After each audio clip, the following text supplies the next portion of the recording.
opposite of Sirius. Yep, all right, Come out of other autos. And coming down. Yep.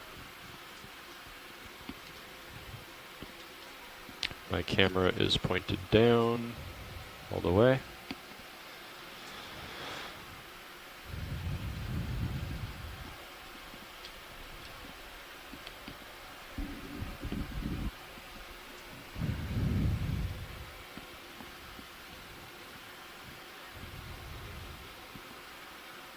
Delta 15.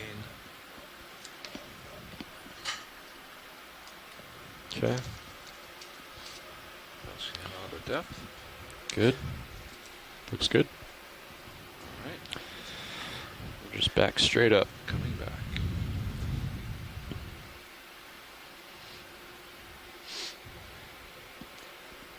Pilot's nav, when you get an idea of the bottom current, can you give me a heads up on that, please? Sure. Thank We'll you. wait. Yeah, we can do a little drift test while he dials in his Z bias.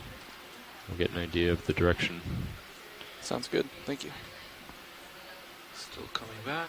Is this something science requested specifically? Dive super, yeah. Dive super. The other thing you can do is write down how we were streaming right before we started this maneuvering, which is still my heading.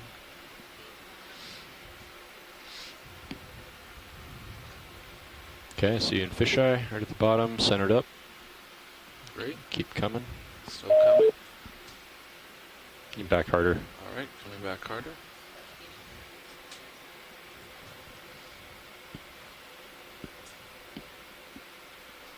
And general bearing was 030, is that correct? Upslope? Somewhere in that range, yes. Okay. There you are. There I am. Keep coming. You'll follow me to 90.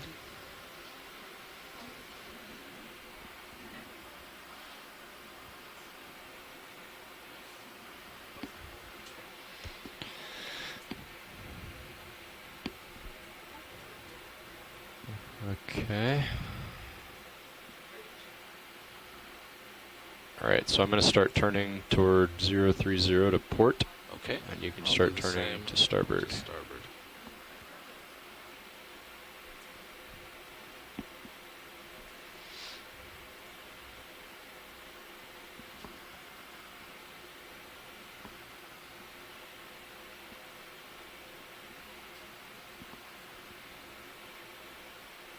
Alright, I'm lined up on, just about lined up to 030. I'm almost there. There's 030.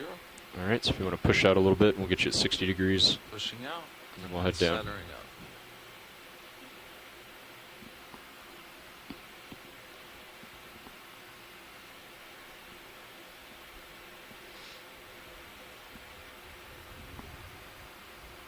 Currents are shifting around a bit at the surface, huh?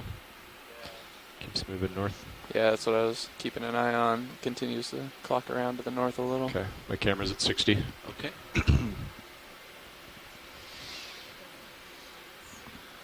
All right. Alright, ready to Let's come go down? Yes. Alright, I'll start out nice and slow.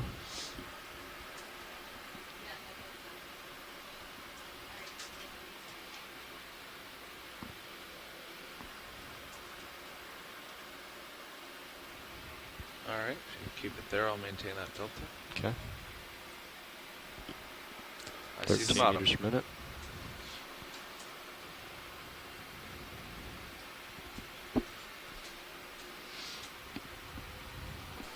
All right, everyone on shore, it looks like we have bottom in sight, so just hold on for a moment and you'll be able to see it.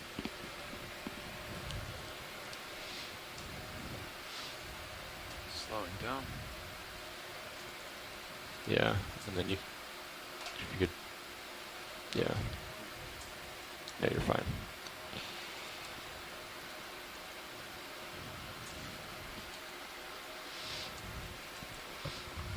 Come on, you're getting pretty far down ahead of me here. Yep. I'm at, what should be about neutral right now.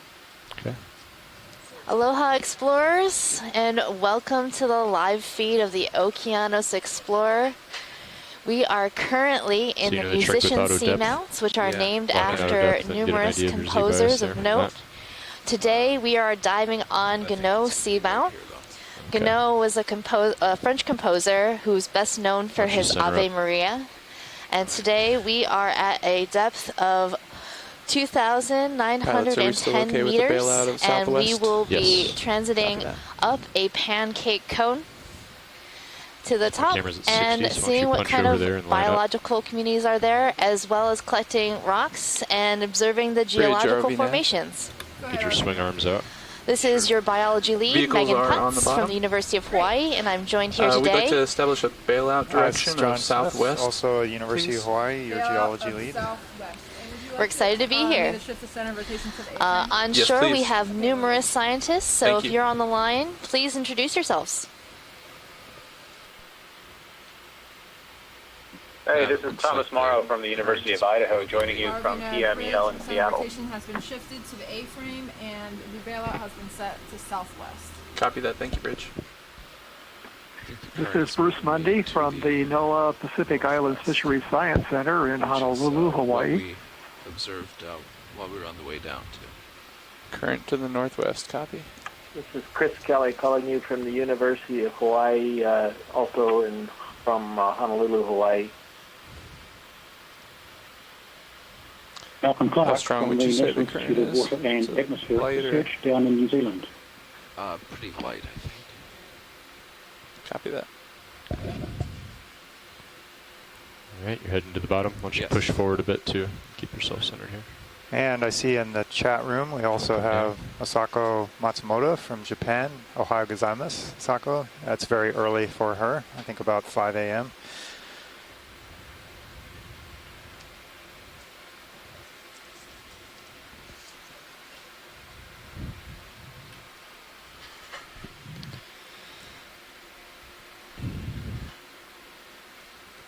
Okay, so why So don't we're you just let going to give our science know pilots that a few we're, moments to get situated. or you can zoom in on And this. while we wait, Yeah, we something have weird Show swimming this at you. first. a something floating in the water.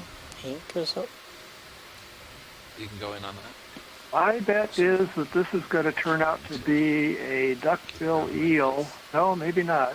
It wonder doesn't if it's look a- alive to me. Ah, Looks like Okay, something I broke guess loose it's there. Oh, But I really liked your identification. Bruce is going for it. First one of the week, the day. Really It's all looks like rested it's up swimming, but it doesn't after the fly. weekend. That's your thruster Ready to wash. ID Yeah. stuff. Yeah, sometimes that happens, though. I've definitely identified some marine debris to species. Is that after a couple espressos? You probably get really excited. You know, I've had 2 cups of coffee this morning, Move so on. you ready, guys? Yep. Lots Let's of move great on. IDs today. Okay, all 4 swing arms are out. Great, thank you. Well, watch lead, we are on the bottom. We just thought we'd okay, get somebody that else quick, chime in on that. I'm quick getting too zoom anxious to before see fish. we got started. I really thought that was swimming. All right, and Nav, if we could bump down Sirius sonar to 50. Copy that, pilot. Are you comfortable with where D2's Yeah. sonar set? D2 looks good for now. Copy that. Thank you. Okay, and we're back down. All right. All right, well, That's it looks some like we old have sponge quite a debris. few rocks to choose from that look kind of Right loose. thing right Do we want in front to of the sample rock in here, the John? front. I would. Maybe I'm going to ask Thomas since he's on the line. I know I'd prefer to get a rock as soon as we can. We kind of ran into a little difficulty yesterday finding a second loose one at the end of the dive. Can we peer at those wavy So things at the bottom? if Thomas is good with rock, I'd like to proceed with one. What do you say, Tom? So you have a little bit of room to push forward if Yeah, you I want to think we search should. forward as Doesn't well. look like there's too much of a crust here even, That so one. it would be a good place to get a rock. Okay, roger that. Pilots, if you copy that, we like to find Yeah. appropriate rock. Yeah.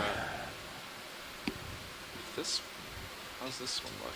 It's not as angular as some of the others. It's out in the open. That square one to the right. Also had a note in the chat from Tara Luke, who's also on the chat. Is not on the line because of some technical difficulties.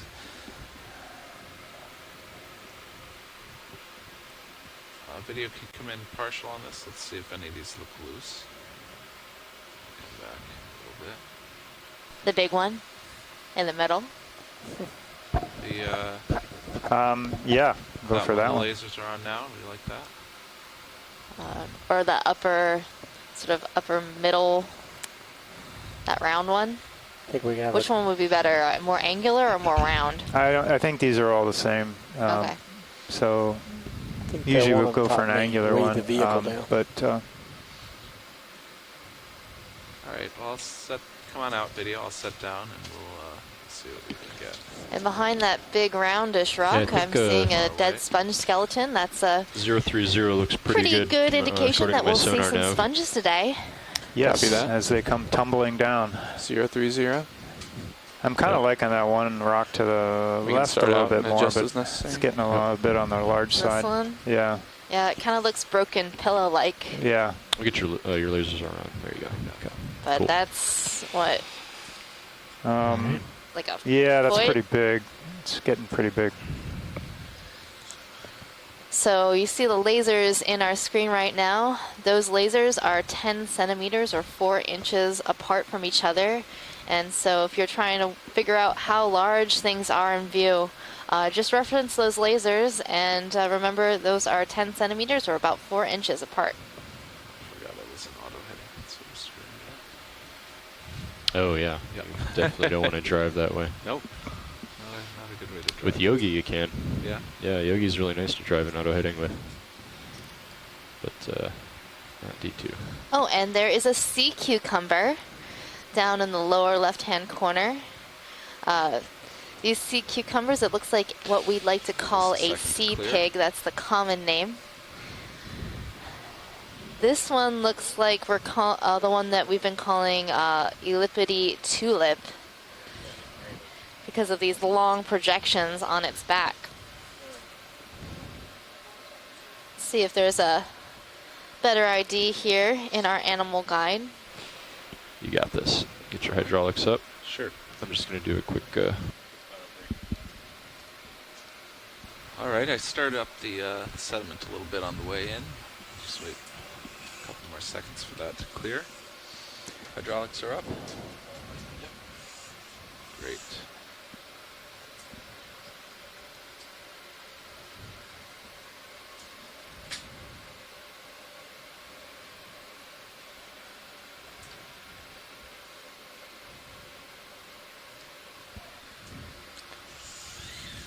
Yes, penny agony species tulip.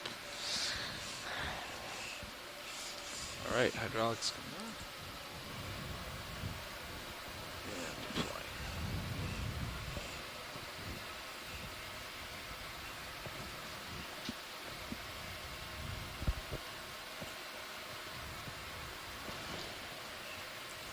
Okay, so which one did we like? The one with the lasers on, the Oh, the roundish big one. Yeah. If All right. is that too big? Actually, It's borderline. We might be able to try it. Ah. Was there a smaller one? Maybe that also. yeah, looks good? one of those two angular ones to the left. Okay, let me try poking those a little bit.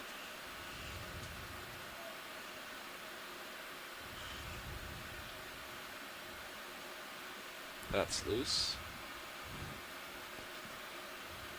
That'll do. All right. I'm gonna open up the box over here. Dion? Co-pilot, can you grab Mini Zeus and follow me over there? Sure. Thanks.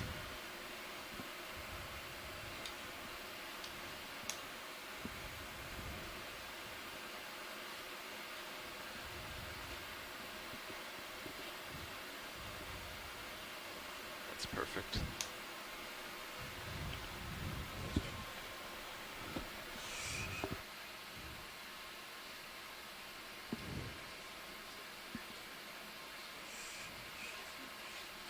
Oh.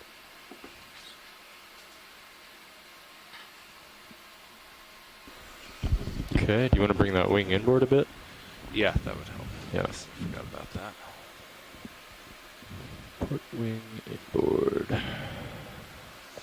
John Colleen Peters is watching from home, and she says hi. There you go.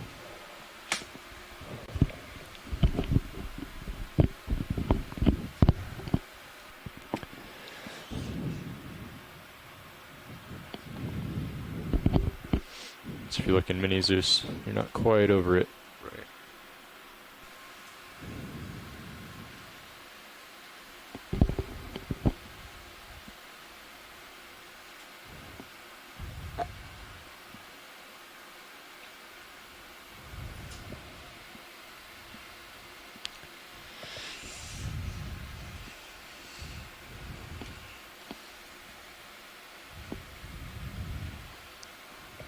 You want to zoom? Sure. Looks like a keeper.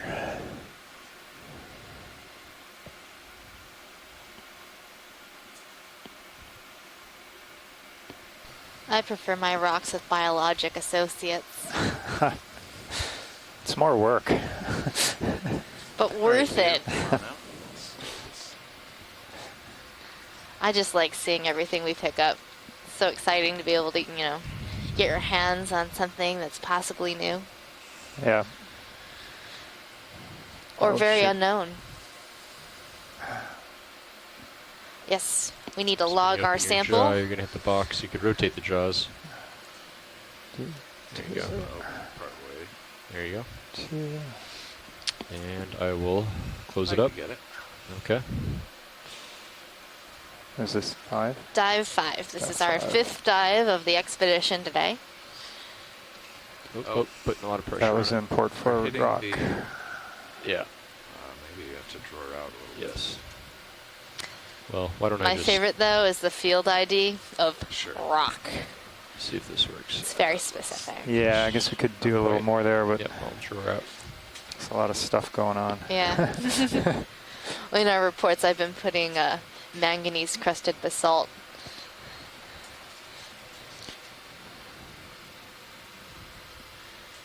Still hitting anything? Or, Alright, why don't you close it?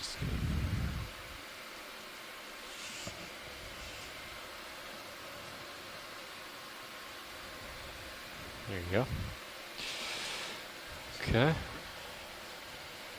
I'll follow you up in Mini Zeus so you can stow.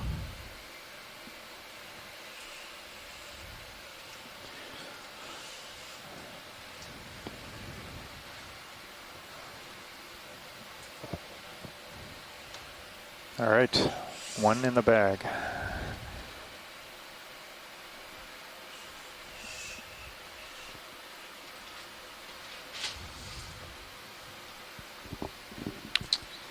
All right, thank you, pilot. That was a great collection. I saw a sea cucumber to the lower left, so when you're ready, it would be great if we could pan to that before we leave this area. Sure, we can do that. Sorry, now.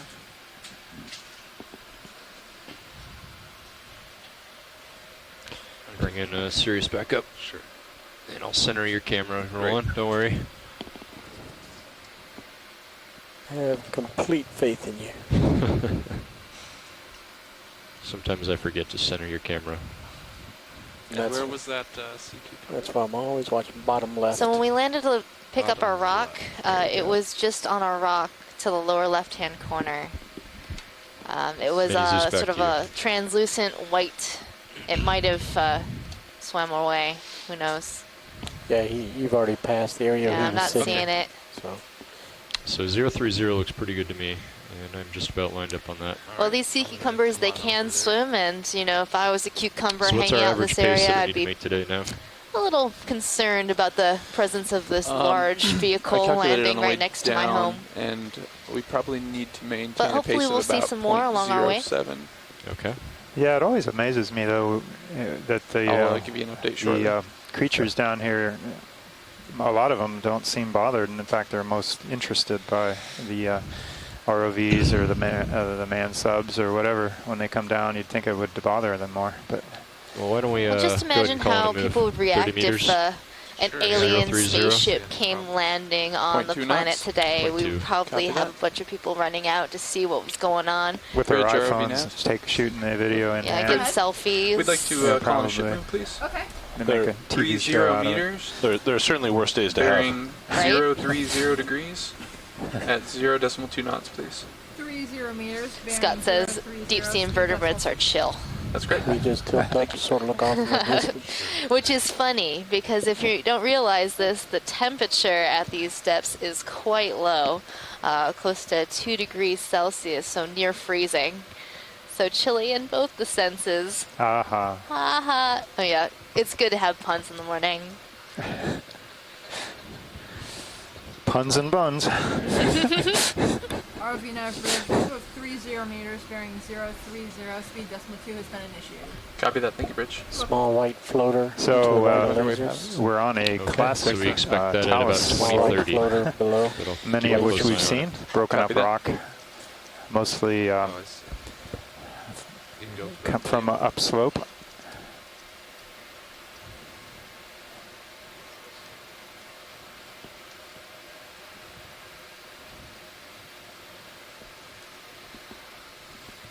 Now we're seeing a nice little jelly.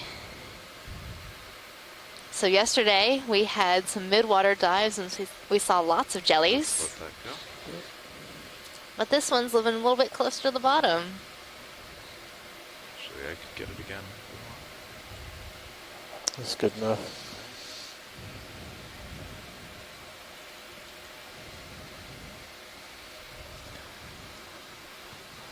All right, well, we've seen some biology, but still no coral yet. But it's out there. I have a feeling, I have a good feeling about this. Got a coral sense.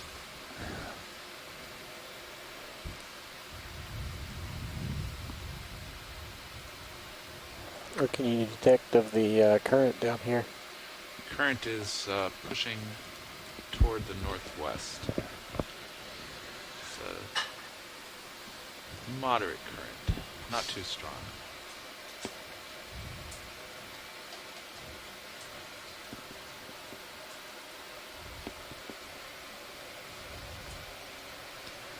So right now, the current is relatively moderate, pushing from the northwest To the north. to the northwest.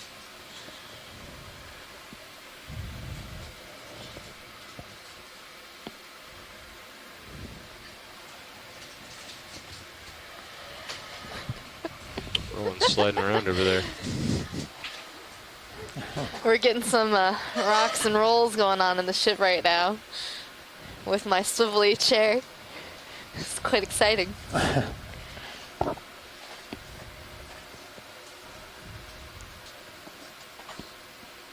Yeah, we've been lucky. The weather's been very good while we've been out here. That's not So been on far. this A few video. I think challenges it's, with different directions of currents and seas and swells for the launch and recovery and maintaining, but otherwise the weather's been really nice. Looks like a dead sponge. Some rocks. Co-pilot now. Go ahead, Nav. An updated estimate on our pace that we'll have to maintain. We'll need to move at about 0.066 knots. Okay. On average. RV nav bridge. Go ahead, Bridge. I'm going to adjust the heading a few degrees to port just to possibly try to make this ride a little bit better. Copy that. Thank you. You're welcome. The ship's moving slightly to port to mitigate the Well, it's a movement of the beautiful waves. field of talus. Another very Some large small boulders, floater cobbles, just above and to the left maybe of lasers, some diagonal. crusted stuff coming into view. Yeah, it's a rather mixed bag of rocks here.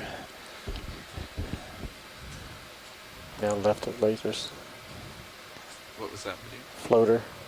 If it Immediately matches left the of trend, lasers. these are all broken up pieces of lava flows from above upslope. Come in. Mass wasting, we call it, or just some gradual disintegration of intact flow units over time, over millions and tens of millions of years, due to just physical processes, earthquakes, also landslides, tumbling down the mountain. And we've got another little jellyfish. My favorite is squishy. Squishy. It's a Coral squishy. on the right. And she'll be mine. She'll be my squishy. I believe I'm underway now, so it's Alright. about 4 minutes. We'll go for the coral quickly. Oh, and our first coral. It looks like to be a black coral Yeah, touchdown here. in the he's lower pretty right. far away. Is it? Okay. It's out of your light Oh, pole. yes. Head on I think I saw a crinoid up and to the left of that in the background. over. Something else in the water. Let's go on this potential fish. Come on in. And a fish, Bruce. I'm thinking Super tight on the head. Vasizetus. And I'm thinking that you're right. This is one of the most commonly seen fish at these depths of 2,000, 3,000 meters. The cusk eel and genus Vasizetus. It's got a rounded head and a rather small eye, and these are usually seen up in the water a couple of meters or more off of the bottom, so it's likely that they feed on things that swim in the water rather than foraging along the bottom. So cusk eel and Vasizetus, and Megan, you got it. Sweet. Let him go.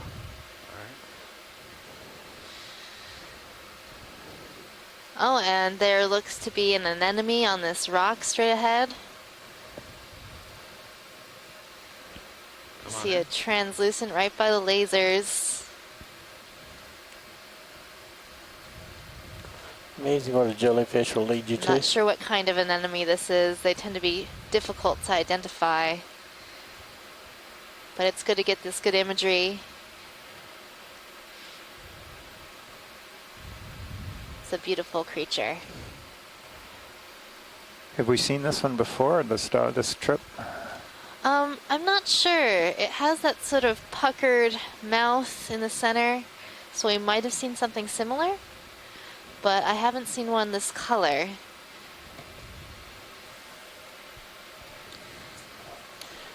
Thank you, pilot. Lasers across it. It's good. Then I'd like to take a look at that black coral. Yes, we'll try to get back to that. Yeah, should be relatively close. Go ahead, Bridge. I wanted to let you know that position move is done. Also, I have dive soup up here, and we might want to come around maybe about 30 degrees to starboard into the wind. The wind is veering to try to help with this ride. Copy that, Bridge. Can you just If confirm that's okay, we'll confirm that adjust they're our rotating heading about A-frame? slowly now. We just like to confirm that we're rotating about A-frame. Yes, we are confirming. We are rotating about the Come on in, A-frame right video. now. Copy that. Thank you. You're welcome. Okay, looking down at you at 70. And You got some time. this is definitely a black coral. The orange color is quite interesting. Could be a Bathopathes or a Staropathes. Do you have any more? Video? No, that was max. Okay. Slight tilt down. Get you down to the base. Scott France says Bathopathes.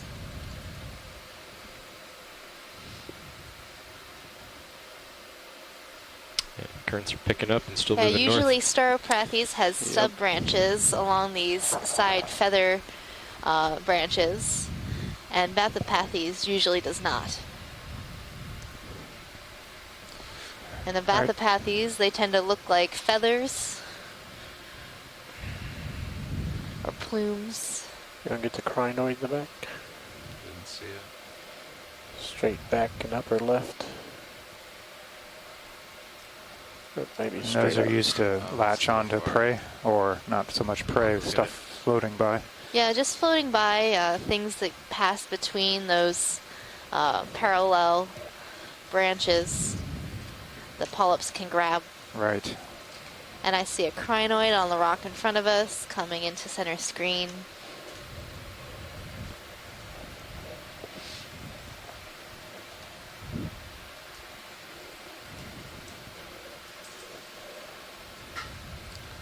So crinoids are pretty interesting animals. They have these long feather-like arms and then little tiny gripping legs called cirri. So this one has relatively short cirri.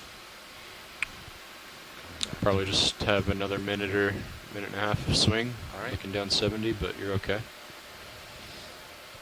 Coming back to it.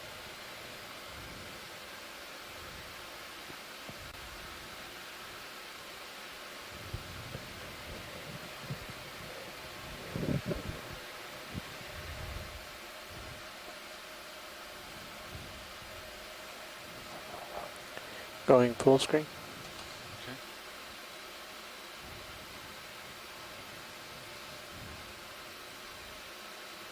So crinoids are an ancient animal.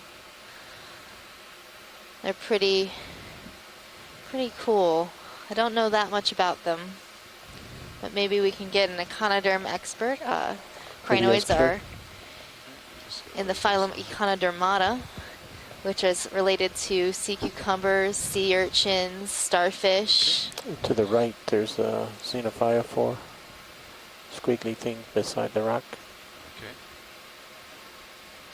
Let's see what else is in this area. Also a potential holothurian right above the So lasers. just a smattering of organisms, a Right little on bit the here, a laser. little bit there. But hopefully as we transect up slope, we'll Translucent. see more. Well, that's the way it's been the past few days. Dives started out a little slow Sponge. biologically. Oh, here we're seeing a small sponge, first sponge of the day. Sponge of the day. Sponge of the day. Is that a club? It is a glass sponge. If Chris Kelly is around, he might have a better ID for this. Thinking it might be a euplectellid, or in the family Euplectellidae, perhaps in the subfamily Corbitellinae. We're good. All right.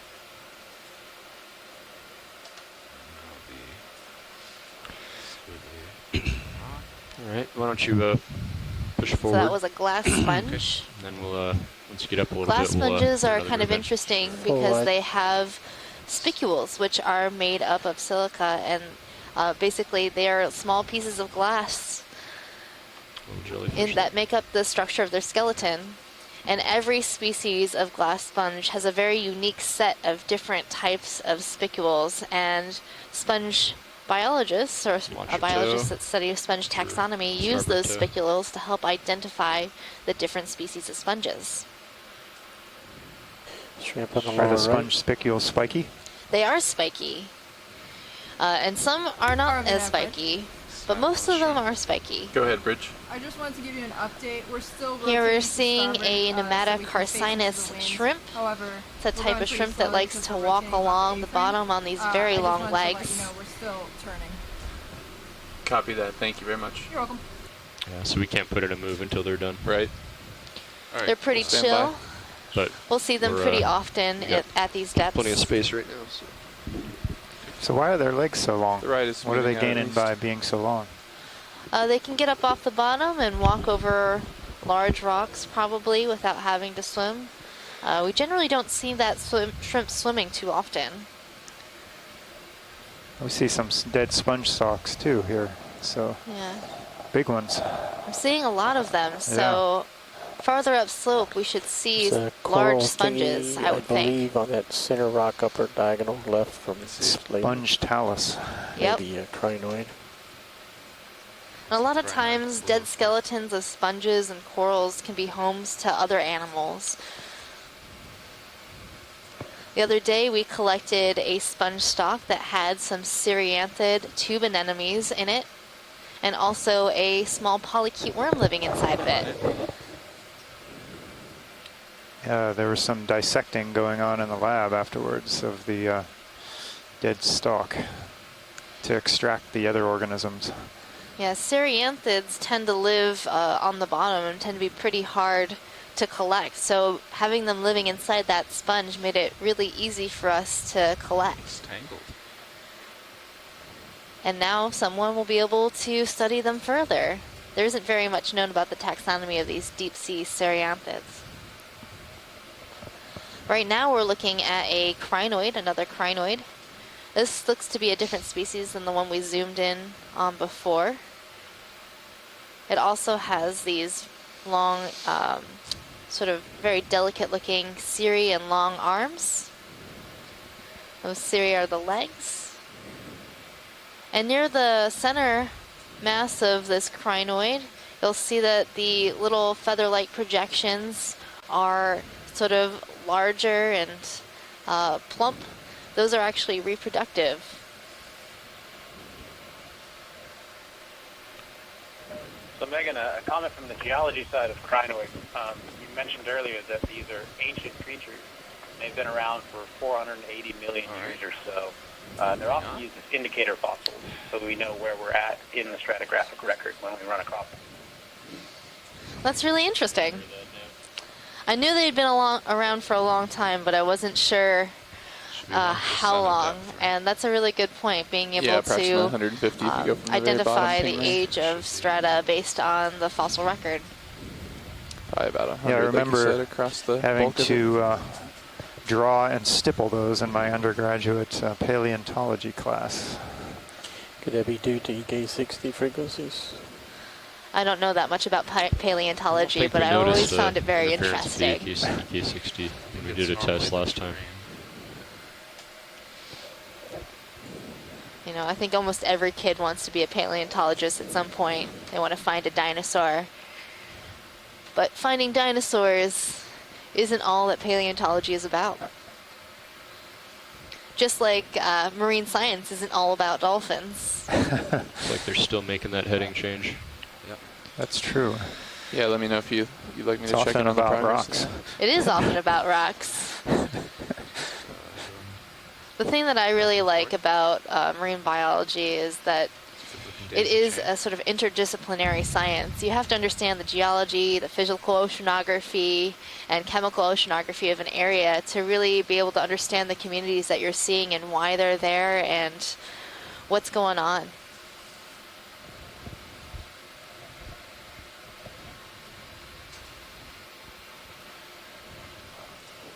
Here's a geology quiz. How big and small will a rock be?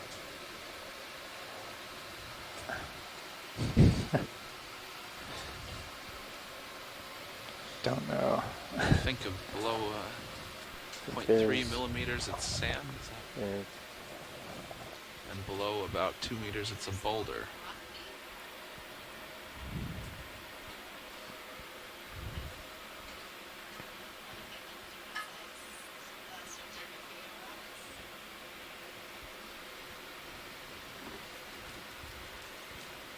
These are just things that we engineers learn from our geologists over time. Here's a coral whip between the lasers. So we're seeing a coral. We'll have to get a good zoom to be able to tell what type it is. It could be a could you call up Crinoid and see where coral they're at? or perhaps a bamboo Bridge coral. RVNAV. Go ahead, RVNAV. Just wanted to check in on the status of the heading change, please. We still, my intended heading is a 310, and we're about 292 now. Ah, so yes. still a little Here you bit more go, to Scott. It looks like Copy that, like a Bridge. bamboo. We'd like to put in a ship move whenever we get settled, please. Okay, I'll let you know. And Thank you. I am seeing some pretty large intertentacular spines. For those of you who Did you are pilots just hear that? overwhelmed Yep, by the use of the word intertentacular, that means in between the tentacles.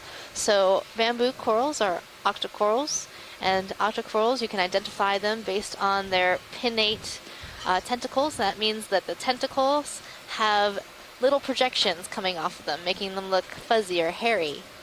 And in between those tentacles, you see these white spikes. Those are the intertentacular spines. And this is a bamboo coral. You can tell it's a bamboo coral because if you zoom in on the skeleton, you'll see little black bands that are separating these long white sections, giving it sort of the look of a bamboo tree.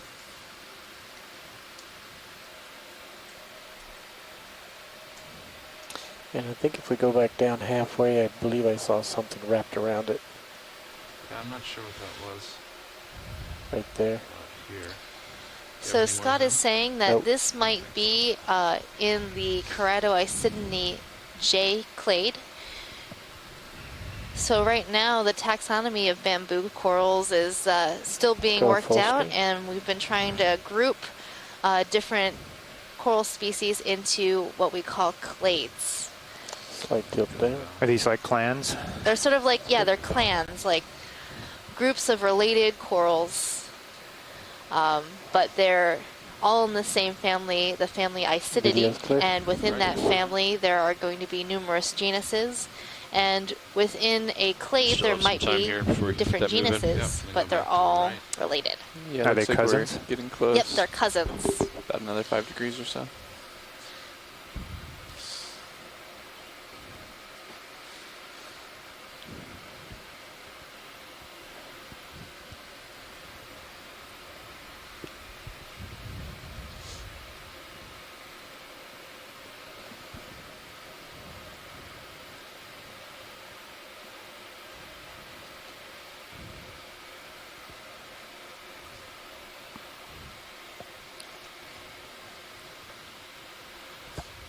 Some more dead sponge debris.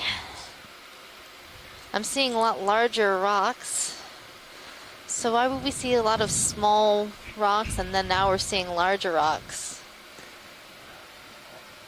Well, it could indicate that we are getting closer to their source. You know, unless a big rock gets a lot of momentum going, it's not going to move as far down slope, especially on these even relatively gradual slopes. So that might be the reason.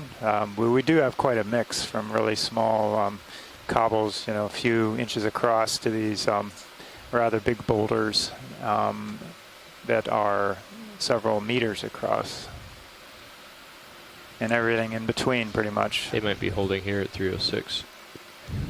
There's another pneumatic carcinus She shrimp said on she'd the let me rock, know when just they were hanging complete. out. I can check in just a second. Some of the large ones Yeah, why could don't we be just actually check in in? place lava outcrops. It gets a little bit hard to tell Bridge RV now. when they're surrounded by, you know, this other smaller material. Are we Kind of still fills shooting in the, for the gap, bearing so it's, or a heading sometimes of it's not 310? easy to tell. I stopped it at here, about 305.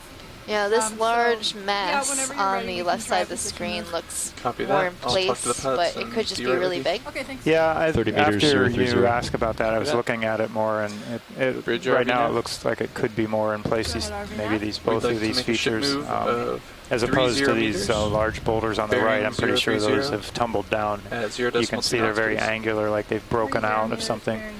The ones over here are a little smoother, though there is kind of a fractured face on the front of the one on the left.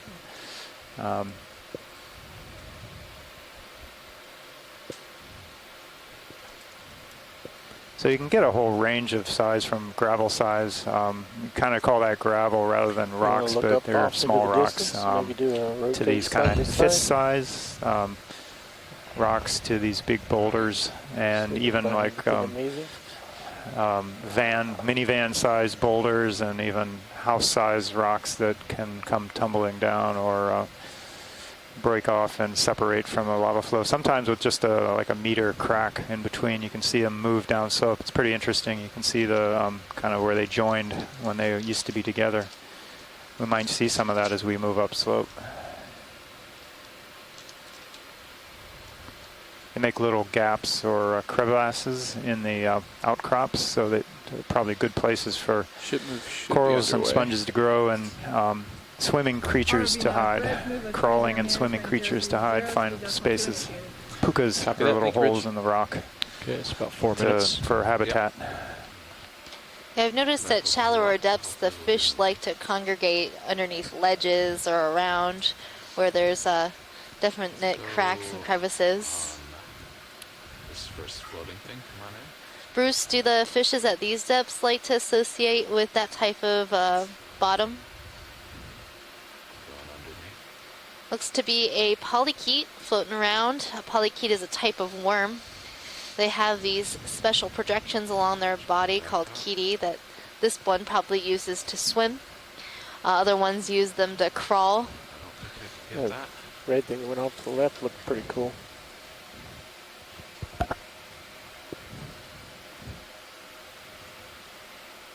don't see it anymore. Yeah, it must have floated under a pasture.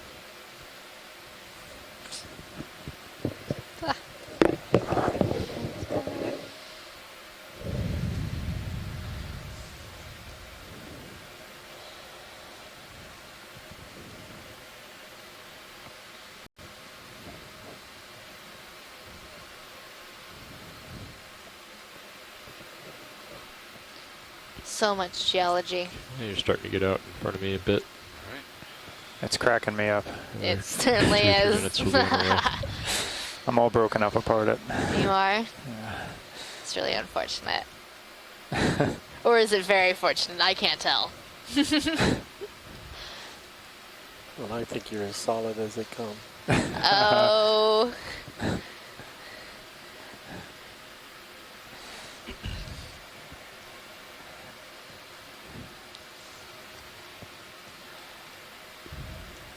Purple Halothorian top right lasers. Yep. All right. Always go for Being purple. patient here. Oh, there's a sea cucumber.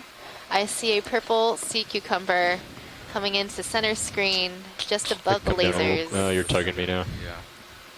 Don't quite have the tether to get over there right now. Well, We you, are you moving could that direction. you could come forward and Yeah. that's strafe to the right. lateral, Not during pilot training.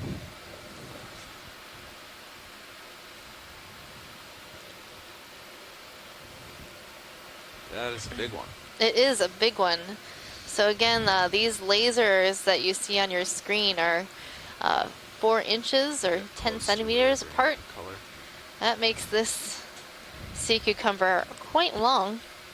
And he's posing well in this Posing beautiful, well, yeah. this beautiful pile of talus in front of us. It's about this guy, probably what, the length of your Still arm? lasers, I think we got the Yeah, size. about yeah, looks like about a foot, yeah, a foot long or so. All right. Probably gonna tug your Yeah. tether, That but I is should be a on my way. beautiful color. pretty So this soon. sea cucumber is in the family Synallactidae. This family is known to have some pretty colored sea cucumbers, Under the, like top pinks hood. and purples. You want the top? Yep. He looks like the color of our lab gloves. Yeah. So in our lab we have purple nitrile gloves. The shadow is also red Let's or see purple if under. I can find a genus for this. Megan or anybody else on the bio team, what would be the advantage to being this brightly colored at depth and against such a drab background? Wouldn't you be more visible to predators in this case? Well, in the deep sea, there isn't very much light, so at these depths, you're really not going to encounter that much light. So being brightly colored won't make you very visible.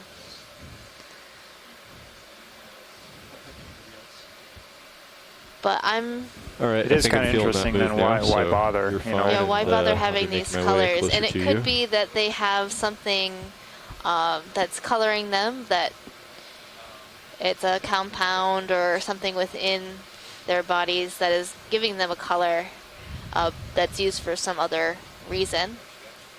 But we also see, the shrimp are bright orange. Those goosefish are reddish, bright red. So And- corals are all, of course, all colored.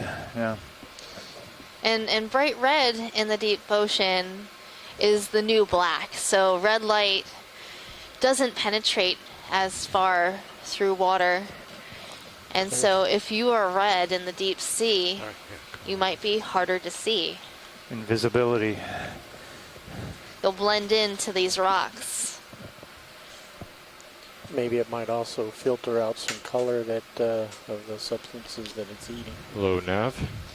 And it could be that this sea cucumber is demonstration of that. obtaining its color So we are from currently moving whatever at it's eating. 030. As I pull away from I that, just A lot of started feeling shrimps it like a do minute or two obtain ago, their so color that from red the food that they disappears. eat. Another 3 or 4 minutes. And that's why flamingos We'll probably put tend to be another move pink. after that. They I'll be eat a ready. lot of crustaceans that have that pink color, and then that turns their feathers pink. And if they do not eat that type of food, then they will not be pink. I learned that at the zoo once. Yeah. Yeah, so we have Copy that, Bridge. few comments in the chat about this, Scott.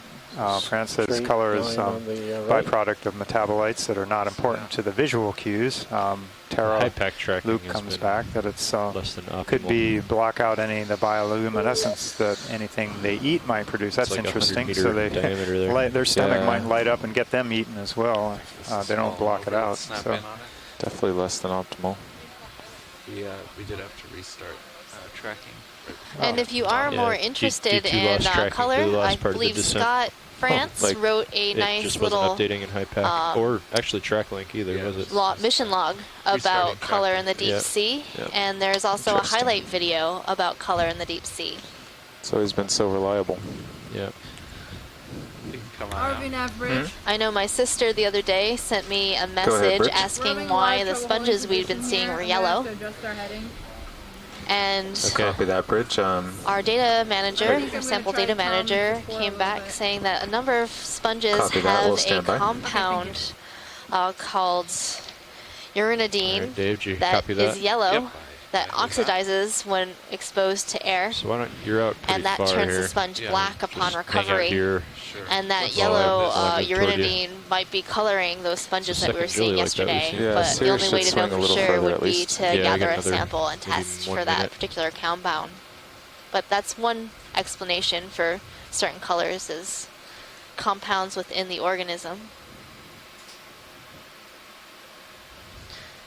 I think we've seen Yeah, I think this it's- They're into the Hydromedusa wind and or seas now, but jellyfish. the current just is love the kind way of from they the port quarter. Yeah. do Must their be little giving them trouble. jellyfish dance. Yeah, It's they're all unfortunate. so far very small that we've seen near bottom. It's finally getting into a good All right, background. If you want to follow him. I'll follow.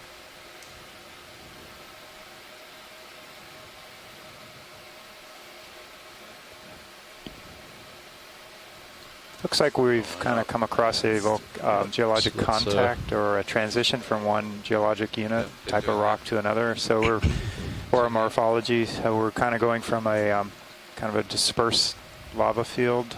I mean, sorry, a diverse talus field to some more concentrated, bigger chunks of talus that may be leading Bridge up nav. to a wall here. Yeah, if you steeper look slope, at the true current vector on the and high-pack on screen, our way to maybe some intact it's flows. coming from the south-southeast. Okay. So if this doesn't work, Or it could be just an isolated maybe feature. turning We have to kind of work our starboard way would up. actually get it on the stern and help with the thrusters.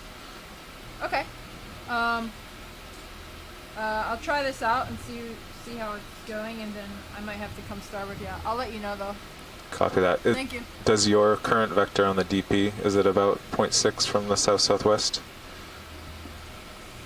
Yeah, I'm reading 1 knot from pretty much due Small south. fish, right of Okay, lasers. so not too far off. Yeah, not too far off.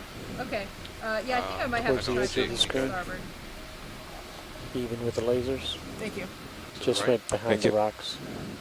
So this substrate is not really conducive to a lot He's of hidden behind the rocks now.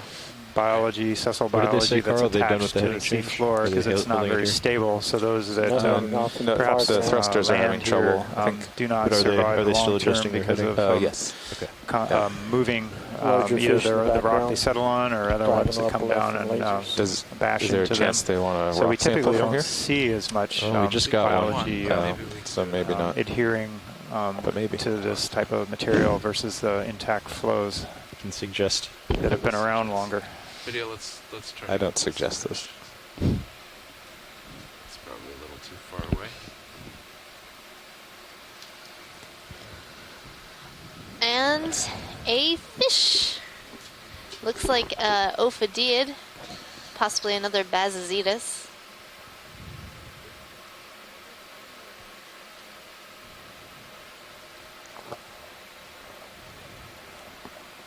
Yep, I think you're exactly right. This is a type that we see quite often. It's got a light area around the eye. The eye's rather small, but that pale area surrounding it makes it look larger.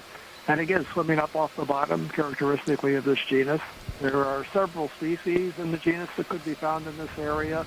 And way out to there now, identify pulling up. species, you have to start looking closely at characters Yeah, pretty like much the settled number out of now. scales and nature of the teeth on the inside of the mouth and all things that we can't see from genus like this. So Megan, you're on top of it. Awesome.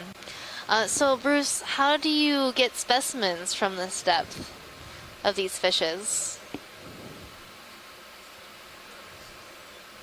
Specimens are collected of deep-sea fish by trawling, but this is the type of area where you can't trawl effectively because the turn my head a nets bit. snag on the Sonar's showing the bottom slope and get changing torn up direction and a little, lost. just slightly. Another way is to set Not too baited far traps off. Maybe a and 0. catch the fish that 0.25. are attracted to the baits in the traps. And that See what works that for a looks lot of like. species, including some of these ophidiids. But Yeah, there are fish that aren't attracted to the baits either. And so there are different techniques used for different types of fish. However, it's much more difficult to collect fish at these extreme depths than it is in shallow water. For example, you really just can't go fishing with hook and line to catch your fish. So there are limited ways to do it. Most of the specimens of deep-sea fish have been caught by trawling, by nets that are dragged along the bottom or in mid-water. Well, thanks for that background, Bruce. This is a great-looking outcrop here. Oh yeah, I was really hoping it would have some coral on it. But another jelly.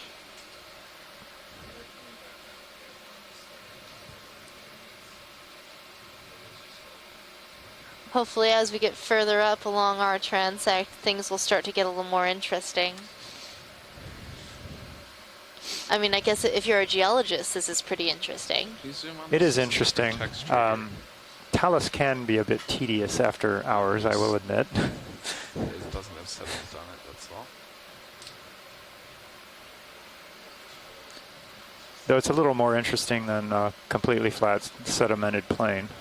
Yeah, a sedimented plain can be Come on, Becca. quite tedious, I would imagine. Fortunately, we're at a seamount today. This is Gounod Seamount in the Musician Seamounts. Go ahead, Bridge. Hey, we're having some issues holding station right now. For those of you who don't know, the Musician Seamounts are located north of the Hawaiian Islands. I just wanted to give you It's a seamount chain. Copy that. Thank you. You're welcome. Yeah, there's about 25 individual seamounts, and there's also associated volcanic ridges of a slightly different origin, and have been dated in the past by dredging rocks maybe in the early 1990s. Those were dated, and they are Cretaceous in age, so those are in the range of 65 to 95 million years old. We currently have a pretty strong current and to so the that is northwest. During the age of the last bit of the dinosaurs on Earth. Probably would be negligible compared to that. So and today we have Thomas Morrow joining us. He's a geologist who's studying the interaction between seamounts and fracture zones. Could you tell us a little bit more about that interaction here in this Musician Seamounts? Pilot, what would be our plan if, sure. if we lost propulsion on the ship? What we think was going on based on what we've seen is that somewhere around 80 to 90 million years ago, there was a plume that So I think we would just come up in formation, get up to 50 meters, but it was very and then we close could to a get mid-ocean into ridge, and tow that formation. kind of modified the magnetic output of the plume and led to some interesting linear features. Some of the previous dives we've done out on like Blackfin Ridge were good examples of these kinds of lineaments. And then on top of that, there's a very large fracture I just wanted to let you know nearby that we're going to dive the ship is having some tomorrow. trouble with these conditions And that presently. fracture zone, They're trying to adjust the heading to make the ride a little bit more smooth and to make sure that we can maintain station keeping. Just wanted to let you know that while we're doing that, we can't make ship moves, so we'll need to make sure that once we get back on pace that we maintain a fairly good speed over ground. Chemistry and the morphology that we see. Any interactions that the lavas might have had with those there's another kind of larger tectonic really plate features that were nearby at the time. And we want to use that to inform further studies where we have the same process going on in modern times at places like the Galapagos Islands and over in Iceland. All right, thanks, Thomas. So, That's a good example of someone being able to take advantage of these I'd say dives to the if musicians' ship was Seamount moving area too fast as far to as the the surface, geological and background we couldn't goes. keep up. We look at the direction So of drift. just an update from the ship. And I would try to line up we're with having that. a little bit of trouble keeping And our you would position just- and need We'd to be coming up, change but our you heading would a try bit. to stay the 20 meters So we'll be below hanging me, around in get this into a area formation for as a you little bit of drift behind time me, until and then things come get up. more situated. Does that make sense? And we can start to make 'Cause ship if we're moves drifting again. too fast to the surface, we We'd won't like be to able collect have much another rock maneuverability. sample So in this I area. think you would need to turn Might to be a port good time to do that. to take that turn out. Or a sponge sample, should we ever find one alive. Yeah, I'm seeing these large sponge skeletons laying around on the bottom. Look at this dead one. I know we're more interested in the living sponges, but this is all we have around here. Yeah. Hi, Megan. This is Chris. This looks to me that like it could be in the family Fariidae, and if not And that, so possibly now in it's the family important, I would keep Urididae. HiPAC zoomed It's a in glass sponge, and on as the you ship, pointed out, and it's dead. you might be able to Typically, notice these glass the ship, sponges are drifting white or before yellow, as you've Bruce seen does, already or is able to on call the down. cruise when they're alive. So But when keep they an eye on the die, track line of even the if ship, they don't and if you fall start to see over, it they accumulate quickly in one sediment direction, and let us other know. types of debris, and their Roger that. tissue sort of dissolves away, and they start turning brown. And so this is not the actual color of the sponge when it was live. It would have been white. But that's a very, very old sponge specimen. I think that looks quite large. So I think it had quite a useful long life before it finally collapsed. Yeah, when the sponge is alive, don't the animals inside the sponge, they keep it nice and clear of debris and sediment? All right, now if Yeah, you call up and the and get an living update. tissue inside the cells, or I mean the cells of the sponge itself can keep it free of sediment as well, and so when Bridge all of RV that now? stops when the tissue dies, then Yeah, I just wanted to get it an does update start on, accumulating all of on this the ship material, progress. and I it's have very dive soup up distinctive here, and we're brown trying color to, that most of them find a better turn to when they die. And one other thing is that somebody might ask, well, why don't you just collect the dead sponge instead of a live one and leave the live one there? Well, a lot of Copy the that. taxonomy is based on Please keep us posted. microscopic skeletal parts in the tissue, not just the skeleton itself, but in the tissue that are called microscleres. There are very, very small microscopic parts, and those disappear when the tissue erodes away. They go away with the tissue as well, so you can't identify the sponge. So dead sponges do not make a good collection. And I'll stop there because you got some animals showing up. Ah, this looks like a polychaete. It is a swimming polychaete in the genus Swimma. Go figure. Swimmer? Swimma the swimming polychaete. Oh, he's stalled. Yeah. Some of these polychaetes do have eyes. Flota. Oh, is it? Now it's in the genus Flota. There are two genuses, Swimma and Flota. No, I'm not making that up. Oh, he's posing. Posing. Probably saw our I was lights. reading about these. A green bomber. Go ahead, Bruce. No, I was just reading about these, and the first species described in the genus Flimma is called a green bomber because it looks like this has the organs toward the front that are pointing up, now pointing off to the left, that I believe are bioluminescent and can be released, actually, and that's why they were called green bombers. They can release these bioluminescent glowing green organs when they're trying to avoid predators. Oh, that's really cool. So a lot of the animals down here do have eyes and can be attracted by bioluminescence. So that would be a really good escape mechanism by dropping something to distract an enemy or a predator as you were able to swim away. I know some copepods might do something similar. They can excrete a bioluminescent squirt and then swim away very fast in order to avoid predators. Come in for the coral. gold coral also has Yeah, some Chris bioluminescent. Law. I have a bit of interesting information for you now that we have a quiet moment. Okay, go ahead, Chris. Come on in. Okay, well, first of all, the worm you were talking about, the scientific name is actually Summa bomba viridis, and bomba viridis literally means green bomber. Viridis meaning green, and bomba meaning bombardier. And that's kind of what I was talking about, is the name.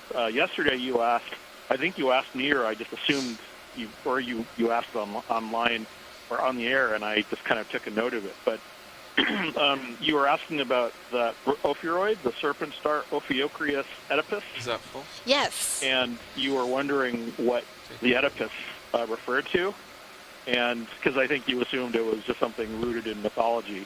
And so I was curious, and I looked it up. And it turns out that it's a big red herring, because Oedipus in the translation of Oedipus actually refers to the I think it's really actually referring to a swollen foot or swollen organ. And these brittle stars are known from the description based on a swollen arm plate. On the description outlines the fact that the base of the arms is really turgid. So when you look at these serpent stars that live on the Talagorgia or whatever it is they live on, it doesn't actually refer to any kind of like incestuous thing. It's actually referencing a direct descriptive fact about the arm. So Ophiocreus oedipus actually talks about the swelling in the arm. It's not about the mythological context at all. So I don't know why, but I thought it was a quiet moment, and I thought you'd get a kick out of that. So. That is really cool. Fun facts. Fun fact Monday. Fun fact Monday. And I'll leave that until we see a starfish. Have a good day. Bye-bye. All right. Bye. Thank you. So right now we're looking at a black coral. Taking a look at the base, you'll notice that the polyps on this coral, there are two very large arms, but then there are also some small arms or tentacles within each polyp. So you see these rows of polyps with long arms, and in between there are shorter arms. And that's really typical of black corals. They are hexacorals, unlike the bamboo coral that we saw earlier, which is a octocoral. And you'll note on these tentacles, you don't see those pinnate projections. That way you know that it cannot be an octocoral. There appears to be some sort of pink associate on one of the lower branches. I'm not sure what that could be. It might be a gastropod or a snail. Bridge RV now. But it's very small, so I don't know if we'll be able to get an idea on that one. Just wanted to check in on status. We're currently holding our heading here at 330. The thrusters aren't that happy, but if you want to put in a position move, we can try it. Copy that, Bridge. Watch 2, he's talking to Stand by right now. Yeah, let's do 30 at 025. Come on out, video. And you're pretty far ahead anyway, so you're fine, Dave. Alright, yeah, you can do that one. Bridge RV nav. Go ahead. Yeah, if you don't mind, we'd like to try a ship move. Okay. We'd like to do 30 meters, bearing 030. Or 025. I'm sorry, 025 at 0.2 knots, please. That's 30 meters, bearing 025. Pilot, I see some white Affirmative. Below the lasers and just to the right within the rocks. It's a little bit further to the right. Okay. I'll get a little closer. I'm not sure if it's sediment or it kind of looks like a round, maybe a xenophytophore. So now it's in line with the lasers. 30 meters, bearing 025, speed decimal 2 initially. Copy that, thank you, Bridge. You're welcome.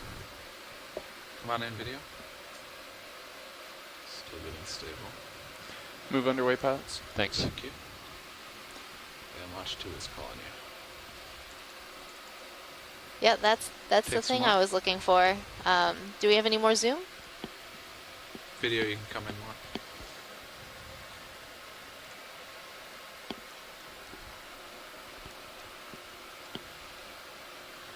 Yeah, so I think this is a xenophyophore, which is actually a protist, a single cellular organism, and it creates this sort of matrix around it. I think they're very interesting creatures.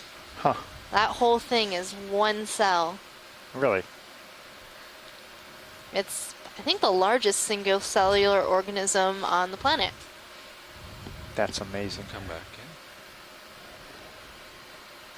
And you can see with the lasers, it fits right in between them, so it's probably around 3 inches in diameter.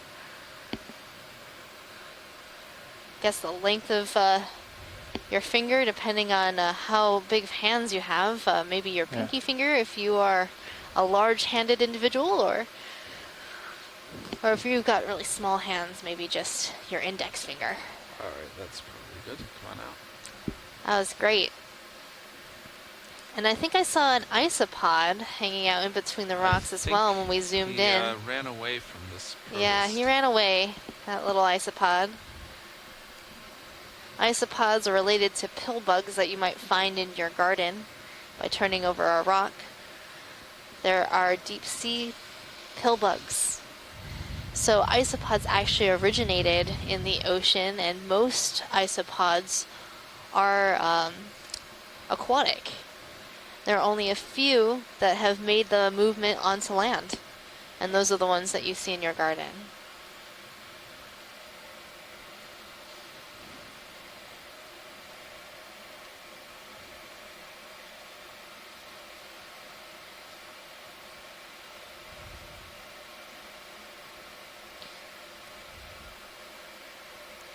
Let's see what this is floating.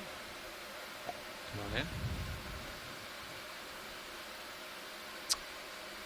Oh, it looks like we're seeing an amphipod. Still showing the center.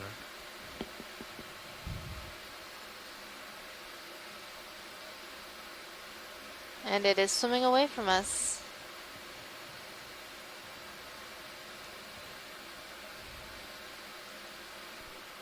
Alright, let it go. So amphipods kind of look like shrimps, but you'll notice they don't have that elongate rostrum in between the eyes. You also didn't see those long sweeping antennae. Right, they don't look quite as interesting. And they are not decapods like shrimps and crabs.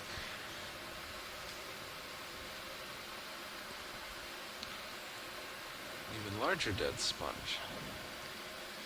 Another large dead sponge, possibly Farreid or Euretid.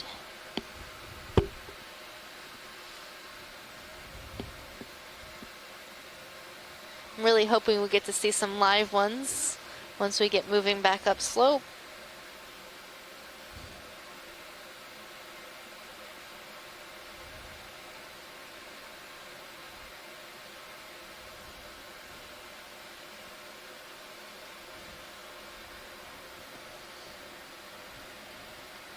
So I'd suggest tilting your camera down since we can't really move forward right now.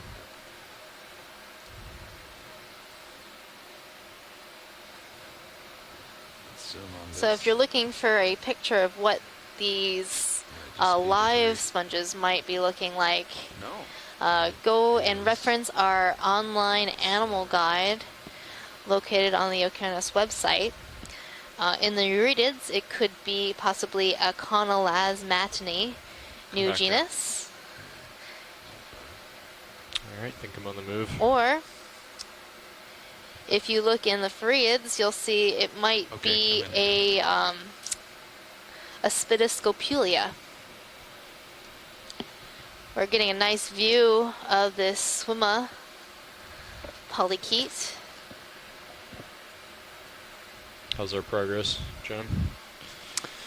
We're approaching the waypoint. So Megan, do you think this is the same polychaete that you guys struggling to make it there, just a couple days ago? I think they'll be coming I to think it stop might shortly. be. Now that I see it up close, it has those very long projections coming out of the head. I forget what those are called. It's been a while since I've done any polychaete taxonomy.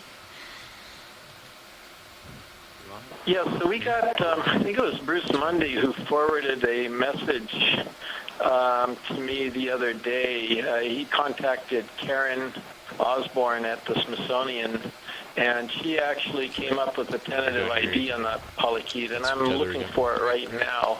So I'll see if I can locate that and get back to you with it. Yeah. Oh, thank you, Chris. Probably the head.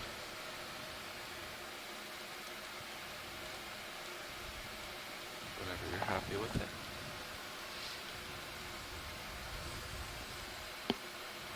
All right, come on out.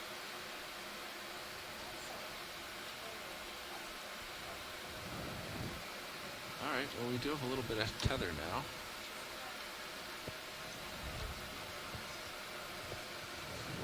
I think it's a dead sponge, but I can check.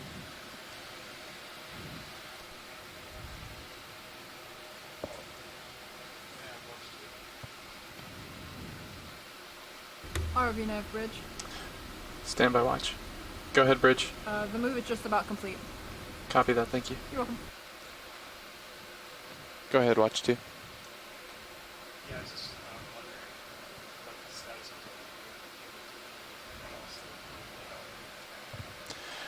We are currently, we actually just stopped our previous move. I know. So the pilots should continue to move for the next few minutes. The ship is having trouble maintaining position and I'll making sort moves. of handle that one if you don't This mind, is the first one Megan. we made for several the way I minutes kind of now. look So at them is we'll have that to these see how well the sponges station can keep live here, for. and then we'll go from there. We don't really know how once we do long, have but we think they can get more pretty control, old. though, At least we'll probably need tens, to pick if up the not pace. hundreds of years old. And when you see dead sponges lying on the bottom, they could have been there for a really long time, and it could be just natural processes. So it could have been right from this particular area, and he just died, and he's laying on the bottom. You could have multiple generations of dead sponges laying in one particular area, and you sort of think, okay, there must be a big group of these upslope, but maybe that's not the case. It's just multiple generations. Okay. I'll go back to that.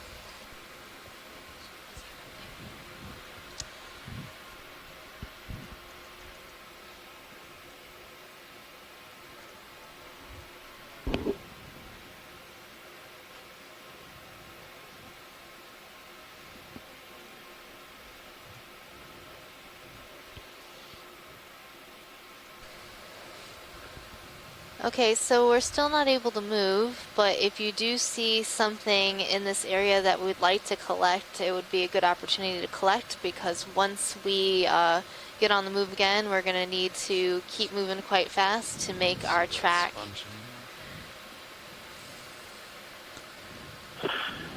I'll quickly throw out, it was not Bruce Mundy who sent me that email. It was Tina Molitsova who copied me on an email from Karen Osborne.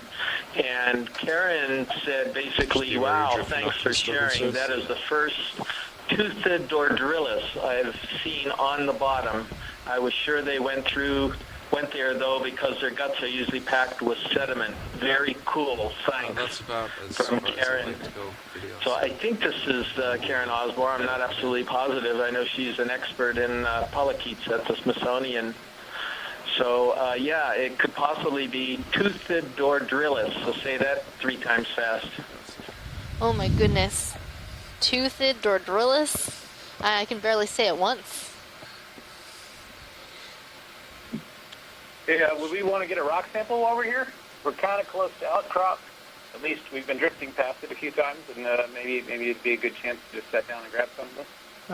Yeah, I was thinking rock, but we are limited to 2 rocks per dive, I'm told. So okay, let's save it. I didn't know that. Yeah, that's kind of the thing here, unfortunately. So I would be inclined to save it for later, but it would be a good opportunity.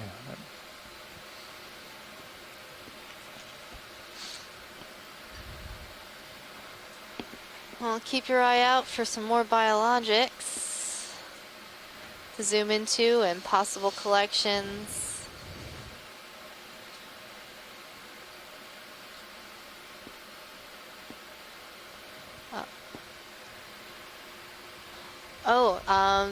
Where was was that? Back the him padding back to the right? No, we're kind of. We passed it.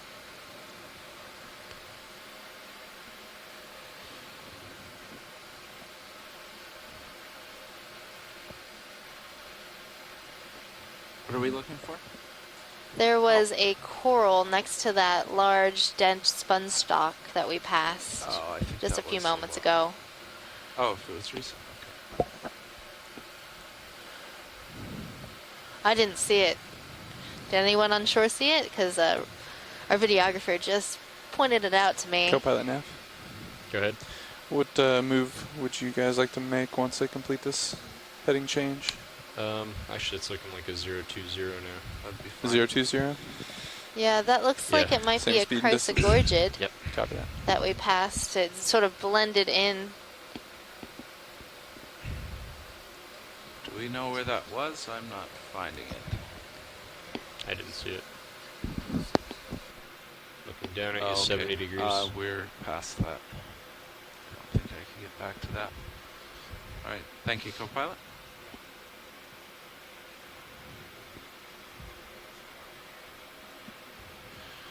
Okay, moving on up.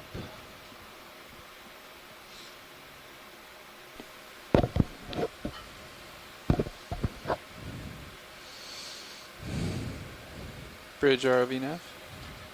Go ahead, RVNF. Just wanted to check in on the status of the heading change. We are currently done with our heading change. Copy that. Would we be able to put in a move? Sure. We'd like to request a move of 30 meters, bearing 020 degrees, at 0.2 knots, please. That's 30 meters, bearing 020, speed decimal 2. Affirmative. Thank you.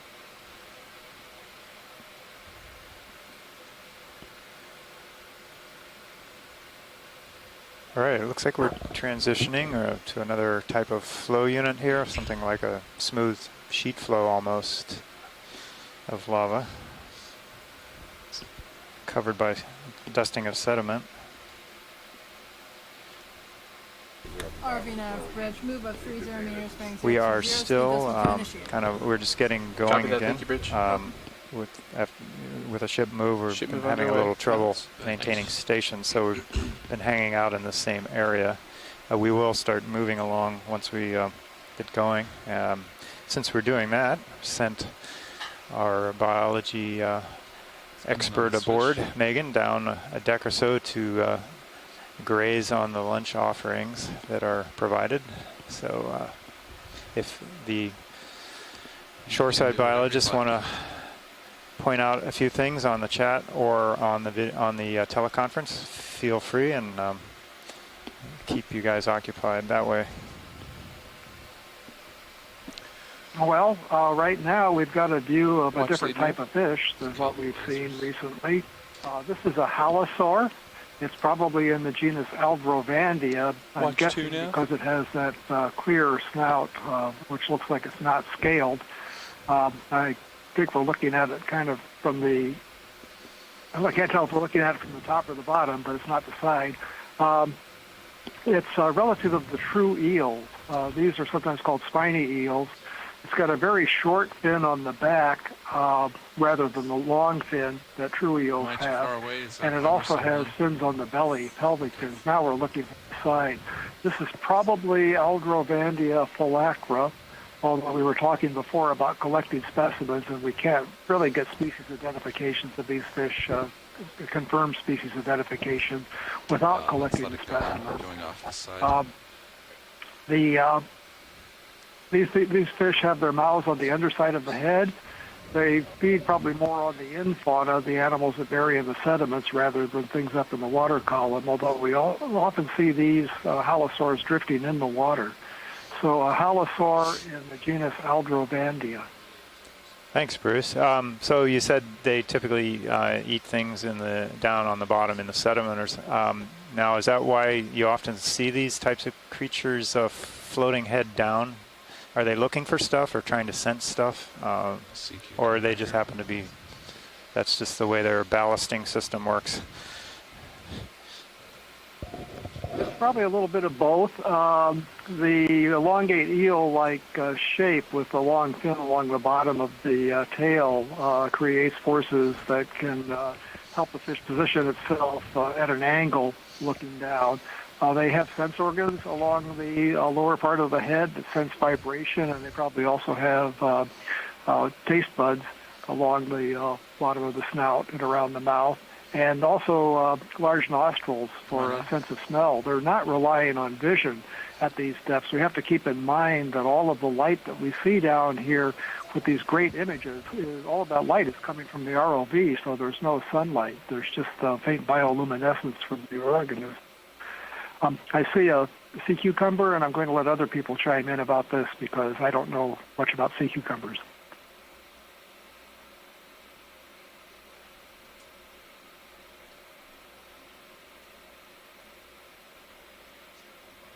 Let's go for the front end.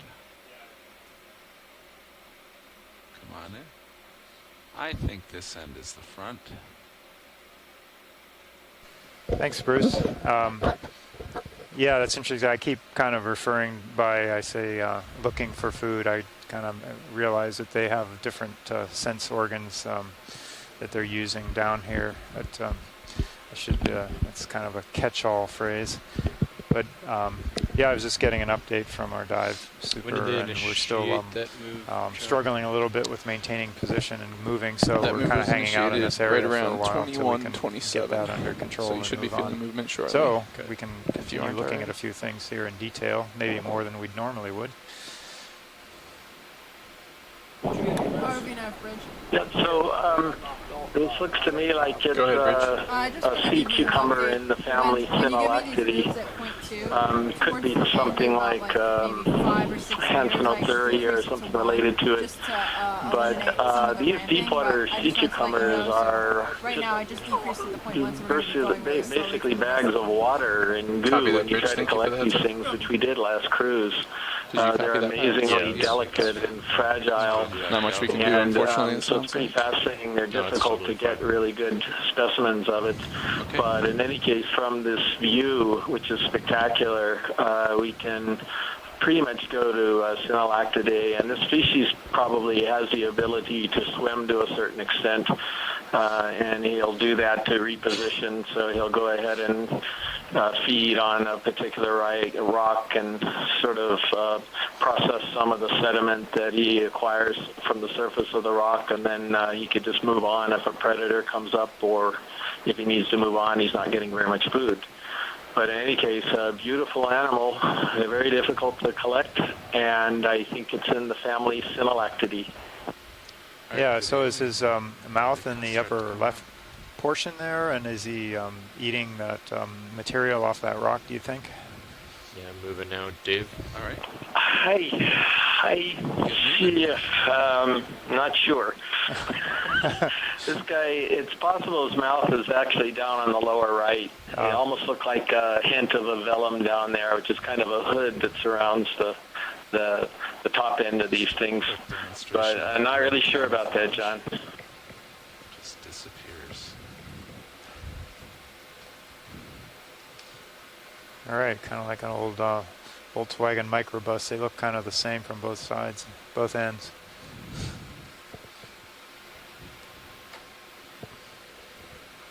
All right, we have a little bit of tether. We're going to start to move up slope again. We have another shrimp passing by here that you might see soon on shore.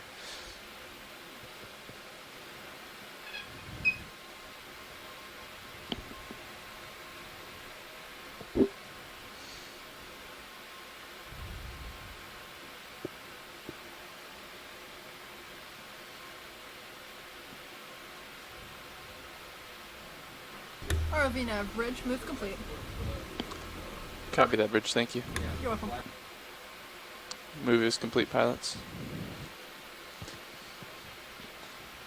I'll stand by for another. Yeah, let me just get ahead a little bit, and then we can probably do another.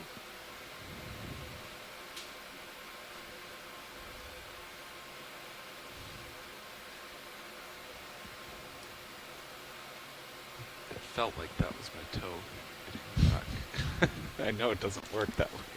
Force feedback. All right. Yeah. So as far as the geology goes, it looks like we're getting into an area of kind of a combination of intact lava flows that haven't really been broken up at all. That they're in place, surrounded by these cobbles or talus of various sizes, mostly smaller, but some large blocks too. So I think down below we saw mostly just talus, broken up pieces of rock. Now we're moving into a combination, and then I suspect, if like we've seen the past few dives and other places we've dove, that we'll get up to a kind of a wall or a series of intact flows that are pretty much all intact, and where a lot of this material would have come from. So that's kind of a normal progression as we move upslope on these seamount features.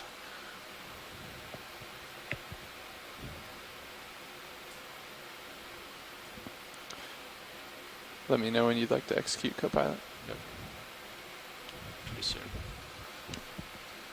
I'm pretty far out ahead. I think we could. Well, I'll just keep centering out. You have another. I don't know if you noticed that, but there was a tumbling snail that just went off the lower part of the screen. That's one of those Gaza Deatalis. That was pretty interesting. I only got a quick glimpse of him. Yeah, I didn't. I missed. I was taking some notes on my logbook about the area. Copy that. Missed that one. But we've seen those. Yesterday we saw a few of those. Go ahead, Aubrey, now. We'd like to request the next ship move, please. Alrighty. 30 meters, Here's bearing another one of these. 015. It's maybe the same thing, a different 0.2, view please. of it, and I'm going to have to ponder whether the family Synallactidae is correct. I'm going to consult the animal guide here. I might have spoken too fast. This could also have been in the family. Well, no, I'm going to stick with Synallactid. Never mind. All right. Well, we've seen so far a purple one. We've seen a pink one, and this one's kind of a rose-colored reddish one. It's interesting variation. Aubrey, bridge move of 30 meters bearing 015 C.2 initiated. Copy. Thank you. Move initiated, pilots. Great. All right. I still have another minute of swing or so. Sure. Alright, I think now I'm centered up.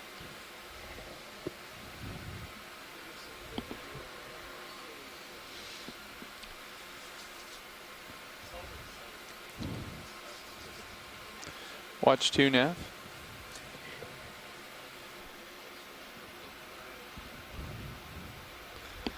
Yes, I just wanted to let you know that we have been able to reinitiate movement of the ship. We're currently beginning a second move now, so we'll keep an eye on the pace for you and keep you posted. Floating animal. It's coming too close. See if you can grab it. Nope. Right into my face. Oh. I see a sponge. It's a little guy. Let me get down here first.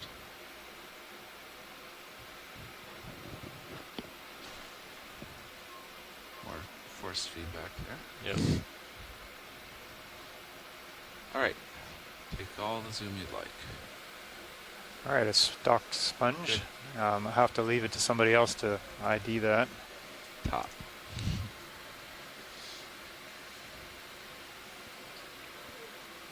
And I've been told that we've kind of, we're able to start moving up slope now, so we're a little behind schedule, and I think we'll what's our average progress pace? up slope at too far behind basically here. as fast as we can move. Yeah, I don't think so. I'll recalculate. It's probably a good time to do that since there's not a high density of biological activities. Okay.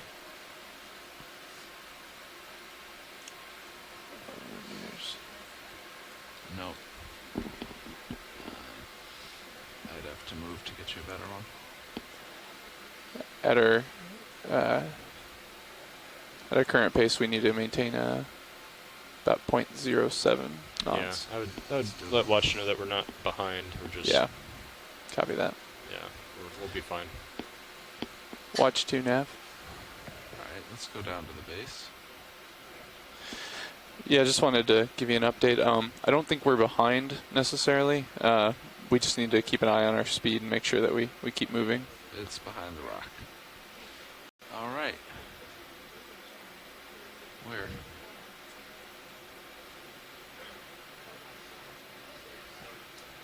Oh, I just saw it. A claw disappeared.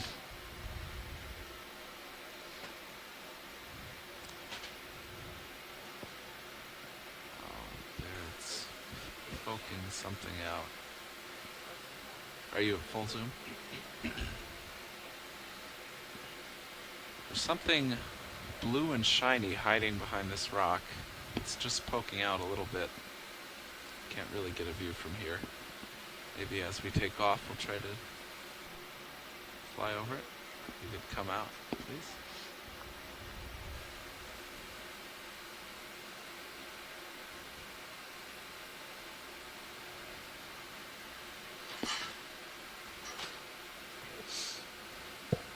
All right, let's try that. Come on in.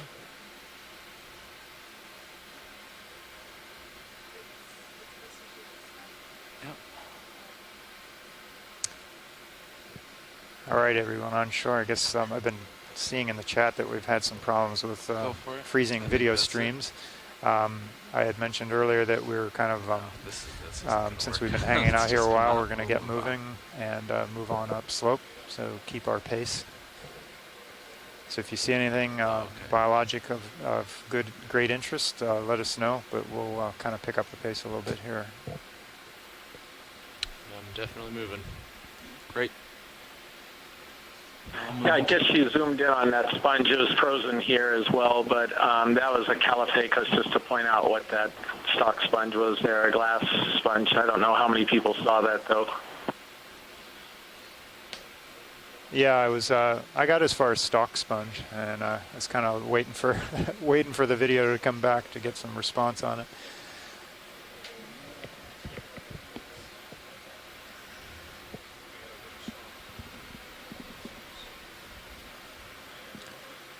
Looks like we're nearing the end of the ship move, pilots.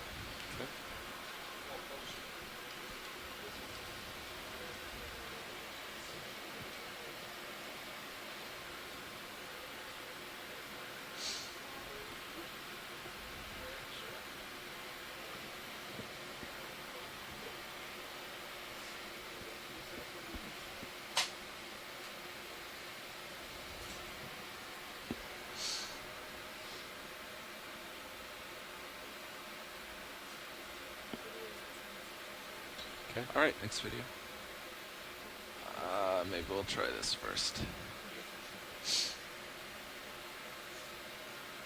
Looks like another Bassozetus, another cusk eel, from the shape of the head, the large, very rounded, smooth head, and the way that it's swimming in the water column. Now we can see the very small eyes. So I think this is the third one of these that we've seen on this dive. It's going off into the black. Yeah, thanks, Bruce. Maybe one more snap on it if you can. No. That's it for that fish.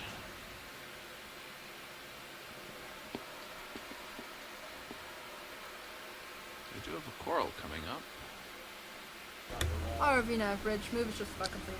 You could So as we're moving up the slope, as we're seeing more intact lava flows. These are kind of pillowed flows, this rounded, bumpy format is how they erupt on the seafloor. So as we're moving up, we're seeing more of these intact and less of the talus or broken rock in between, and we'll probably be seeing some more corals such as this one in the foreground. Ship move is complete, pilots. Right. Just a Crinoid. Just be in the middle of that. Serious.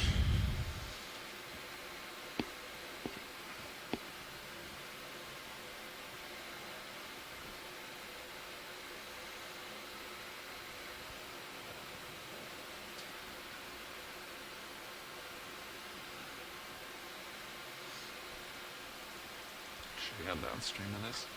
Alright, video, come on in.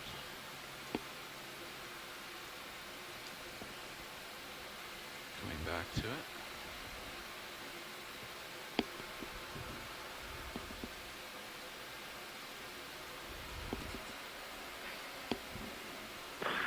right you are, John. Getting to know your deep water corals here. So it's got a couple of looks brittle stars on there, at least one. Also some anemones, it looks like. Yeah. But this is in the family Primnoidae. It's a deep water octocoral. And as far as which one, my guess at the moment would be, as we're zooming in a little closer here, let's see. Also has an amphipod on it, right? Oh yeah, look at that. And a brittle star, a couple of brittle stars. You'll see in the upper right. Looking down at you at 65 degrees. Probably going to be in the genus, maybe Calyptophorus possibility. The other possibility with Norella, I think. But yeah, look, these are some brittle stars. We used to call all these spiny ones Ophiacanthidae, or in the family Ophiacanthidae, but now we know better that there can be other spiny ones in different families, I guess. Would these all three be the same thing? So anyway, beautiful. What's that? Would these three be the same? It looks like a smaller one, a juvenile maybe, or just a different type?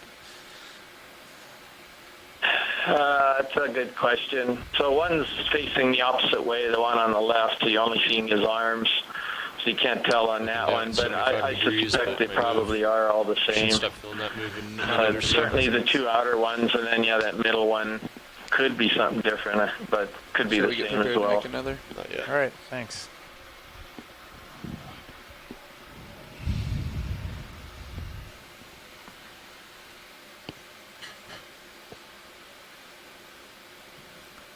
Yeah, that's a lonely coral. Nothing much else right on this That's slope. a very lonely coral. Yeah. I think he needs a sponge friend. All right, I'm moving ahead.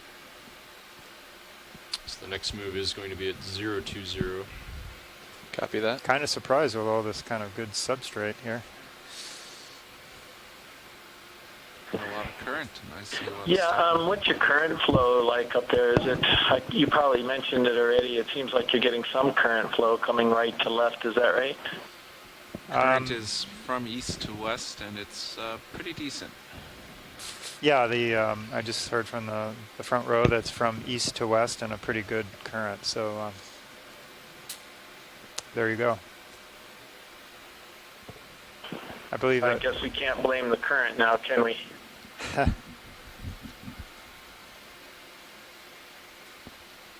lot of times these very cobbly bottoms like this, they can have a lot of corals, and then some of them they don't have a lot of corals. It's not clear whether this is loose or pretty stuck together with manganese crust, but I suspect a lot of it's stuck together. So it should provide a pretty firm base for corals to settle on. So I really don't know why there wouldn't be more corals here. Yeah, I was wondering if they like some of the more massive features, maybe just because it gets them up higher out of the water, higher into the water, into the current flow. RV Nav Bridge. Yeah, perhaps. Go ahead, Bridge. Hi there, we are, we're going to try and this change one's the guy's heading staring us down. You'll see the come to 350. Bassizetus. Copy that, 350, thank you. Yep, that's right. It's another Bassizetus with small eyes, rounded head, and boy, this is pretty bold. He wants to get his, he's showing us his good side here for his close-up. So we should have a few minutes here. Yeah, I have to admit I had a little coaching. Megan just came back, so...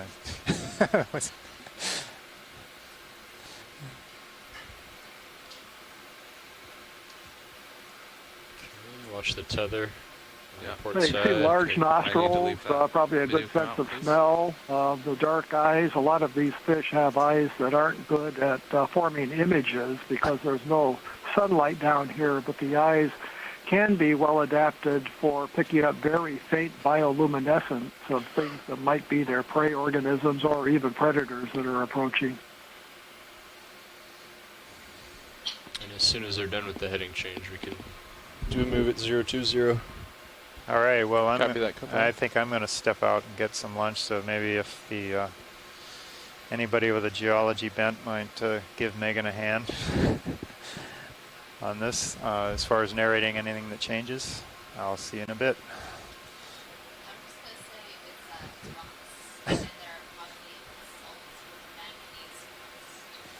You are all correct in stating that.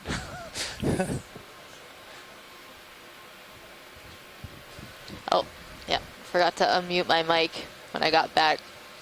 You know, I got my head situated, didn't want to like jumble all the sound, but I said that they're rocks and they're likely basalt with a manganese crust. Check. Check, check. Geology fact.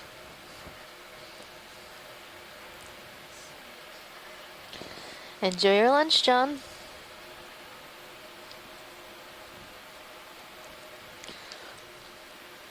So they go into 350, John?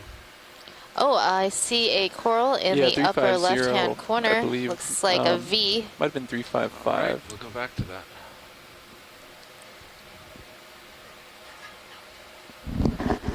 I think it was 350. So this might be a primnoid coral. Have we seen a primnoid coral yet today while I was gone?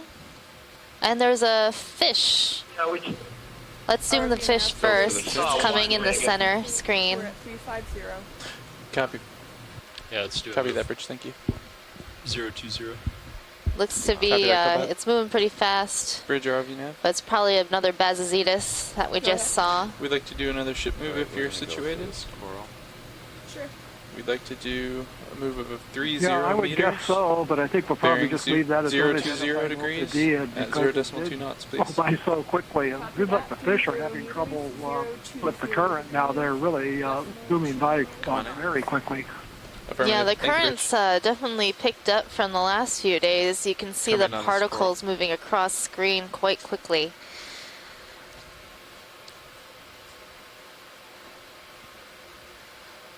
And here we go. It looks like a Narella, which is a genus in the family Primnoidae. That is an octocoral. Move initiated, 30 meters, 020 degrees at decimal 2 knots. Thank you, Bridge. It's one of those. Megan, we did see a primnoid when you were gone. It was different than this one. It was a lyrate primnoid that could have been a calyptrophora or a Narella. It was hard to say. This is clearly a Narella. I think you can see at least the minimum of 3 body scales on the calyces. But this could be that V-shaped or 2-branched Narella that we sampled for the first time last year off of Wake, and it's going to be something new, a new species according to Steve Cairns at the Smithsonian. Awesome. Yeah, I was going to suggest maybe collecting it if it hadn't been sampled before, but since I'm hearing it probably has been sampled before, we can probably move on from this specimen. All right, video, come on out. Yeah, there's always a better coral on the other side of the rock, right, Megan? Right. There does seem to be another coral in the distance on the right-hand side.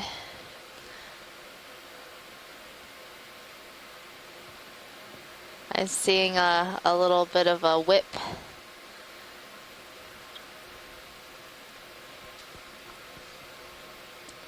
I know you have such a great memory for all the different specimens that have been collected, Chris. That one, it just so happens I was out on the Wake cruise, so it was easy for me to remember that one. And we came across a huge field of them where these V-shaped primnoids are everywhere. So we grabbed one of them. But, I mean, if nothing else appears as you get further upslope, that's going to be undoubtedly, at the very least, a new record. So it'd be worthy to grab it. But I would just hold off a bit for now. Okay. It looks like we've got a bamboo coral in view. It's possibly the J. clade bamboo that we saw earlier. So I learned that these clades have been divvied up based on genetic testing. They use the mitochondrial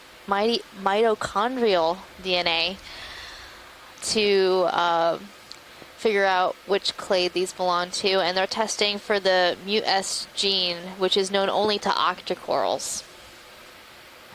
So you see on this particular bamboo coral, there are large intertentacular spines in between the pinnate tentacles. So those are large spines in between each one of these tentacles.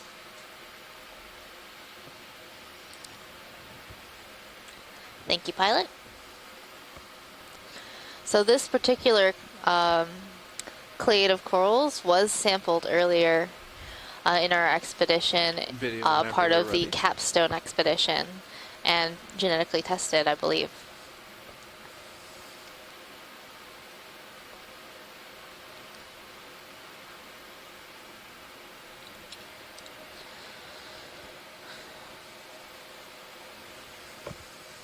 And now we're moving again? Well, I'll start feeling the move in about 1 minute. Okay. Yeah, the ship is presently moving.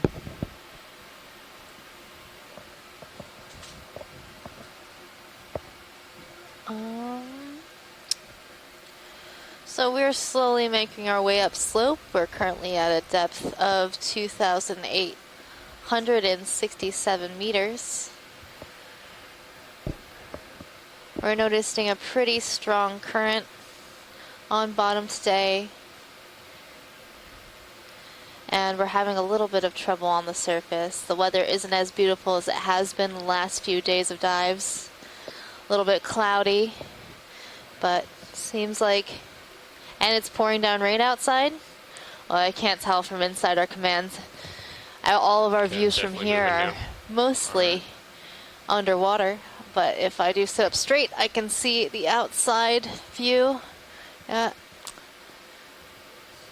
Quite weathery out there. I'm looking at 35 degrees, so it would move But it along. looks like the dive will continue as planned.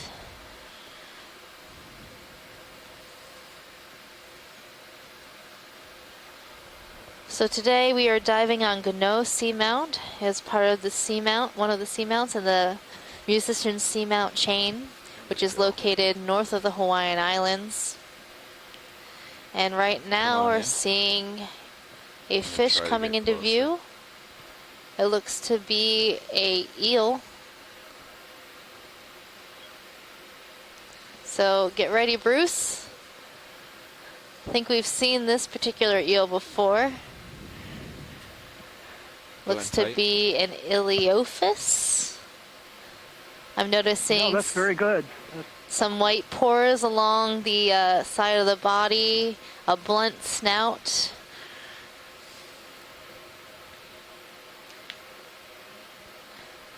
I'm also noticing that this particular eel has a lot of scrapes and scratches. Let's kill the lasers. Bruce, do you know why it might have these types of scrapes and scratches? Is it from feeding, or do they fight? Probably ranged in D2 sonar to 30, John. We see this quite often, this sort of scarring on these Synaphobranchid eels. It's the family Synaphobranchidae. This is an arrow-tooth eel. You're right. It's in the genus Iliophis. Go ahead, Rich.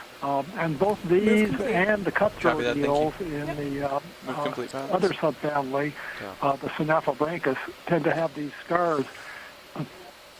I don't know if anybody has a solid idea, but my idea, and I think it's not original, is that these are large predators and active, and they probably go after things like the little shrimps and little fishes in the area, other crustaceans, and probably end up chasing them more actively than a lot of the animals will at these cold depths. And as they do that in the kind of rugged, rocky areas and amongst the corals and all, they probably scrape up their skin. So it's probably, I suspect it's probably a consequence of their feeding, their active foraging, predatory lifestyle. That behavior that we just saw is something we see quite often in Synaphobranchid eels, where they'll do a shake and they'll open their mouth, and we think that's a reaction to the presence of the ROV. That may be defensive, maybe getting ready to do some sort of a strike or something. We really don't know, but that's a behavior that we see very often in Synaphobranchid eels. Let me go to that darker background. Thanks for that information, Bruce. Yeah, I've seen that a number of times with the Synaphobranchid eels. They'll also open their mouth and sort of gape at the ROV. maybe to sort of scare us away.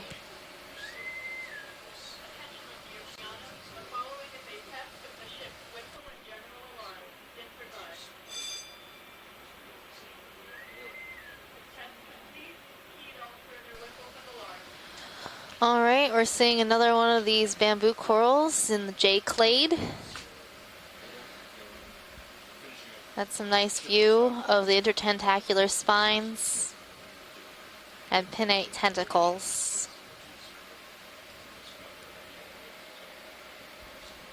Joy lock me? You joy lock me? Never mind. It's fine. Alright, video, come on out.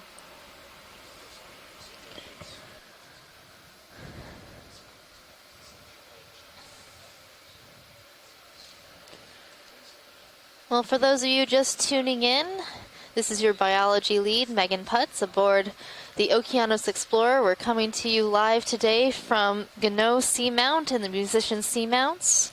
These seamounts are located north of the Hawaiian Islands.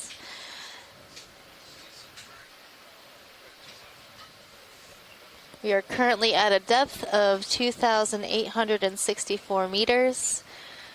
And right now we're going through a pilot change. So we'll be hanging out here for just a moment till our new pilot gets situated.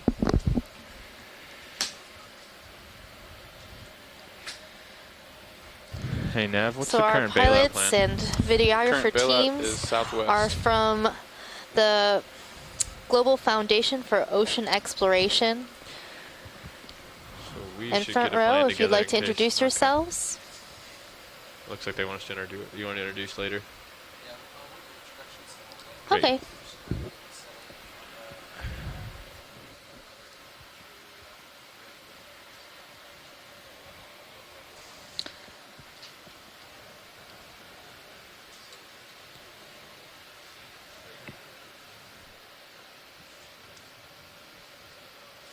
So right now our ROV team is coming up with a plan just in case the ship loses propulsion. We are experiencing some waves and weather on the surface.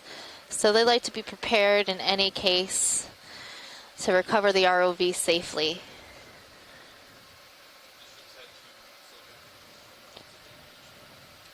So our ROV is actually neutrally buoyant, so if we were to lose power to it or have the tether break, it would float to the surface and we would hopefully be able to recover it.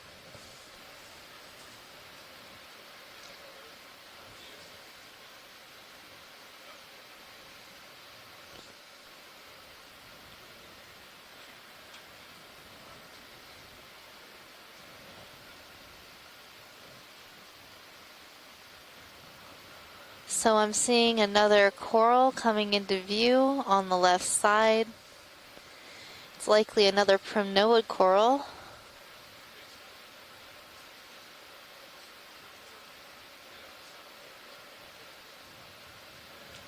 And in the background, I'm seeing a large round object that may be a sponge.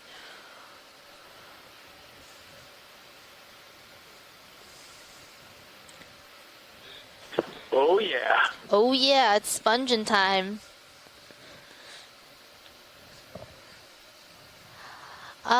Let's... Feeling squishy already. Yep, feeling squishy already. I think we should take a look at the sponge. Well, this may be a different type of primnoid. This could be macrocalyx too. But either way.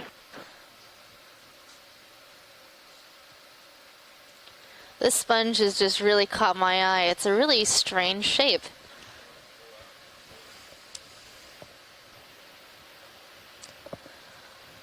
I'm not sure what it is, Chris. I'm gonna need your help. Okay, standing by.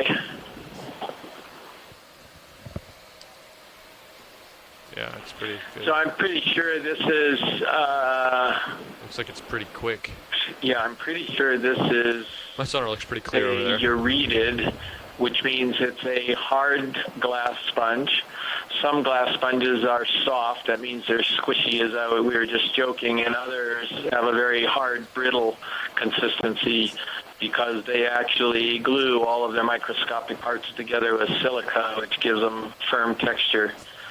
So this one is almost, I guess it's a hard one, I think. Yeah, it looks like it's in that family, Urididae. Ship has been stopped, it's got that translucent appearance. 7 minutes, so I think you guys have settled As down. far as going further than that, I'm just not so You will sure want to that we continue can. to push it moves in fairly regularly. We will. On target. Is this something that we would want to collect, Chris? Are you interested in studying this particular sponge? Okay, RV nav bridge. Could we zoom just for a moment and just see what it looks like a little closer up? 2000.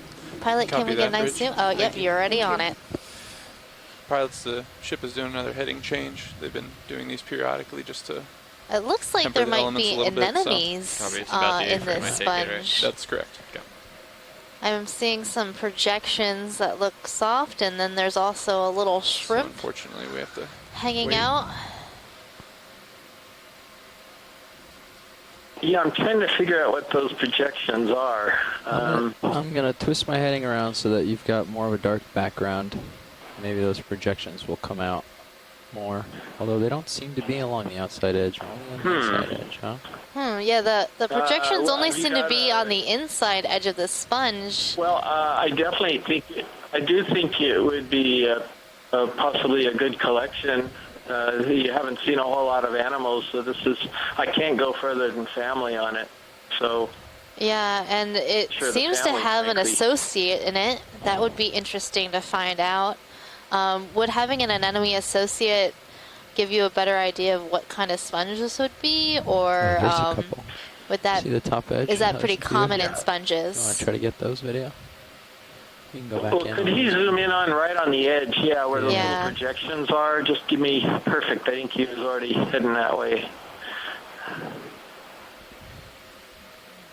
They almost look like part of the sponge. I see sort of fuzzy appearance to the projections.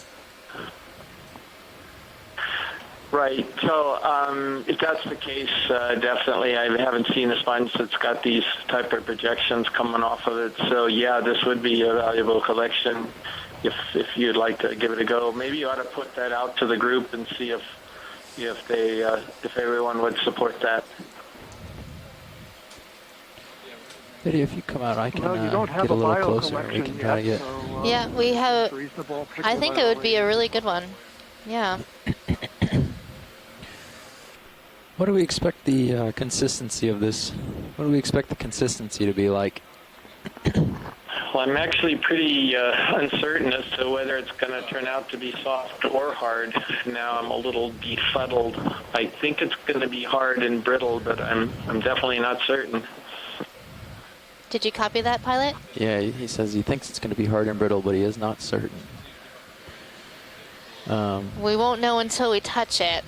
So, do you remember the sponge sample a couple of days ago where kind of got fingerfuls more than like a chunk? Yes. This may Yeah, or may that not- large sort of cowboy hat looking sponge. Yep.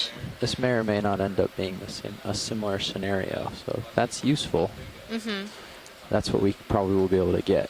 Okay, yeah. That should be enough. Get a part of the sponge that has those little projections on it too, because if they were Cnidarians, it'd be good to sample those as well. Yeah, definitely part of the projections. And Chris, I'm seeing these sort of long striations and lines within the skeleton. Do you think that might make it more of a soft? The sort of spicules are lined up in those sort of long, thread-like manner.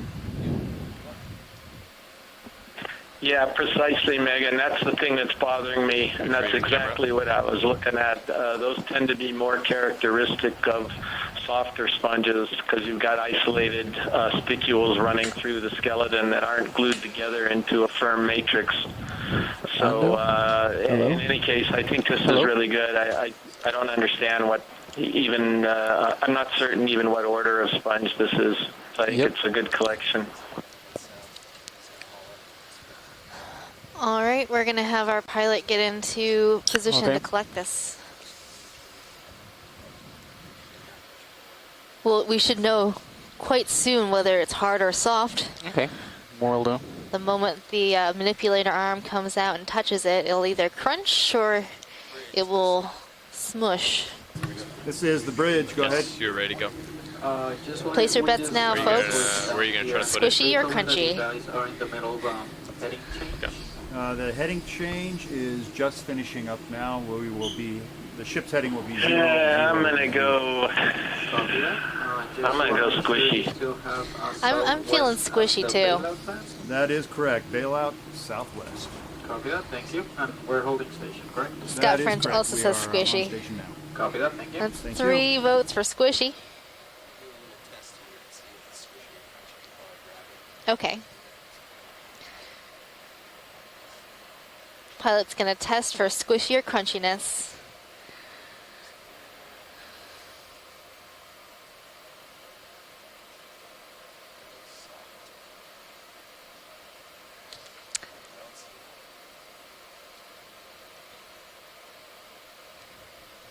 Oh, the squishies have it.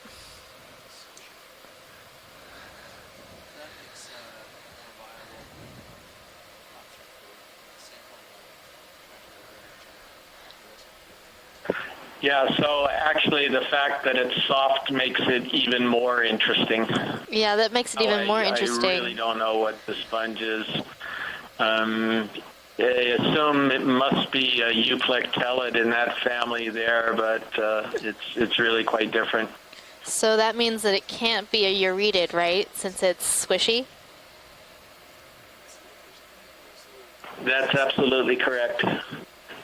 So, yeah, this is really good.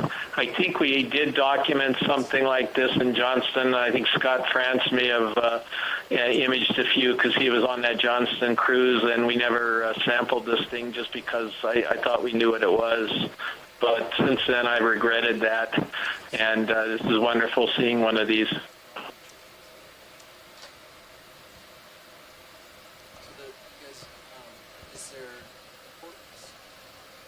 Is there importance in making sure we get some of those bumps, or do you think yes, they are we part definitely need the bumps. Okay. Whatever those are, they're very interesting, and if it's part of the skeleton, that should be pretty telling. Okay. So the bumps are on the inside. So that will be make it interesting as well. So there was a report a number of years ago about commensal cnidarians in a sponge, Anemone, which was a softer consistency sponge. But as far as I know, that's the only report of a commensal anemone in a soft sponge. All the rest of them we know about are in harder sponges. That's not saying those little projections are cnidarians, but if they were, again, this is a really wild sponge. And even if they're not, this is going to be terrific.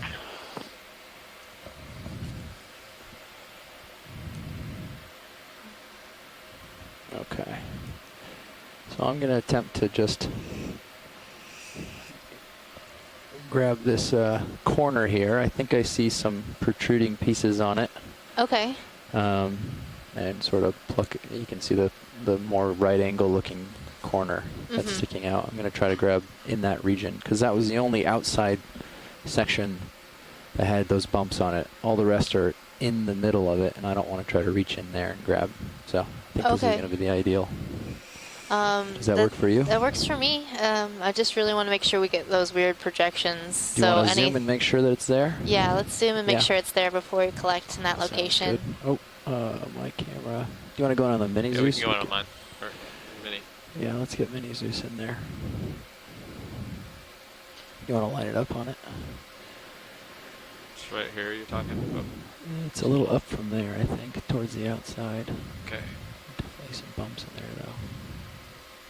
Let's see. See, I don't see them there. Wait for it. It's in I thought it was in this general Yeah, I thought so section. too. See, there's Yeah. see this hole where the finger is right now on the mini Zeus? Yeah, I see one inside that hole. So when we were looking at this region with the Zeus Plus, there's a whole bunch sticking out, but I think they're camouflaged right now. Okay. Yeah, you can kind of see them. I can see them further down on that side. Yeah. But yeah, if we're looking straight down, they probably blend in. Yeah. Well, there's a whole bunch of long protrusions. Yeah, further down on the left side. In this section here. Okay, coming down. So could we grab that section? If that's what you prefer, I can try for that. It's a little trickier, but we'll go for it. Okay. Yeah, that looks good. If that's the ideal. Right along there, if you could grab a chunk of that, yeah, of that left part of the colony.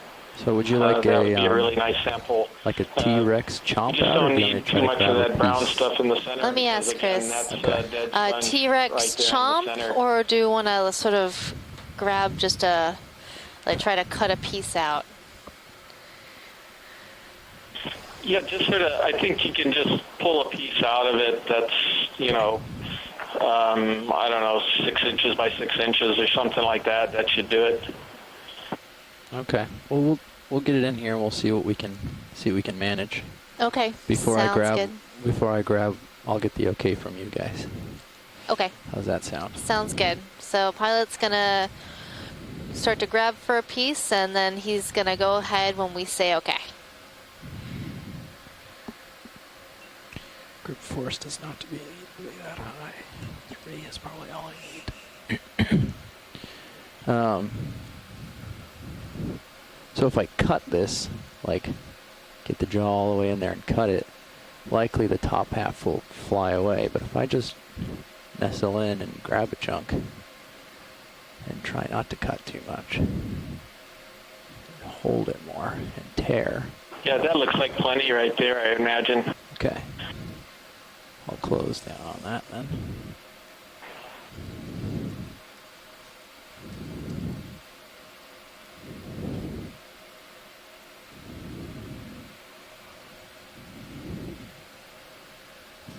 Try something like that. A little tighter.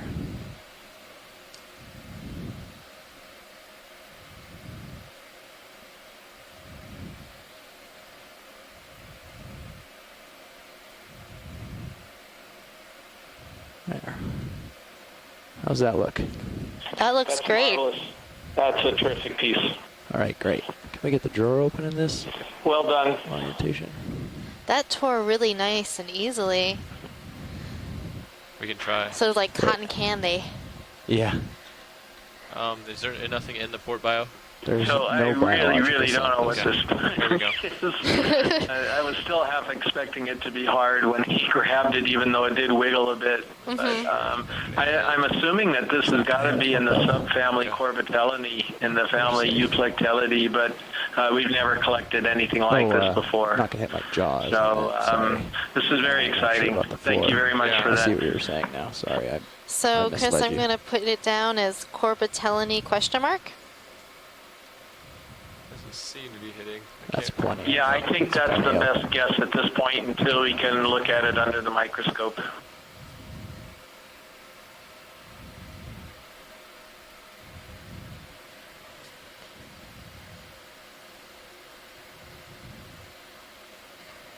Touching the edge a little. There we go. Okay. And open the jaws. Give a little shake. And we're in. Okay. We're in. We can close. Okay. All right, lovely sample. Thank you, Pilot. You're welcome.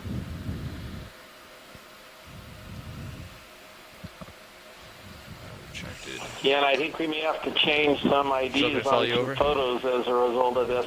I can't remember whether we decided to alter the new version of the guide to call these things Corbitellinae or Euplectellidae instead of Euretidae, but I know they were listed as a Euretid for a while, secure. And that's definitely wrong. So, very good. Thank you very much. Thanks for being on the line, Chris. You definitely helped us out a bunch. So while you were gone, John, we collected this beautiful sponge. We had a wager. Mm-hmm. Mine back. And I'll come hang out with you over there. It was a crusty versus squishy wager. The squishies won. We were trying to figure out if this sponge was going to be squishy or crunchy. Well, it ended up being cotton candy-y, so... Yeah, maybe. full squish. Mm-hmm. Yep, went squishy. Chris's original idea was it was going to be crunchy, but he changed his mind at the last moment.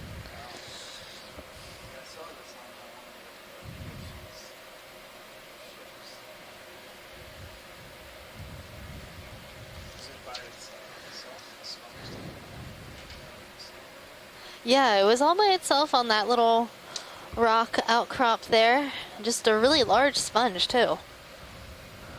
I will follow you up from 70. Great. Halosaur species 2 soup. So Megan, I'm gonna have to Nope. shoot back up to the shoot up to my office, but thanks very much. I'll be watching a little more passively from my office. So That was a little getting floaty, pretty so maybe we put the rest and in hope starboard. you see some more animals show up pretty soon. Thanks for joining us today, Chris. It was great having you, and I'm glad we could collect a sponge while you were on the line. All right.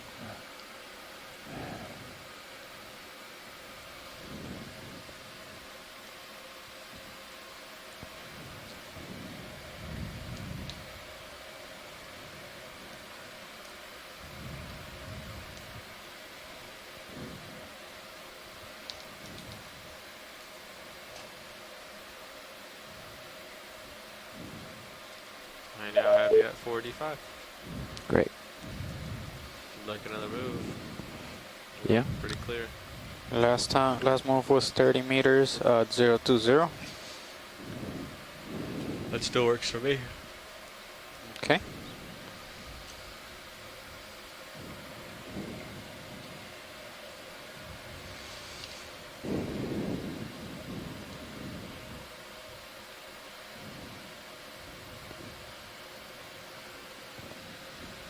I think we're seeing a black 0 to 0 coral on coming up. this broken pillow looking rock. Does that look like a broken pillow to you? Yeah, it's kind of got that kind of classic prismatic triangular shape to it. So it's fractured off of a larger outcrop. Or keep going. Can we take a nice snap zoom of this? I'm wondering if the branches are sub-branching. Okay. Yeah, we can snap in on this.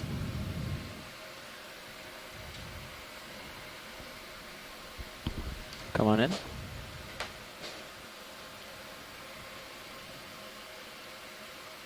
Do you need to see along the spine so they can see if...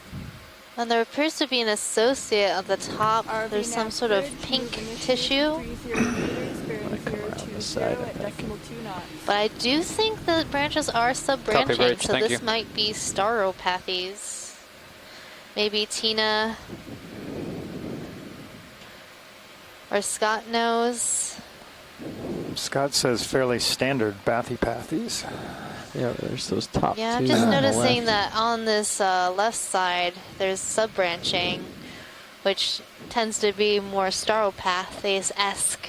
But I did learn the other day that sometimes when these bathypathes get disturbed or the tissue is removed, that they might branch sideways.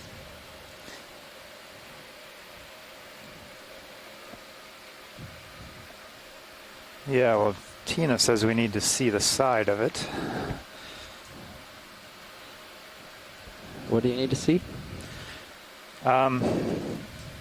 I think we need to see from a side view. Okay. We'll rotate right a little. Go into the branches first. Oh. Or whatever Sorry, it works. Yeah. You can go into the branches first if you want video for your zoom. Video would like a quick zoom of the polyps. Tina does say it is a stauropathes.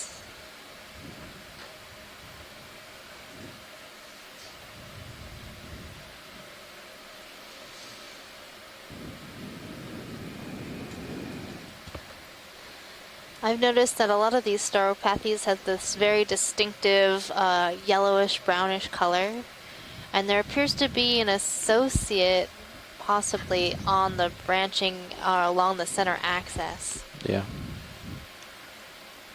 Okay. Well, coming wide. Okay. Awesome. Thanks, video. Well, for the sake of the trip, I guess I'll just try to keep ahead so we can keep those moves coming. And they don't have to hold off as much. So I'll just try to stay stretched out. Of course, this is pretty poorly sub-branched for stauropathes. Yeah. And Scott's wondering why it might be like this. Who knows, it could be a young one, it hasn't finished sub-branching, or maybe there was some predation, who knows. All right, now you're pretty far out there. Okay. I don't know how we're going to keep really good time with all these, all this dense coral and stuff here. Yeah, it shows a lot.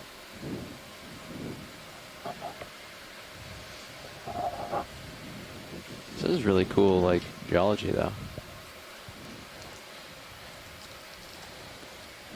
The rocks seem to be a little more consolidated, sort of pebbled with some loose talus. Yeah, this kind of this low relief, intact flows of pillowed flows.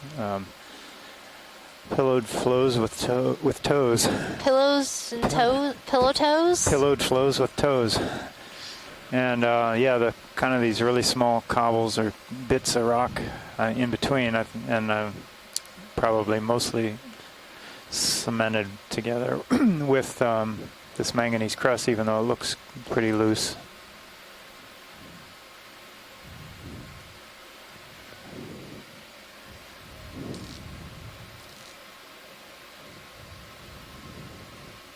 So are the lasers on? I haven't seen those for a while, just to give us a sense of scale and size of things.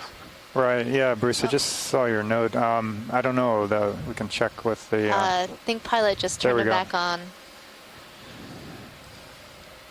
Okay, thank you. That's useful. So that's two red dots 10 centimeters apart, about 4 inches, so we can judge the size of what we're looking at. In a minute. Great.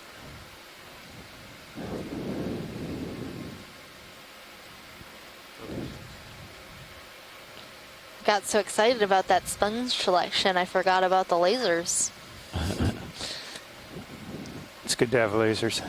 It's also good to have sponges. It was a spongy sponge. Yeah.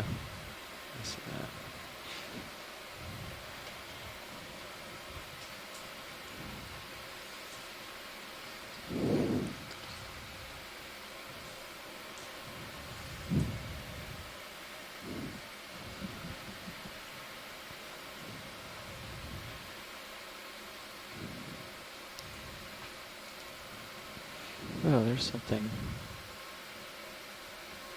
the underside of these rocks. Is there something? I think our pilot spotted something. Can't tell. Come on in, video, for a snap zoom. Just looks like there's something growing on the underside of these rocks. I don't know if it's all this or if it's just muck. It might just be muck.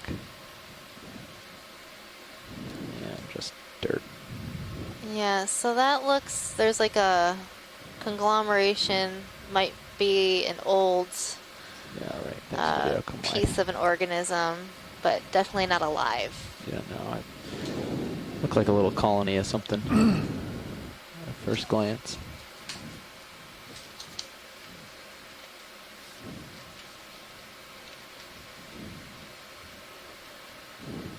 This area looks pretty smooth.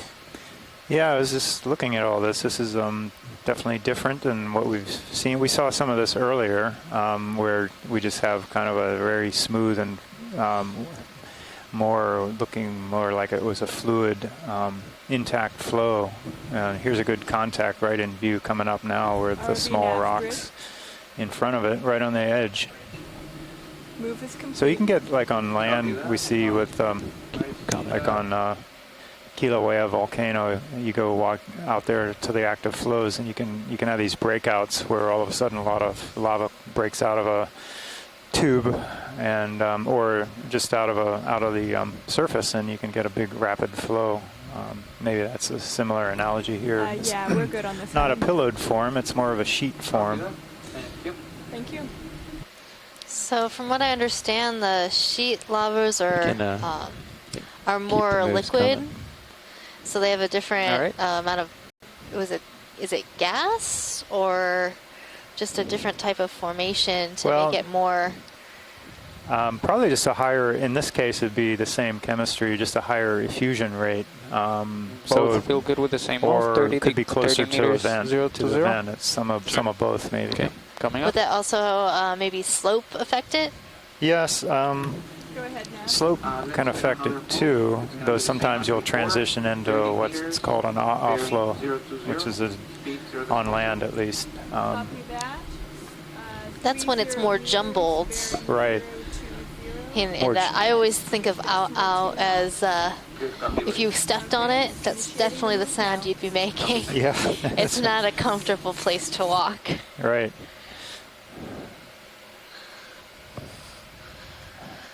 The other type is the pohoihoi, which is more like this pillowed flow, more with like toes and bumps and undulations like you're seeing right now.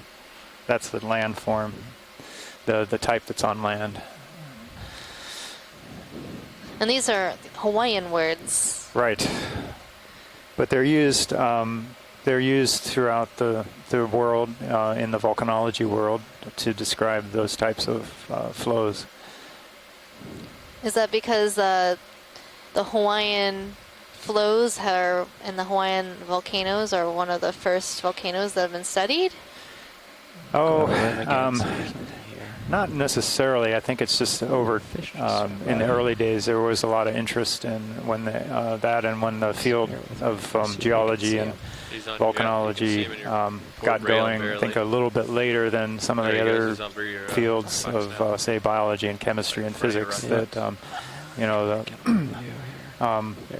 Hawaii was known from the early days of making fish discovery and study. Have we seen one of these today yet?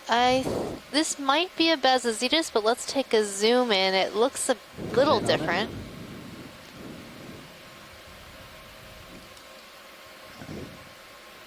So this is an ophidiid or cusk eel. And I really like the shape of the head there. Yeah. Bruce, can you get an ID from a top-down view like that? I couldn't really. We're getting another view. I think this is something different, and I'm waiting to see if it has distinct spines on the head. Yeah, this definitely looks different. I'm wondering if this might be something called Acanthonis. I don't see big spines on the head, but it's not a Basozetus. It's much more robust. A little bit of a puzzle here. A very large head, rounded head. I don't see the spines that I would expect to see on Acanthonis. Acanthonis armatus, the species name armatus, comes from distinct spines that they have. But this is definitely a different one. You can see it's kind of stunned by the light and the other sensory input from the ROV, so it just bumped into a rock, which I'm sure it wouldn't do if it weren't sort of stressed out. But I don't think that's Basozetus. I'll have to take a better look at images of this when we get those and send them off to some experts. But right now I'm going to tentatively identify it as Acanthonis armatus. Yeah, Bruce, the head looked kind of bumpy and not smooth, but I don't think it didn't look spiny to me.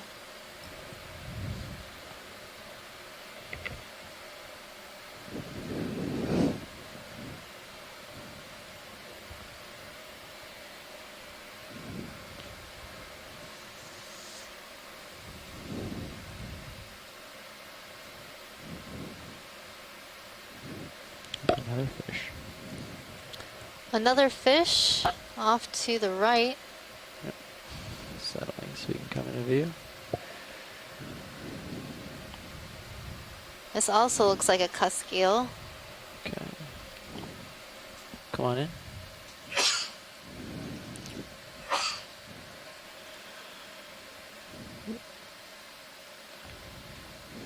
This fish I isn't. think this one is another Bassozetus, except it's got its head turned away from us. But you can see the difference between this one and the one that we just saw, this more slender fish. The head is much smaller relative to the body than the one that we just saw. And the head isn't as textured. Yeah. So I believe that this is a Bassozetus, and the other one was not. It was really nice of these fish to be so close together so we could compare. You can see him blowing right along in the current. Well, we've seen this fish before today, so we can move on. Okay.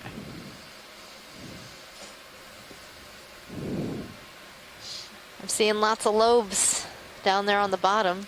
Yeah, there's some kind of nice classic pillow flows there.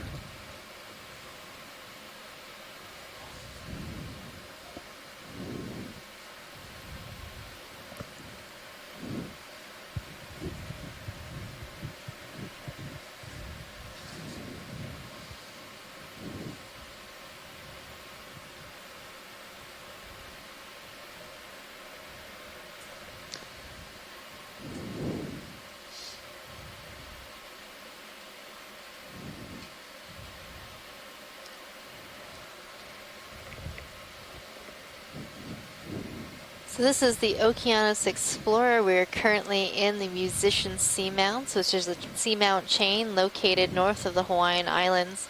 Today we are diving on Gounod Seamount, which is named after the French composer Gounod, who is most famously known for his Ave Maria.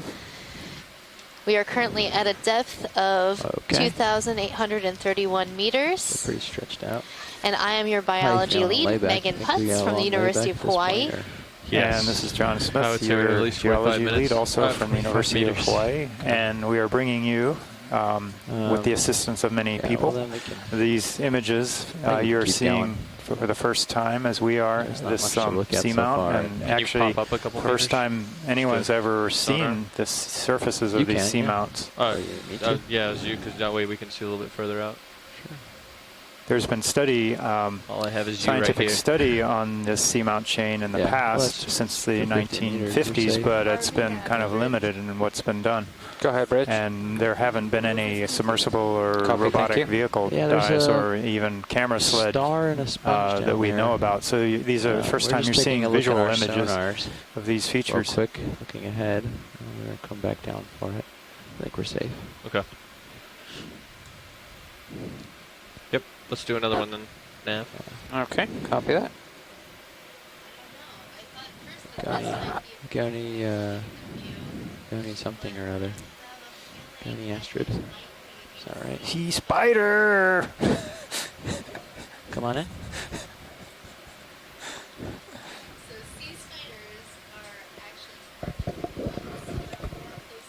I think you're off mic. Megan, you're currently muted. Go ahead, Nav. Let's keep moving. It's going to be the same exact move. 30 meters. So sea spiders are arthropods, but they are not related to actual land spiders. Video zoom. Copy. But like land spiders, they have this very articulated skeleton with long legs. This one is a very, very large individual. Yeah, the first one we've seen this trip, I believe.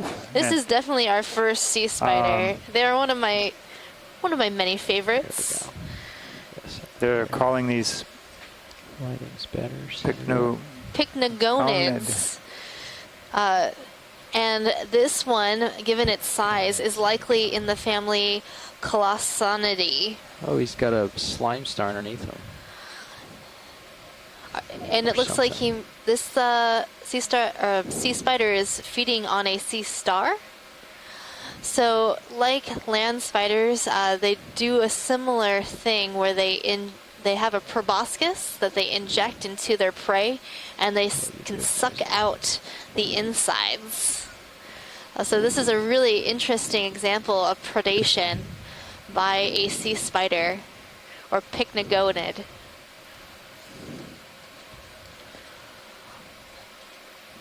This is super exciting. So Scott France says that these usually feed on cnidarians.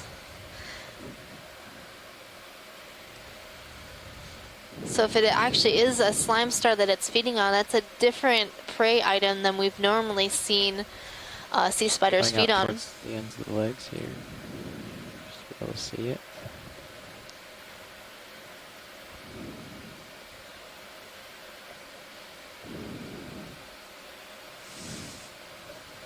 So this leg's very straight, but he's got another one on the other side that's very curly looking. Kind of weird. This is a really cool find. Wasn't there there's a study published recently by some University of Hawaii researchers on sea spiders? Is that they were looking at totally wide on how they video? metabolize, how they Yes. actually live? Thanks. I think that they can use their legs as part of the mechanism to pump their They're use them kind of as lungs. Laze it. Is their gills pump? Off we should go. they use their legs to like Lasers pump should be water on. in and out of their bodies. Yeah, Video right. so we get the lasers. Because they figured check I that. think something about the body wasn't really big enough to support their large footprint, so to speak. That's really interesting. I can tilt down as I'm well. not familiar with Get a that full study, so I'm species for a definitely go and look that up later. Yeah, I'm a little fuzzy on the 30 details degrees. I now, didn't move but the camera. Thanks. it was fairly significant because it wasn't really understood before. Okay, video. I think we're all set. That sea spider looks to be almost a foot across. Those lasers are 4 inches apart. Yeah. That's a very large individual. I'm glad we got to see that. That was really cool.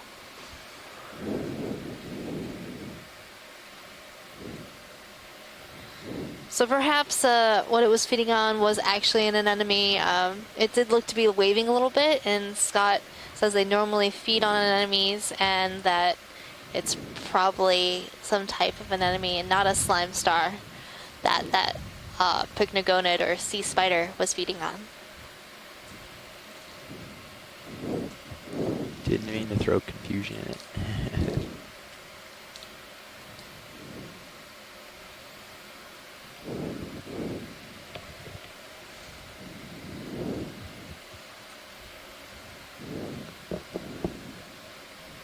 I think this might be a dead stalk coming into view, but there are some associates on it.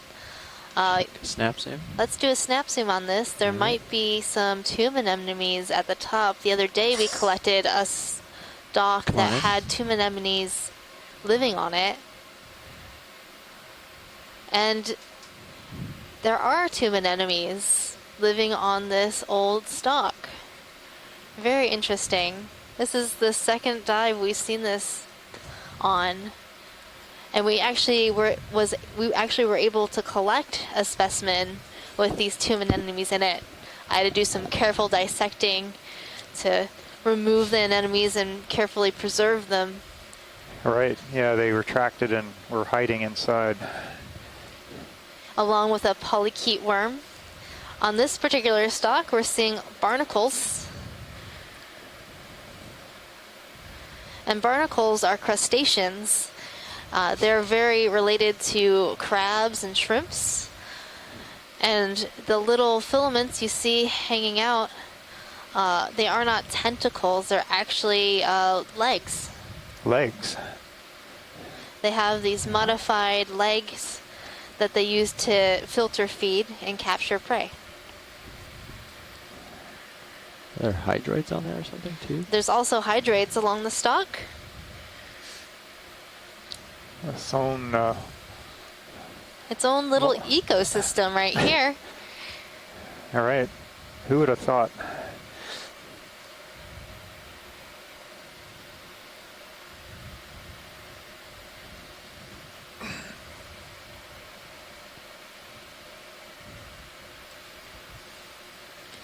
That's a beautiful view.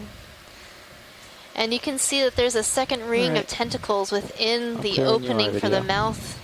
And that's very distinctive of cereanthids or tube anemones. These tube anemones are vercuids. Vercuid. Vercuid.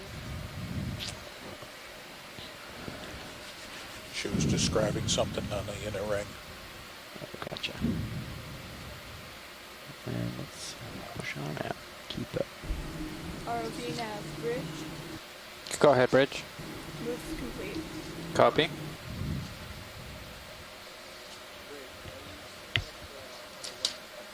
So that was Beethoven's Seamount, or Beethoven Ridge that we collected the cereanthids in the stock? Yeah, I think so. That's a couple days ago.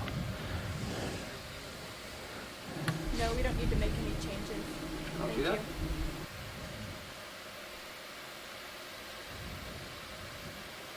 Here's another stock.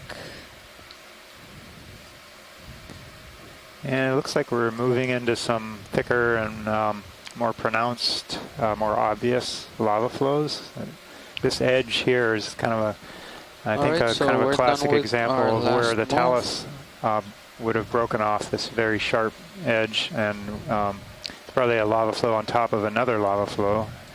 And that front end had broken off, kind of calved off like glaciers, so to speak, and rolled down slope to create all those talus fields that you saw on the way up.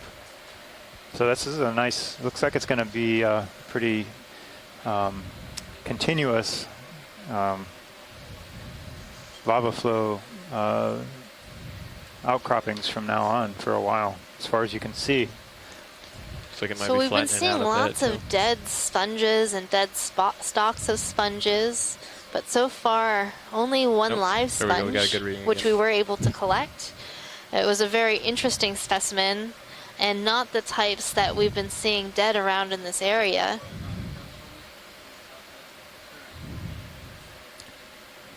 Seeing another primnoid coral at the bottom of our screen, likely a Narella.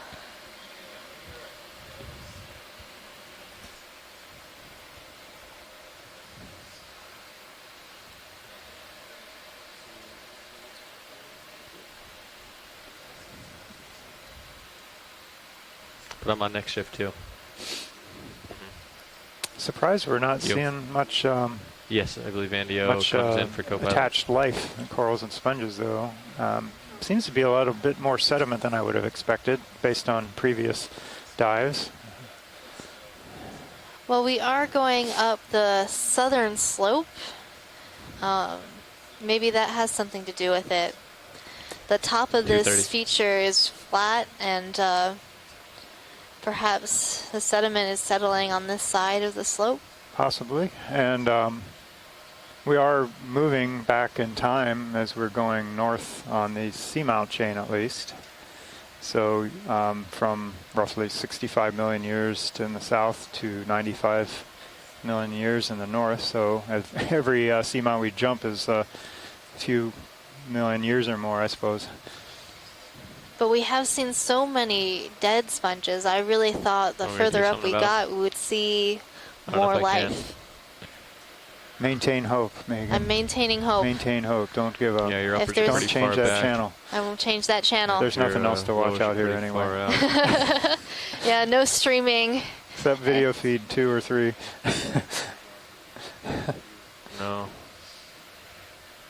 Or 15 other cameras. So it looks like we're about halfway along our track. Yes, look good to me. So we're going to try to make as good a time to the top. I have high hopes for the top of this feature. With the ship? High hopes. That one ended about 5 minutes ago. It ended up 5 minutes ago? Yep. Or about. That was beautiful. 2. Yeah. 5? 4. So you're saying, what a setup. Okay, coming up then.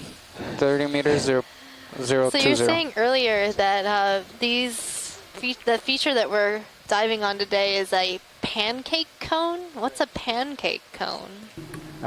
So these are flat-topped cones, and they have the same kind of shape at the bottom, or round, and then they're just, instead of going to a peak, they're flat at the top. And Can it be called a cone if it's flat? well, or is that a that's geology good term? I guess you'd call the other ones a peaked cone. A peaked cone? Peaked cone. Or just a cone. A cone cone? Yeah, a cone. But we have cones where we have kind of a cone and then a depression, a crater, and then some don't really have a crater. They just have a did you already get that moving? I top, which here. is maybe like a spouted cone we're or peaked starting cone. to move right now. And we have pancake okay, cones. great. Well, they sound delicious. I prefer waffle cones, but Fair enough. We had some waffle cones last night. It was Sunday.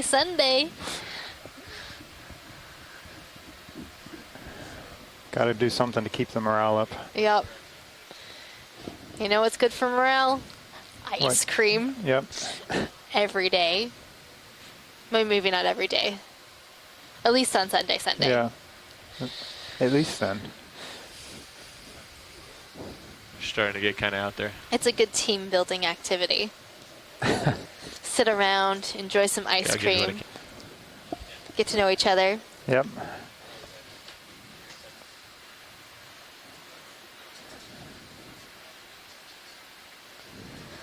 Oh, we've got an animal coming into view, probably a crinoid.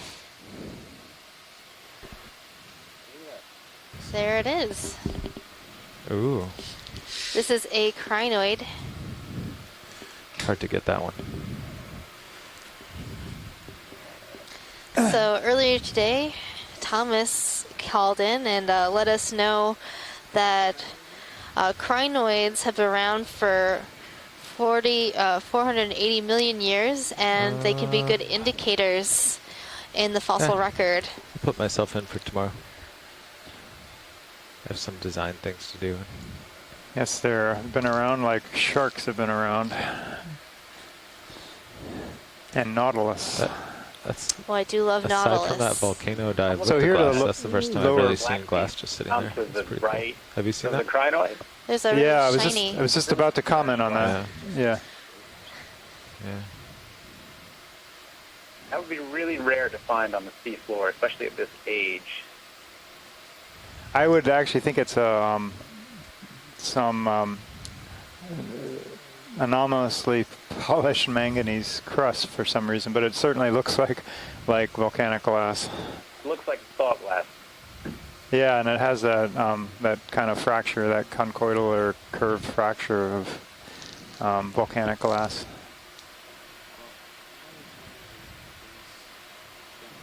That's extremely shiny. Yeah. Maybe there's some more around I here. heard there's 2 moves in a row anyway. That piece so looks pretty should be No, trucking along. that's part of the furniture there. yeah. It's just unusual that would actually, whatever it is, whether it's volcanic glass or manganese, why that one little spot would be like that. It looks like it was chipped off and polished, but it's really well protected, so you can actually see it from this wide view. It's pretty amazing. Mysteries, geological mysteries of the deep sea.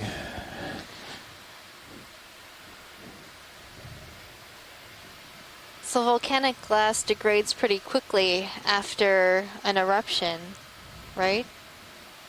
Or a lava yeah, flow? relatively, especially in geologic terms. How's the current down here? It's not very stable once it erupts and cools like that. It's also brittle, just physically brittle. But sharp, they use that, the Hawaiian people use that as a tool, that volcanic glass. There's quarries of it on certain places, I think, like Mauna Kea on the Big Island, where they actually could mine that and use it as sharp tools for cutting and chiseling. Probably make adze as their axes to create the, dig out the canoes, the voyaging canoes. I think only certain people were allowed to go there. To the quarry? To the quarries, yeah, because it's a sacred mountain, but also the rock was a special resource, non-renewable in human terms, human timescales. All right. So you said conchoidal fracture. Does that mean like circular? Okay. Yeah, it makes, yeah, exactly. It's a kind of circular pattern. And that's pretty much it. Good. Yeah.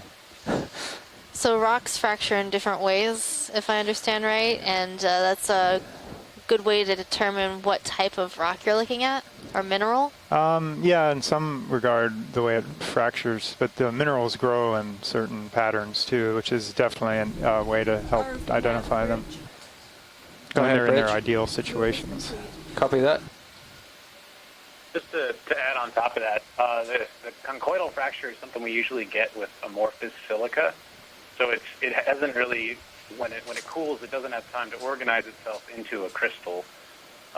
It's kind of just a jumble of silica. So when we get the conchoidal fracture, what that tells us is that there's not really, it cooled very quickly, and it didn't have time to form any sort of mineral crystals. And then we'll trade you in co-pilot for at the watch. Right, lead, Thomas. at the watch Thanks. change. That's exactly right.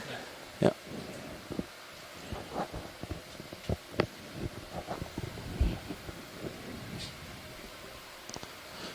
So it's basically quenched either by the air temperature or the seawater.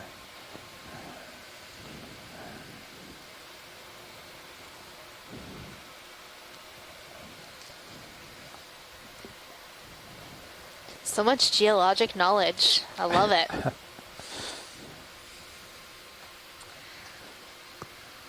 Seeing another coral in the bottom of the screen. Probably a bamboo coral.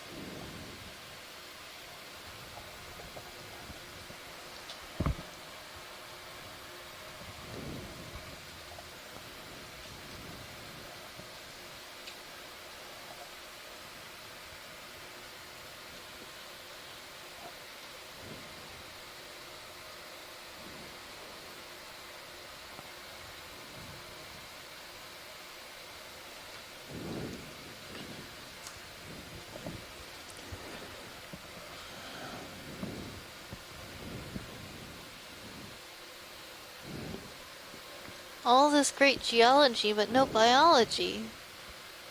Where are my dense communities, my beautiful corals?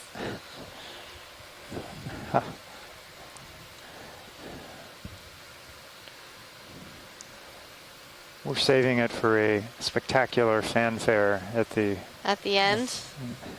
Perhaps. All right.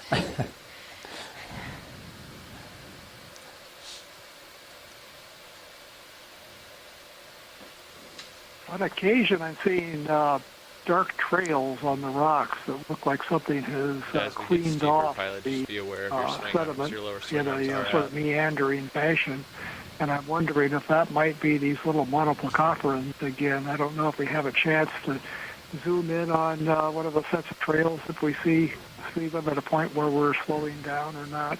I know you want to get to the waypoint though, so don't hang up the survey for that. Okay, yeah, if we spot something, I'll definitely call it out. I've noticed some of these trails, I didn't see them earlier, but now that we've gotten to this more flat, sort of consolidated area, I've seen a lot more. They do look wider than what we've seen in the past associated with the monoplacophorans, so maybe that suggests it's a larger set of individuals moving around on the rocks here. I think this, yeah, let's zoom in on this coral in view. It's pretty tall.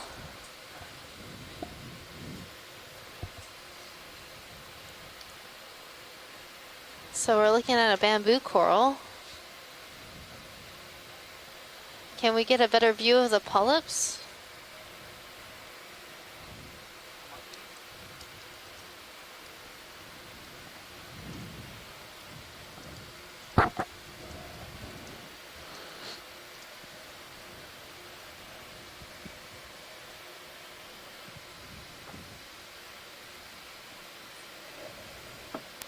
I'm going to chime in with something about the composer Gounod that you mentioned earlier, that that's the person that this Seamount was named for, Charles Gounod. And for those of us who are quite a bit older than a lot of people watching, I think Charles Gounod is known more for the composition March of the Marionettes. back in the early days of television, black and white television, that was a theme for the Alfred Hitchcock show that a lot of people watched, and people that are familiar with that show would know the music almost instantly. Thanks for that fun fact, Bruce. Does it look like all the polyps are concentrated on one side of the stalk? Mostly. They mostly seem to be on one side, which could be Bathygorgia-esque. Waiting for Scott to let us know. Give him a few seconds to give us an ID. The base. He'd like to see the base. Could we pan down? The base seemed pretty devoid of polyps when we had our out view, but the attachment of some of these corals can be really interesting and telling. This is pretty tall. It is. It's quite tall. Almost 2 meters high. Wow.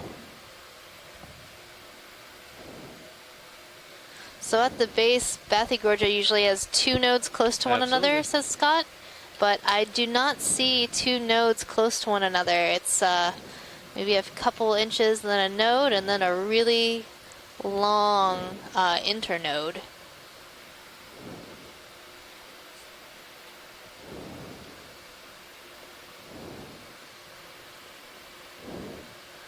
That is a very, very long internode. So when we say nodes and internodes, the nodes are those black pieces which are actually a proteinaceous matrix, and then the white portion is a carbonate. And some of these deep sea bamboo corals have been used as bone replacements in bone grafts. Wow. Yes. Let's move along. I think we're good. Time to center back up. So this could possibly be a sea clade or long bones, says Scott. Sounds like a pirate name. Hey, what day was Talk Like a Pirate Day? I think it's next week. Next week. So we have this calendar in the mess that tells us what every day is. That'll be my pirate name, Bamboo Longbones. Bamboo Longbones? I like it. Now I have to come up with a pirate name. Give me your camera back. I'm going to tilt down on mine.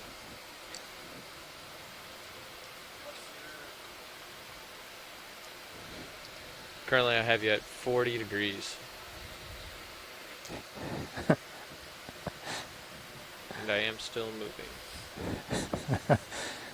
Okay, crusty Longbones. Crusty Longbones. Oh my God.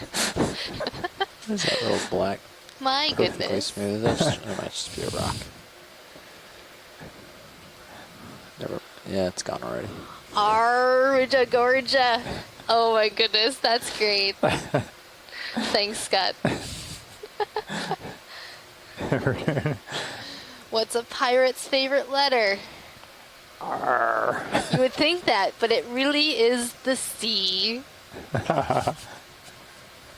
Well played.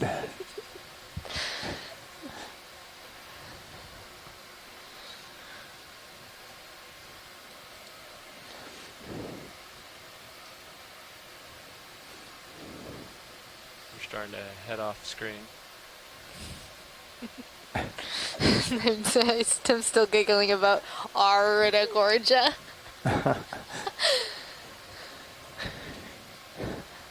So for those who are not familiar, Iridogorgia is a type of chrysogorgid coral. It is very distinctive because it spirals. So if we see one, you'll definitely know it. Look for the spirally coral. That's Iridogorgia.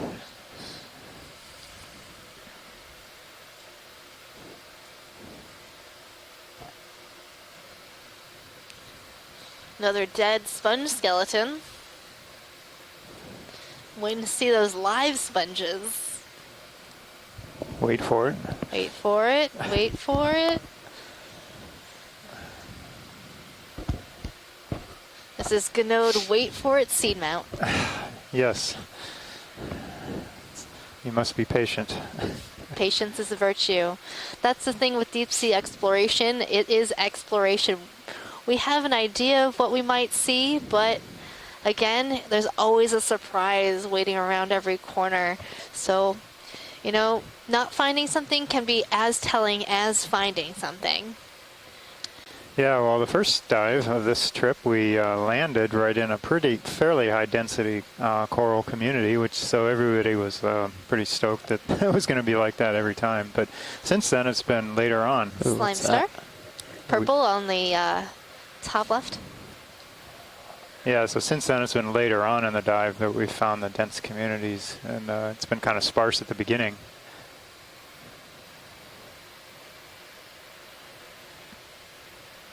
I haven't seen this one before on this cruise. So, no, I think we did see a slime star. So that's what I think this is. Okay. Maybe if Chris Ma is listening, he'll come in and tell us a little bit more about slime stars. But this is one of the more poofy versions. I believe it's in the genus Hymenaster. Poofy, is that a scientific term? I don't know how else to describe it. We've been describing slime stars as either leathery looking or sort of more squishy, poofy looking. So this one looks very poofy. Sure. The thing with collecting these guys is Tilting up. they're not called slime stars just because it's a fun name.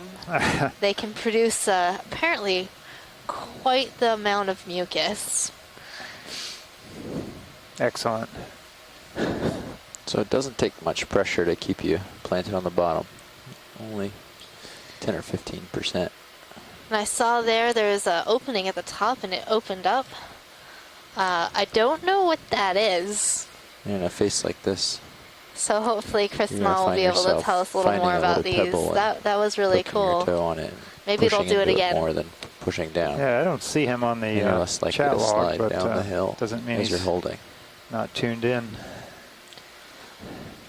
Well, even if he's not tuning in Again, it's now, only, we have a great group of again, we're only, people who 10 or take 15%. screenshots and screen grabs and post them on Facebook so that other experts who weren't able to tune in can almost immediately see the pictures from this day's dive.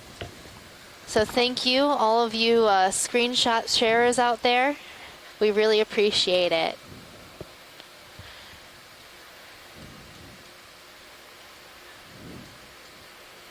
Just safe in there. Oh yeah, it's got some sort of tubercle type thing at the end of its leg. So it's really hard to tell where the ends of the legs are, but you'll see that there's some tube feet or those little hairs that seem to be projecting out to the water. Those are the tube feet which the star uses to move around.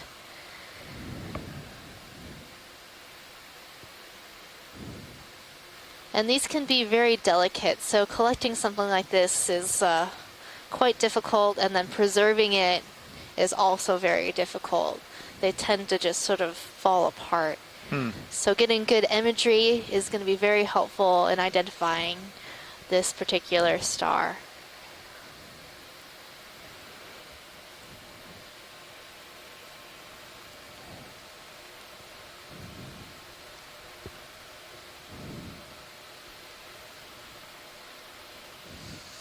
All right. Thank you for that imagery, pilot. Go on, move along. Thank you. You have your camera back, and I believe I'm actually stationary. It's a pretty small star. Hey, guys, looking 4 for a nice inches move. across, the width of our lasers. I like what we've been doing. Okay. Bruce, do you see any of those monoplacophorans in this area? I'm seeing some of the trails on the rocks, but I'm not seeing any animals. Yeah, I don't see any of those, and actually we've been wondering if maybe it's this sea star that's causing those trails. ready The for it? trails are pretty wide. They're much wider and bigger Okay. than the Bridge, ROV nav. Copperins make with their smaller animals. So it's too bad. I was hoping that Chris Law would Another chime ship in, move, please. and then we could ask him what We're going to do those 30 flight stars feed on. meters, They might be, bearing clearly 020 fast degrees from the rock. at 2/10 of a knot. Copy that. 30 meters, bearing 020 at decimal 2 knots. I confirm. Thank you, Bridge. Well, that was a pretty cool find of that slime star. It was a really pretty light purple.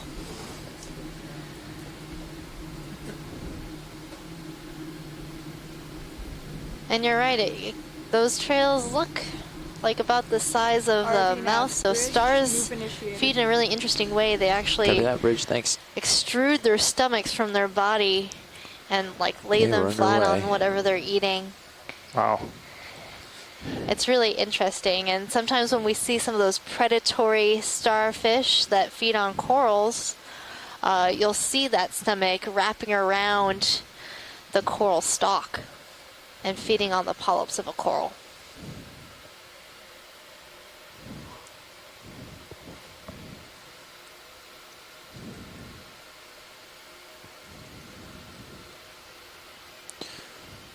So, guys, just so you know, the wind's Well, here's an interesting coming crinoid around on this off their rock. beam at this You point. can see its arms sort of Hasn't picked up. It's blowing pretty low gently in the still. current. So, we'll just keep There's a nematocarcinus keeping a keen eye shrimp. here. We've seen that a number of There. times. They seem to be pretty common at these depths. Not great. Let's snap zoom on this crinoid. This one looks a bit different than the other crinoids we've seen today. Little pinnules, or the projections that make it look feathery along those arms, seem to be much more dense than the other crinoids we've seen today. The center mass of this crinoid is more peach, and as you get further along the arms, it goes to white. Does that mean it's a different species? Coloration isn't always a good indicator of species, but definitely this arrangement of the arms, there seems to be a little more arms, if I'm remembering correctly, and the fact that these pinnules are closer together.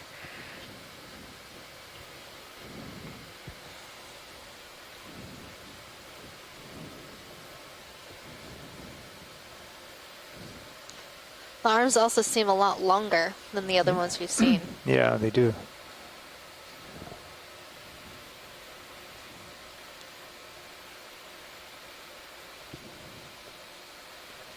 Thank you for the imagery, pilot.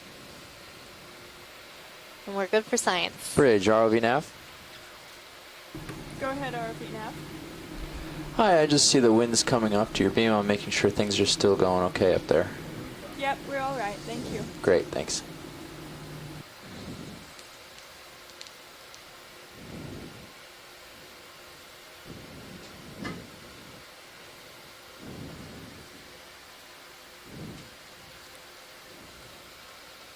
So we're slowly making our way up this slope. We're currently at 2,788 meters in depth on Gounod Seamount, one of the musician seamounts. Oh, there we are. There's a coral. Yeah, we're getting into some bigger blocks here. Left. Of rock, of lava outcrop. Yep. There were two of them. Outcrop out there, so I'm not sure. Everything we've been seeing recently has been pillow flows, which you'd expect on a kind of a pillowed volcanic cone, Still a those pancake swarms. cone, down the sides as it spills over the top outcrops. and goes down the flank. So this looks to be like a chrysogorgid coral. The long bottle brush looking coral. Yeah, the one in front. The other two yellow corals that we see on the side, those are Stauropathes. We saw those earlier in the dive. These ones look to be a little more subbranched, but they're still sparsely subbranched in comparison to the other Stauropathes that I have seen in the past on other dives. I'm going to turn around and keep you in view for a second. So this Chrysogorgid could be Chrysogorgia geniculata, which is known to be a very bottle brush shape, very bushy. We do not have a lot of time because we are moving. These corals often have an associate squat lobster perched in the branches. So as we come in, look out for a squat lobster. Pilot, would you like me to stop the ship? Yeah, I think we're going to spend some time here. Bridge, RV nav. Go ahead, RV nav. We can go for an easy stop on the ship right here, please. Sure thing. We have about 3.5 meters to go in the turn, but I'll move to a stop now. What's that? Pilot? Thank you, Bridge. Come up.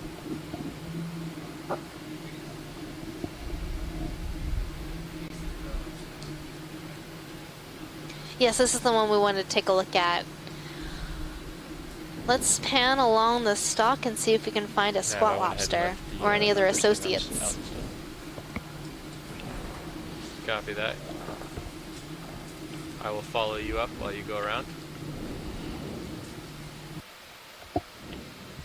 Oh, and there is our squat lobster. So this looks to be like a chirostylid squat lobster in the genus Europtychus.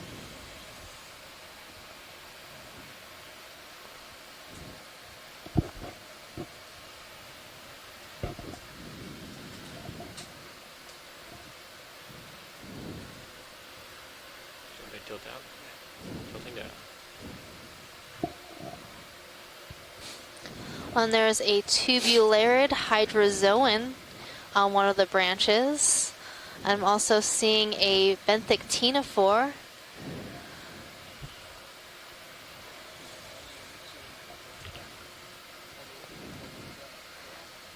Yes, all the way to the top of the coral, and stop if you see any associates.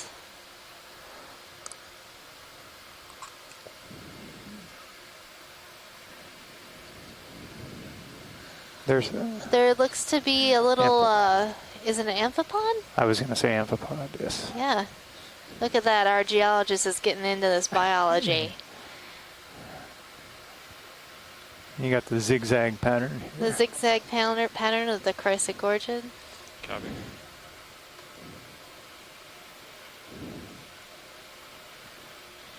So those benthic ctenophores are likely Jalfiella.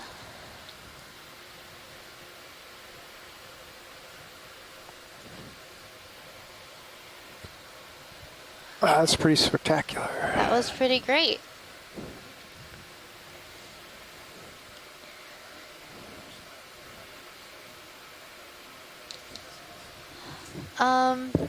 I think we're okay on this particular coral. Yeah. All right. Yeah, let's mosey on, and I'd really like to finish the transect. We only have one rock right now? That's true, one rock, yeah, so you're going to have to come over, and I'm going to follow you back to... I think we have a hour or so, a couple hours to go almost. Okay, yeah, I think we're leaving bottom at so I would 340. Right now it's okay to, something push like out, that. But how fast you move along should be proportional to how high you are off the bottom.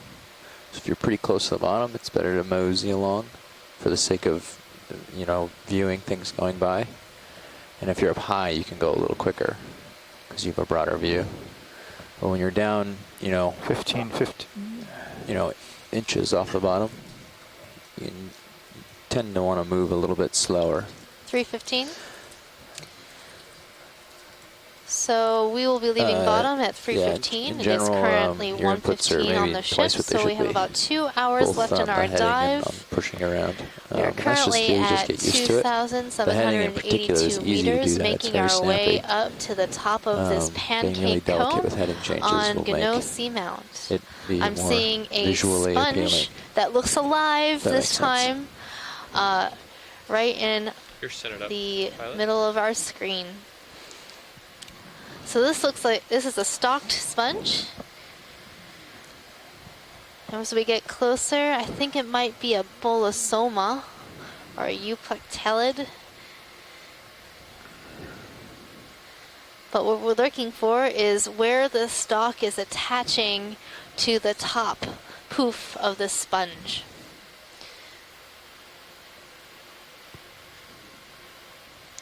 It also looks like it has some associates on it. Possibly more benthic ctenophores in the genus Chalfiella.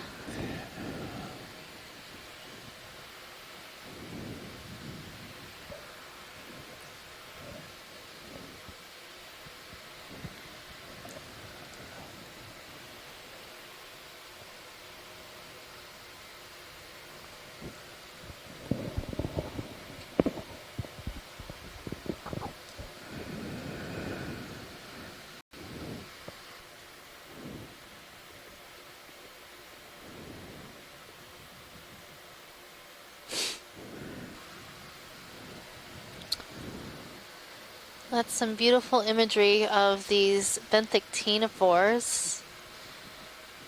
So these ctenophores are really interesting because their mouth is actually on the underside of the organism, the side that is up against the sponge. Pilot, will we be able to see the backside of this sponge? So when you look at it, beware of your back, your tail cam, and where it is, because it is a slope.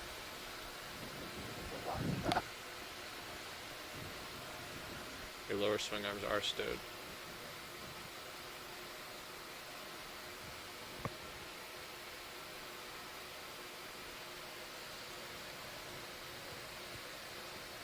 I'm really interested to see if this is truly a bolosoma or if this stalk is coming into more of a mushroom cap in the back of the sponge, which would make this sponge caliphacus. And those are sponges in two different families. So the bolosoma is in the family Euplectellidae and caliphacus is in the family Rosellidae. So it's actually looking like this might be a caliphacus sponge. You'll see that the stalk is entering the sponge in the center of what appears to be more of a mushroom cap.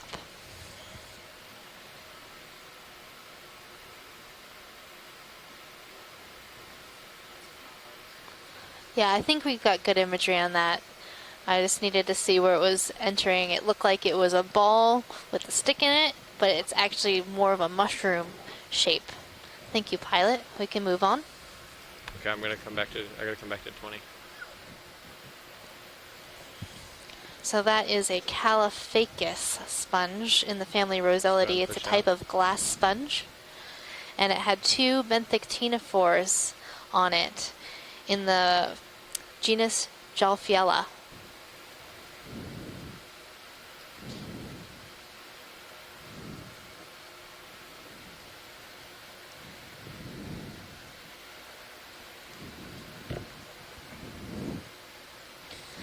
So the common name for ctenophores is comb jelly because the swimming versions or pelagic versions of ctenophores have these lines of cilia that help them swim, and they look like little combs.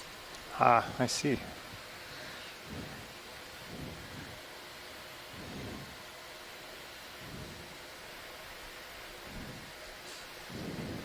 At least that's what I think the name came from. It makes sense. It makes sense to me. Always wondered that. Oh, this is an interesting coral we haven't seen before. I believe it is a black coral. And Tina is on the line. She'll be able to tell us a little more about this black coral.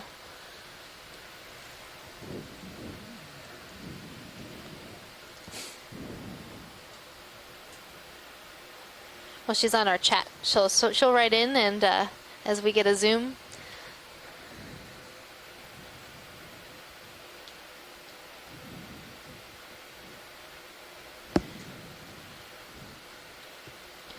Feel like I've seen this one before.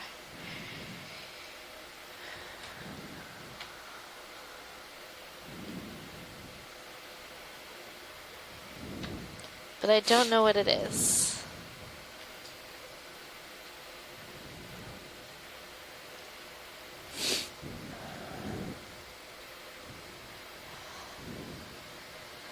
It's a very interesting shape. It's on a stalk with all of the branches concentrated at the very top. Sure.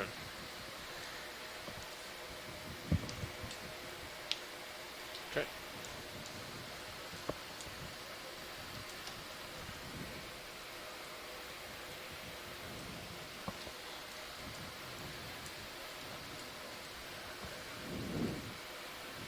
I believe this coral is in the family Schizopathidae, a family of black coral.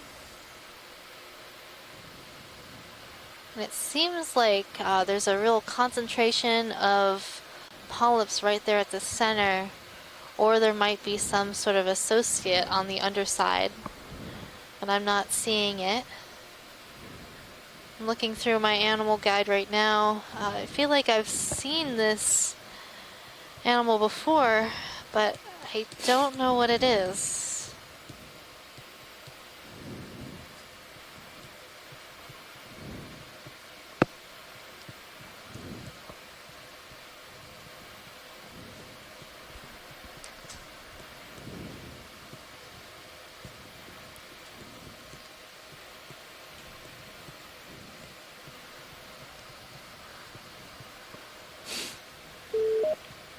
Hey Megan, this is Chris Kelly. Hi, Chris. Hi. I didn't catch the audio earlier on, but then I just caught it now. And you're wondering about this coral. This is Heteropathes CF americana, I think, right? So it is in the guide. It's a known one. Oh, so I was looking in the wrong family? Off of Johnson last cruise. We did collect one of these? Yeah, in Johnson. So I'm pretty sure because it's a very distinctive black coral, and I was fascinated by it. We saw one, I think, in the Marianas. Didn't collect it. Ah, yes, I found the picture. Johnson, and Tina was there. But great. I'm glad we got some good imagery of that same coral here. If we do see it in Johnston, we see it in the musicians. That's very interesting. Thanks for calling in, Chris. Also in the Marianas as well. I'm not positive. We saw it somewhere else, as I recall. Do you have camera control again? Oh, it's looking at the guide now. We saw it in Wake. Yeah, Wake, I guess. That's right.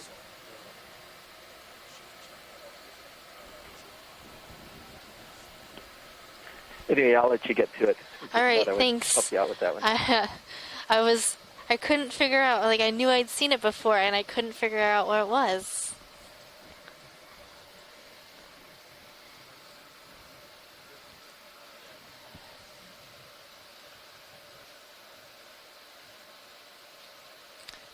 Oh, that was a great view of Heteropathes CF americana, a type of black coral.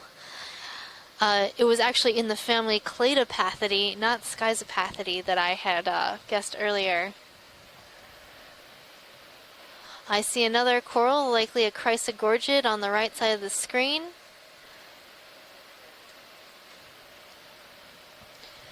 Could we get a quick snap zoom on that? On the right side, on the bottom, there is a bottle brush looking coral. That's the one, right where the lasers are.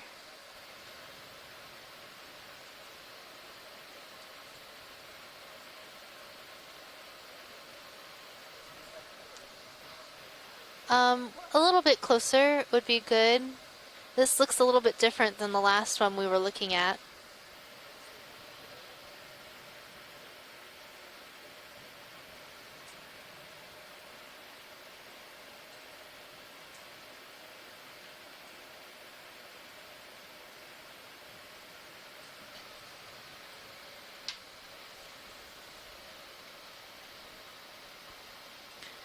I think I see a squat lobster hanging out in the branches of this one as well. So it's very interesting to note that these bottlebrush corals are almost always inhabited by squat lobster.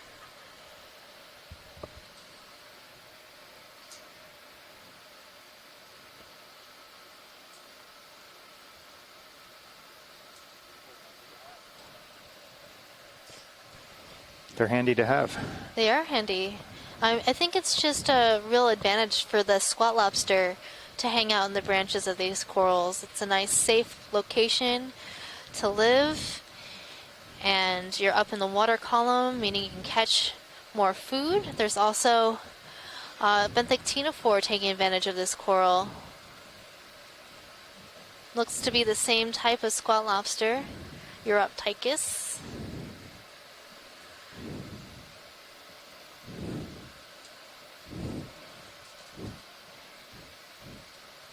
I think you should compose a new song. I got a squat lobster in my pocket. Squat lobster in my pocket. You know, with the long arms, they might be good conductors. Yeah, maybe like put them in your shirt pocket there. Mm-hmm. Give them a baton. That would be adorable.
Well, we're just keeping an eye out for some interesting animals as we're moving upslope on the seamount, Gounod Seamount. We're currently at a depth of 2,772 meters. And ahead of us, I'm seeing a sponge. This looks to be a Caliphacus sponge. It is a type of glass sponge. You can tell Caliphacus from the other stock sponges because it looks like a mushroom. What does the facus mean? I don't know. But it is a real sponge, right? It is. Oh my. All right. It's on perched on a, oh wait, a this piece is of not. talus. This is not a Caliphacus. I was wrong. This looks like a Bolosomini. And it's got a bunch of benthic ctenophores on it. So Bolosomini are in a completely different family from Caliphacus. They're in the Euplectellidae family. And it's not looking like a mushroom. It looks like that stalk comes straight into this bulbous head, and if you get around to the other side of this sponge, you would see an opening kind of looking like E.T.'s eyes. Oh, yeah, yeah. We saw a number of these yesterday, but they had more yellow stalks. This one looks more white. I think it's pretty neat. He's perched on a nice chunk of talus, but it's not all that stable looking, and he's managed to continue living here. It certainly has. Maybe this area has been stable for some time. This one also looks a little bit smaller than the ones that we had been seeing yesterday, so it's likely of a much younger age. We're getting a great view of these ctenophores.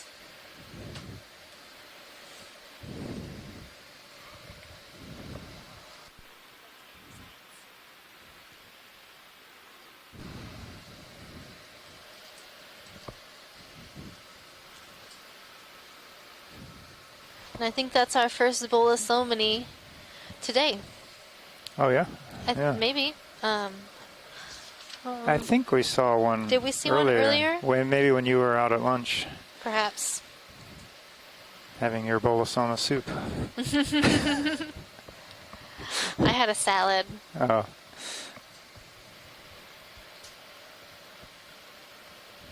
That's wide.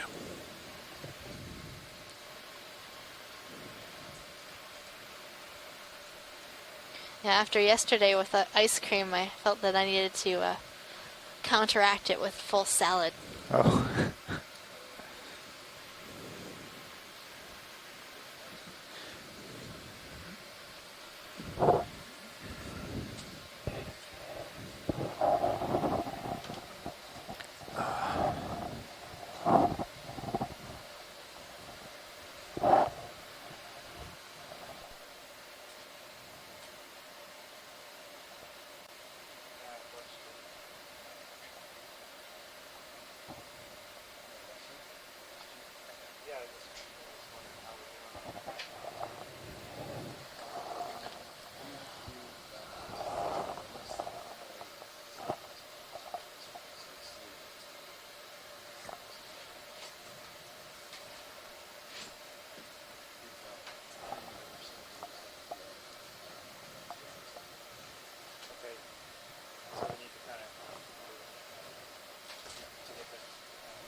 So,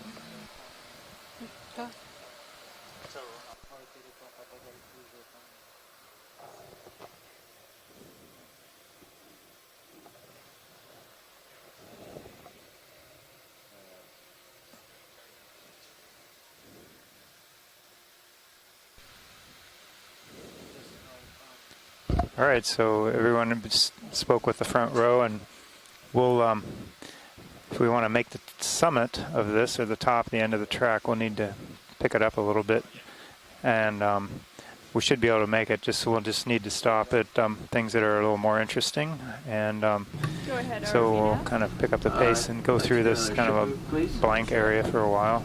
We'll do But let us know if there's something you want us to see. 0 to 0 degrees at 2/10 of a knot. Copy that. 30 meters, bearing 020. Bruce is saying on the line that this is actually pretty populated for this depth. So we're at almost 2,800 meters, and this is a pretty dense community for those depths in our experience.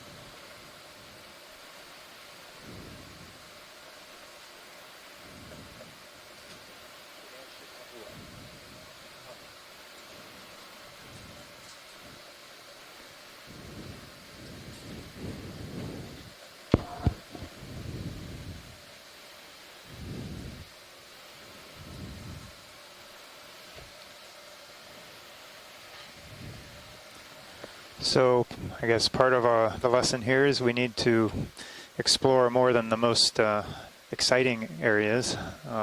At least that's what when we think we know the most exciting areas, to see what else is out there. As far as depth ranges and locations, to get a better feel for what's really down here and what's not down here. So I think we're getting pretty good at prospecting. Like ridge lines and certain depth range seem to be the most populated by organisms, but it's really necessary to get a view of other areas as well.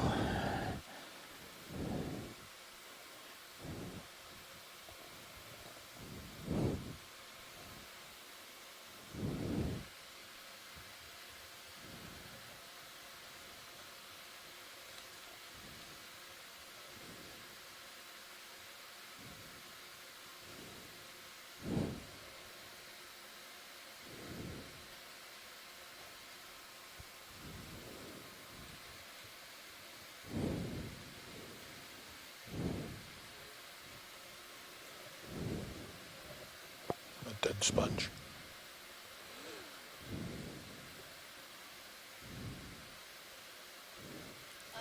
There's a white something on this rock. It might Yep. be one of those monoclinic forms. Right above the laser. Yeah, let's do a snap zoom on this little white object.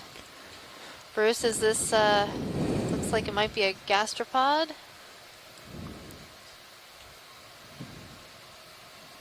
Yeah, this looks like it might be Gaza Daedalus. Gaza Daedalus? So, yeah, this is definitely...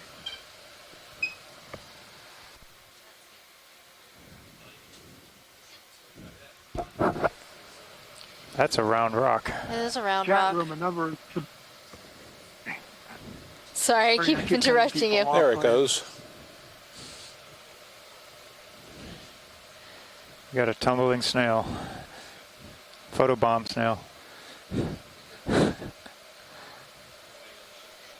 So you can see the foot of this snail like pushing off the rocks as it tumbles down the slope toward us. It looks like me getting out of my top bunk bed every morning. Me too. That's how I feel. On a rolling this morning when the ship was rolling a lot. Yeah, but I have short legs, so I can't feel the bottom. Well, you can tumble all the way down 2 decks to the galley and get your breakfast. Right?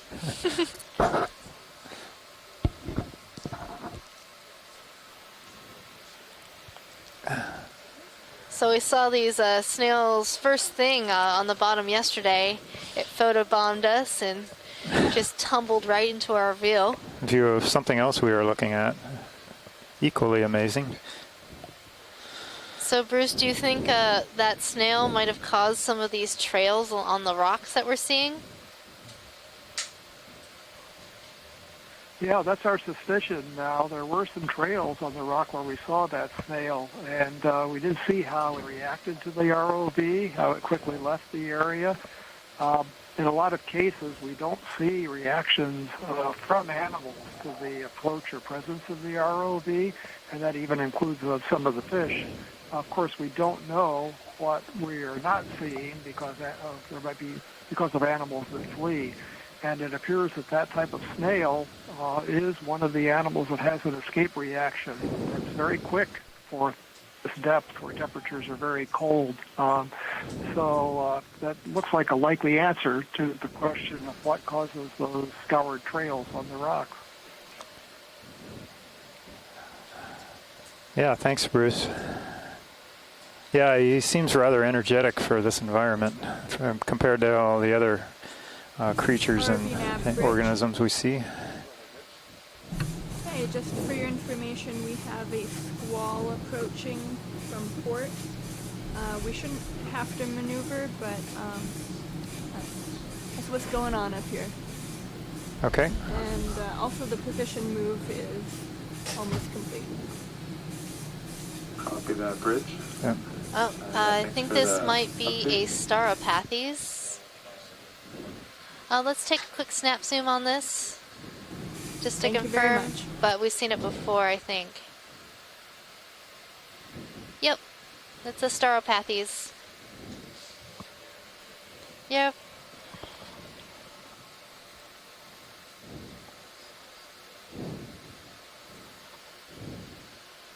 In the background, a whip.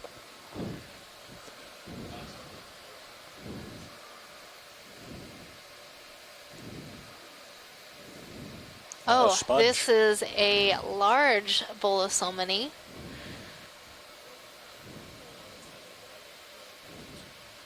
Wow. We saw a bunch of these yesterday, but and we just looked at a smaller one earlier. This is the first large one. All right. There's also a lot of rocks in this area. John, do we want a rock? Yeah, you know, I think we might want to grab one of these. It's probably a good opportunity, unless Thomas, if he's still on the line, has some other opinion about that. No, I think this is a good spot. If we go up to the top, it's going to be kind of flat. You may not have anything loose, so we should take it while we've got them on these talus slopes. Okay, Thomas, could you repeat that? I kind of had too many other feeds going into my ear. I couldn't catch you. I'm good for taking a sample here. I'm concerned that if we get the flat part on the top, there won't be anything loose to grab, so this is good. Okay, thanks. Yeah, that's what I thought. I agree.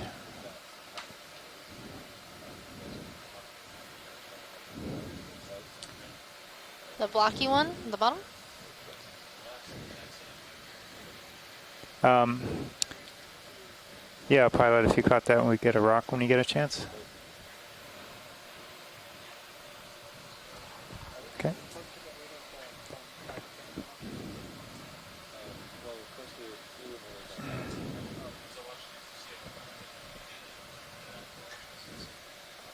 Okay. A number of angular ones. Roger that. Over by that sponge.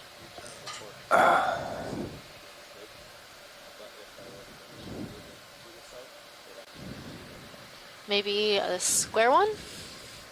Yeah, I was kind of looking at one of those right there in that, those 3 rocks right by the bottom of that larger one. Yep. That's the one I spotted. What do you Yeah, that'd probably be good, yeah. Any of those really.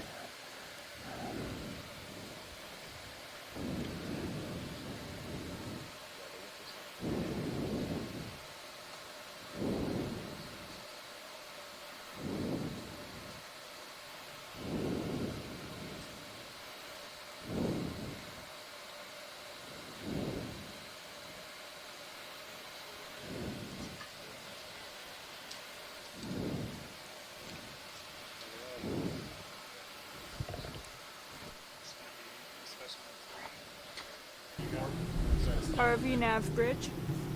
Go ahead, Bridge. We're going to change heading 10 degrees to port. Copy that, Bridge.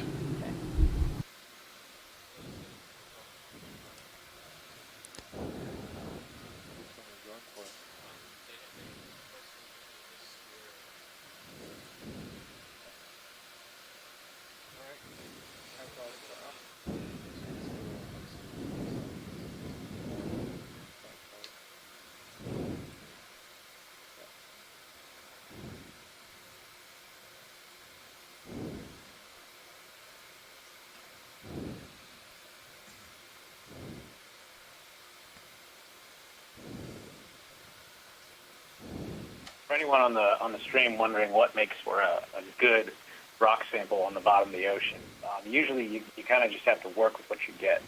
An ideal sample would be something that's in place, part of an outcrop.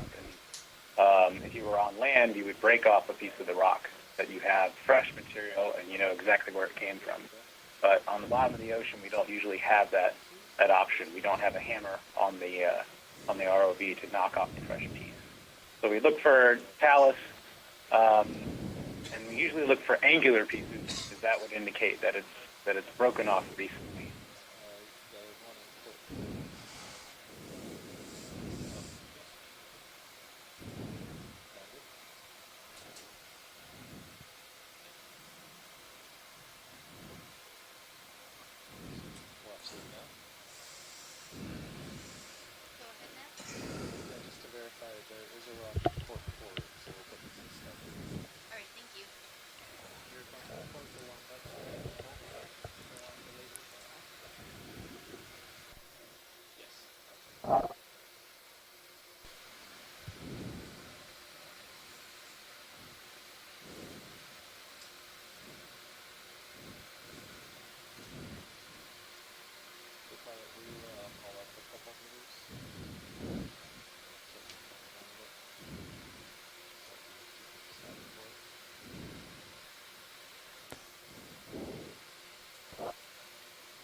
Yeah, that's too platey though. Yeah.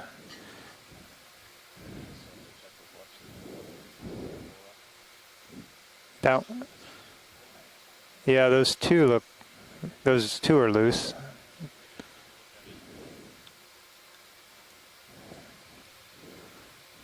I was actually kind of preferring that one anyway.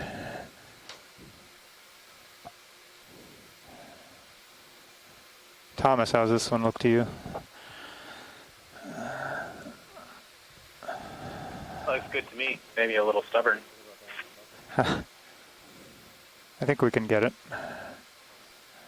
Yeah, that one looks...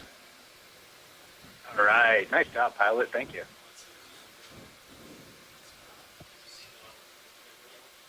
Yeah, roger that. That's a keeper.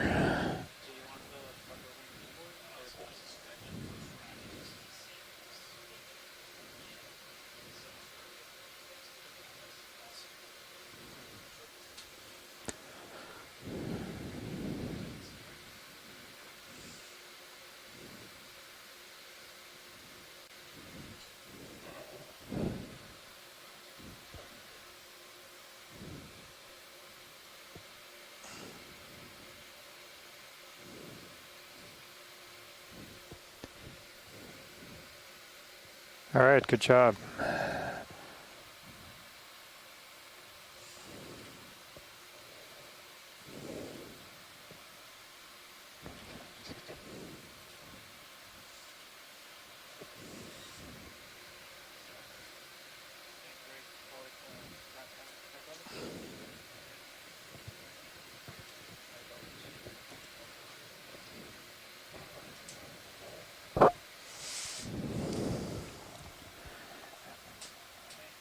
And just to follow on with what Thomas was saying about the type of rock that we collect, we use these rocks to study the geochemistry of the original lavas, so the mineral content and so on, by several different methods. And you can also use them with isotopic analyses to get an absolute age date for that lava, which would indicate at least a minimum age of the volcano that it came from.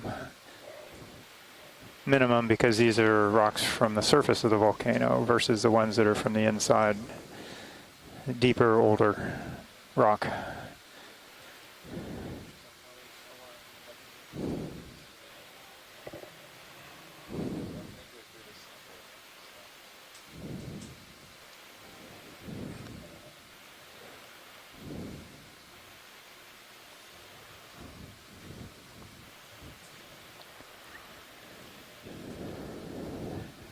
And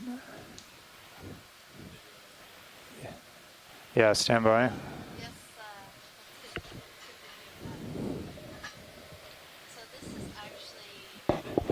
This is a hydrozoan.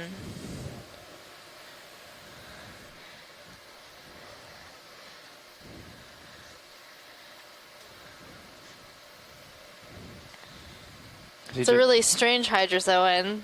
Is he floating or swimming? It's floating. It's got these long projections that I think are anchored on the rocks. Oh yeah, it's kind of like Spider-Man. Huh? Yeah. This is a Thermopolia. It's a type of hydrozoan in the family Rhodolidae. So it's like those little jellyfish that we were seeing earlier, but this one is attached to the rocks by these or a VNav bridge. Little threads, which is really interesting. That thing that we're looking at?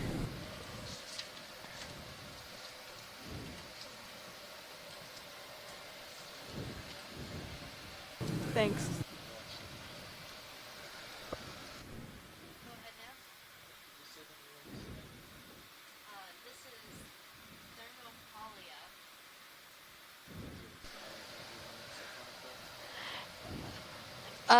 It is I think that might be the common name, Dandelion siphonophore.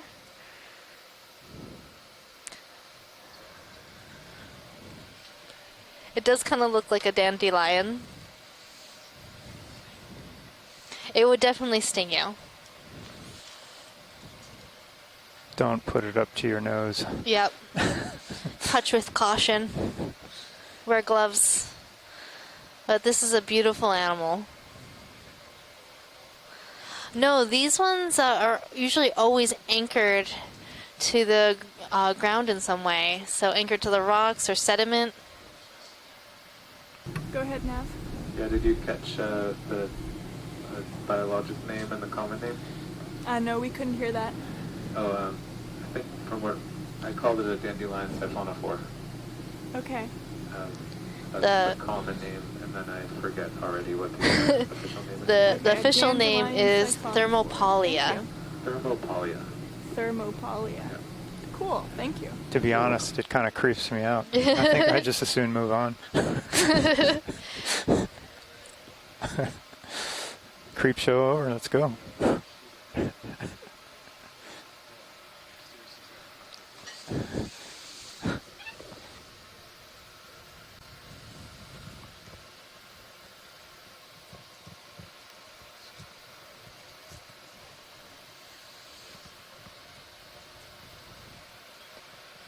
That was pretty neat.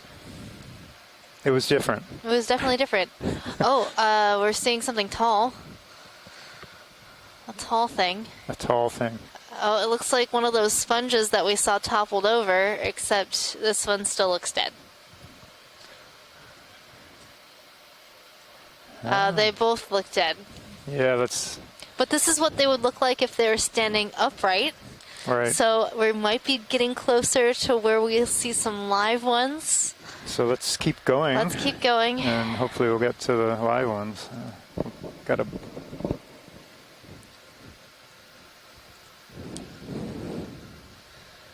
I almost got excited there.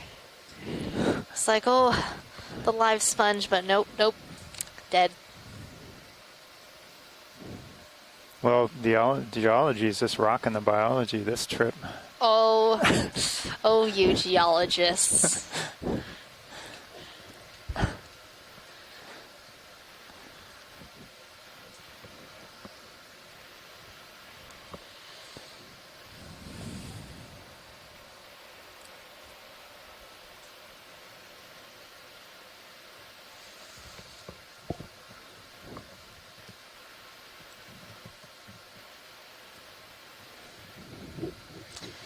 John, do you know any good geology jokes?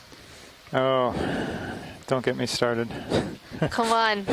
I know the folks at home are dying to hear some good geology jokes. Let me work on that.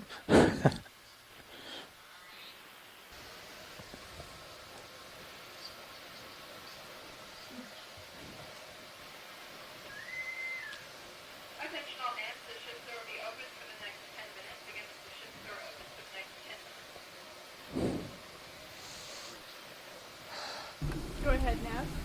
Could I have a ship move 40 meters, bearing 020 degrees at 0.2 knots? Copy that. 40 meters. Looks like we have a stocked crinoid. That'll be a first for today. Good copy, Bridge. There is a chrysogorgid coral. We've seen that one earlier. Looks like chrysogorgia. And then a black coral, perhaps. Let's do a snap zoom of this black coral. That looks a bit different than the other black corals we've seen today. It is different. We saw this one yesterday. This is Trisopathes. And it has an associate on one of the branches, but it's on the other side, so we can't see it very well. It could be a polychaete. Seems long and might be polychaete-like. Maybe an egg casing.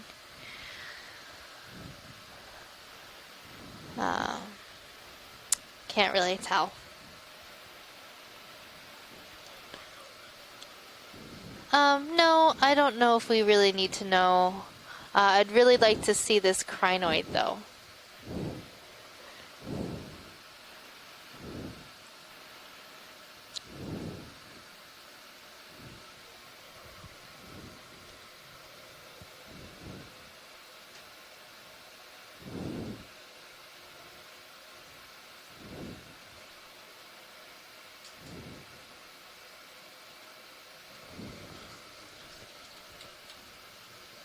So this looks like a bathycrinid, so a stalked crinoid in the family Bathycrinidae. This might be the genus Bathycrinus. I'm also seeing some hydroids along the stalk. The bathy crinids tend to have these hydroids along the stalk. No one really knows why. I haven't heard an explanation, but it's very often that we see hydroids along the stalk of these particular crinoids.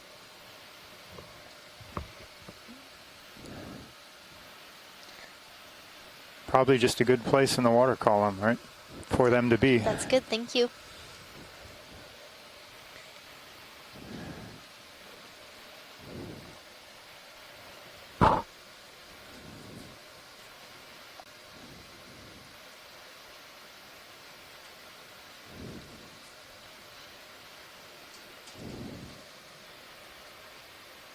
Right.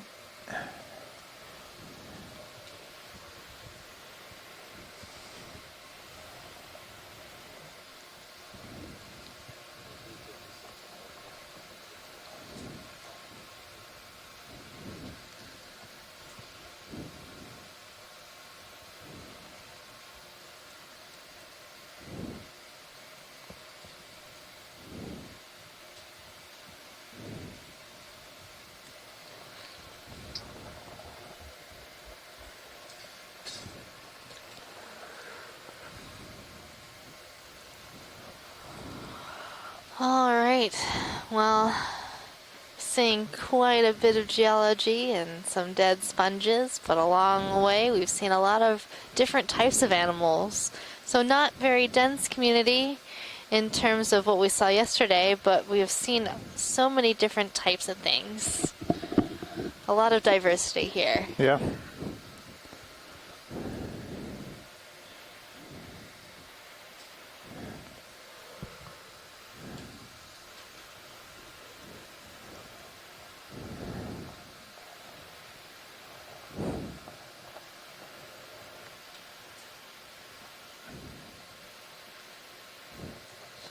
Oh, I think we have a live sponge of the type that we have been seeing. Finally, a live one.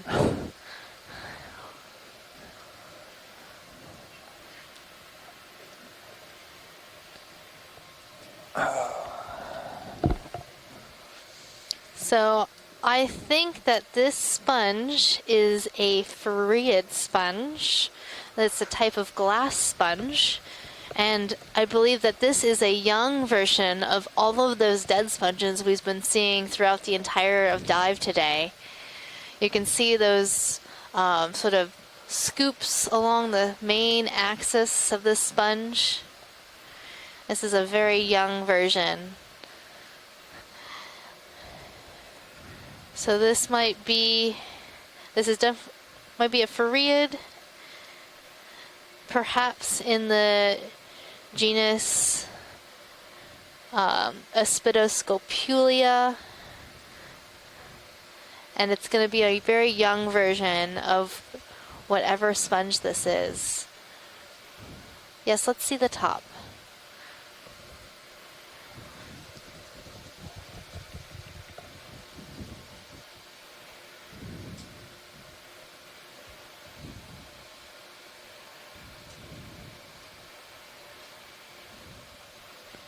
So it looks like there's an associate living inside the main tube axis of this sponge. Looks like an amphipod, if I were to make a guess. Well, that's really great that we finally saw a live sponge of the kind that we've been seeing dead all over the place. So at least they're still here. We know that they're still here. And hopefully as we make our way upwards, we'll see more of them. Completely populating the rim, right? Hopefully.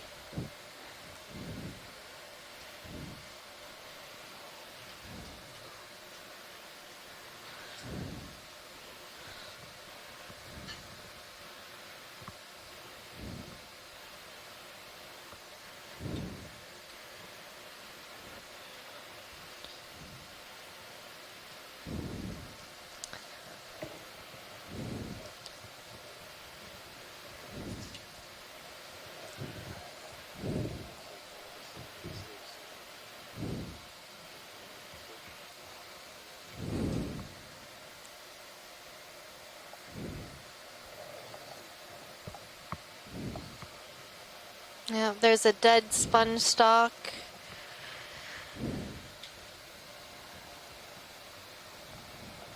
In the distance, probably another live sponge. There is a star on the rock off to our right. I don't think we've seen any stars yet today. Well, we saw the slime star, but this might be a Brisingid sea star. ROV nav bridge, move complete.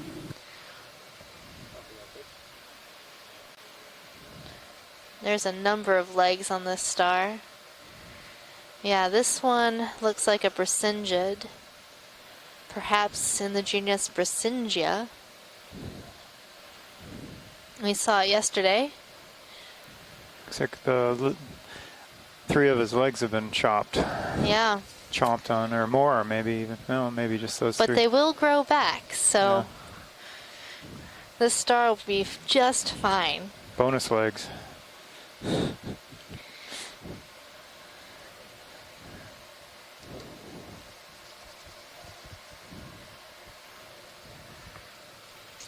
So those sea stars, they have they have those little spiny projections along the legs, and they usually hold their legs up into the water column.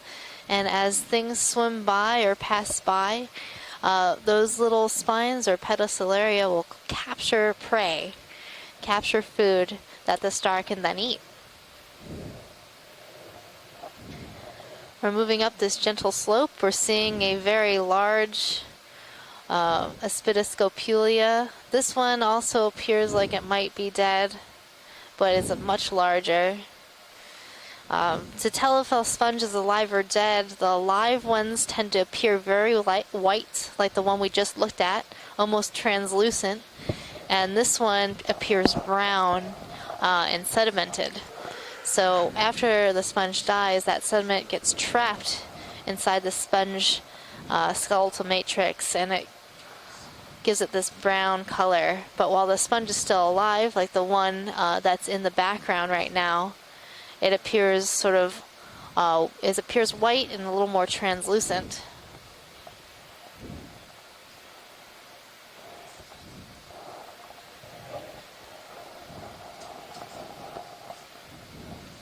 So this one that we're seeing in the background is a little bit older than the first one we looked at that was alive. You can see that those little petals of sponge along the outside axis are a little more developed and leaf-like in appearance.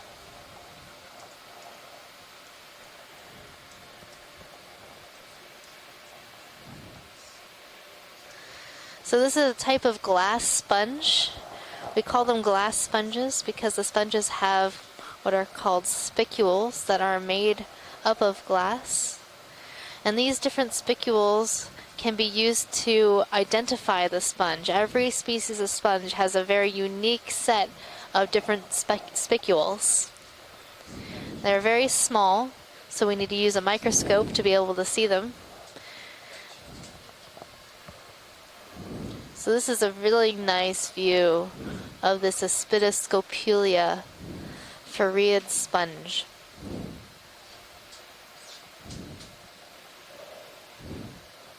He's got some pipes. Got some pipes. And a lot of times we'll see organisms living inside these types of sponges.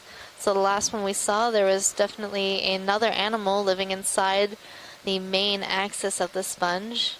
The sponges are hollow. They're going to push water through their main colony body.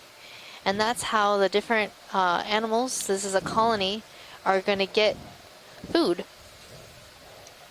They create a sort of a current flow into and around and out of the sponge, filter feeding what's in the water column. So what's inside that grabs the food as the water flows through the tube? So there are tiny animals, the little sponge animals. Just like a coral has polyps, the sponge have their own individuals that are within the skeletal matrix that will capture food. Wow. So this is a relatively tall specimen. Those lasers are 4 inches or 10 centimeters apart. So this is almost 2 meters. Yeah. Yep. Max. Maybe more. Maybe more.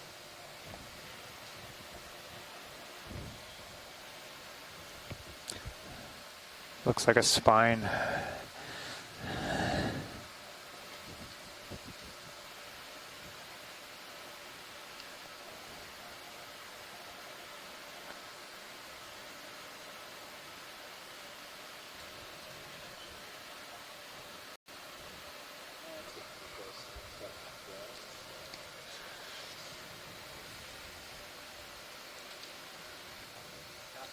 Oh, and here's an even larger one.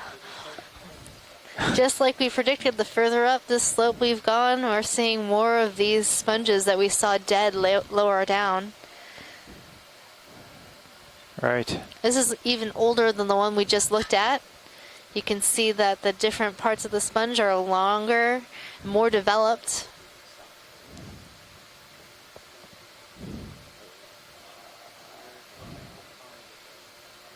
Yeah, let's push out. We've seen this. It's nice to see it alive, though. Yeah. A nice large version of this Aspidoscopelia sponge. Another option of identification, if it's not Aspidoscopelia, it could be a Conolasmatine sponge. That's in a different family of glass sponges. That's in the Uretid family. We're seeing a small Chrysogorgid on a dead sponge that we just looked at. There's a squat lobster on that dead sponge as well.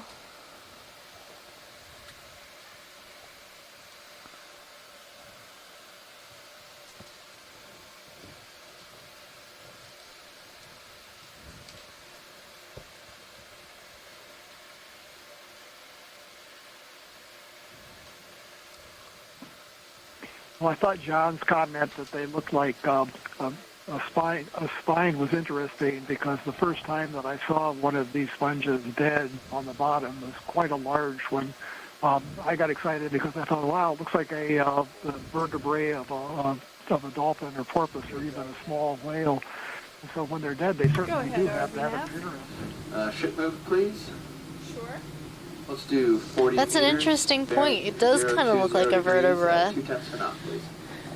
Sounds good. 40 meters, bearing 020. Yeah, so our off-bottom time today will be at 3:15. It is currently almost 2:15, so we have 1 more hour left in our dive. We are at a depth of 2,722 meters, transecting up to the top of this Pancake Cone on Gounod Seamount in the Musician Seamount chain. Go ahead, Nav. I'm having trouble We're looking at a Chrysogorgia coral on a rock. That's my geologic identification of this rock. It's a rock. Okay. Well, it's actually, yeah, it is. I was, just as you said that, I think it's attached to something behind it, whether it's another rock or the other side of the rock. I'm just curious because that rock doesn't look very stable. How old do you think that coral is? It's fairly small. It is fairly small. I'm not sure how old it is since I don't know how fast Chrysogorgia grows, but it might be, 30 or 40 years. Wow. That's just a guess. Based on what I know about other corals, I think these ones might grow a little bit faster than some of the other families. I also saw a squat lobster in the branches of this coral. And given its bottle brush shape, it looks a lot like what we call Chrysogorgia geniculata.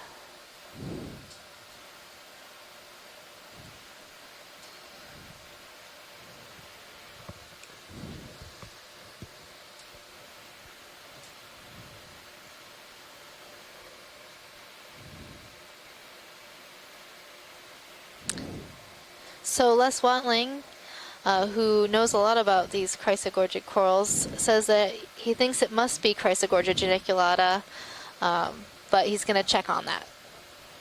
So I see another Chrysogorgia geniculata, and then in the background I see another small, what we've been calling Aspidoscopulia, or those sponges that we've been seeing dead throughout the entirety of our dive today, but there is a white one out in the background on the right side of the screen.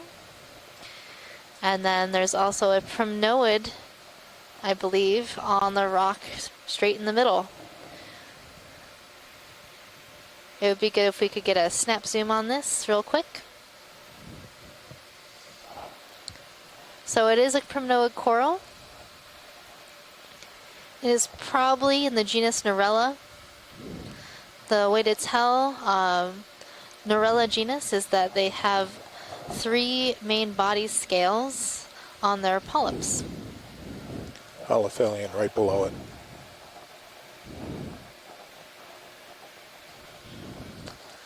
That looks good, thank you. Oh, and there's a synallactid sea cucumber.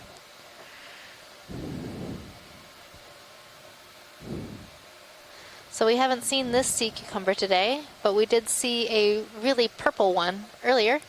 This one's a little bit lighter in color. Yeah, we've seen purple, red, rose-colored, pink, I think. Pink, and then a redder one, and then this lavender one.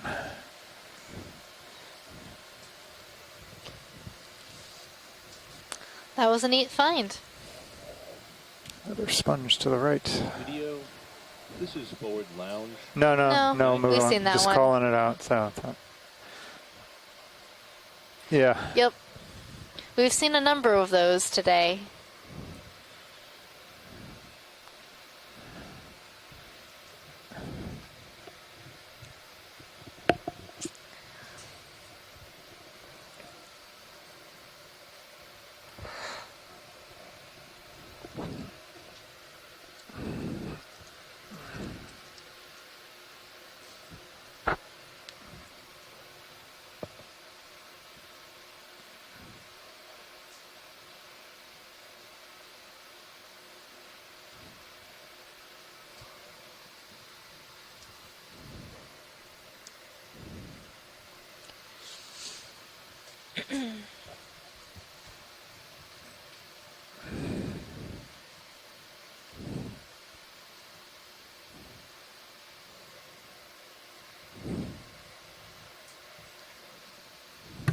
ROV nav. Oh, Bridge. can we zoom on this sponge? We haven't seen that today. ROV nav. It's on the winds are picking up a left little side. bit up here, so just be Just going out of advised view. We might be calling in another heading change sometime in the foreseeable future. Copy that. Thank you, Bridge. Let's zoom the sea star after we take a nice zoom of this.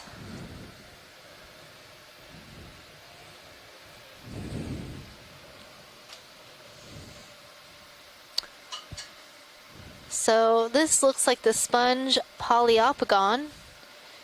It is also a glass sponge.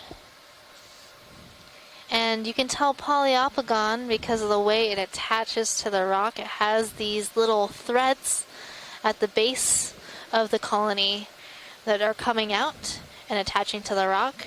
This is a Lophophytus attachment.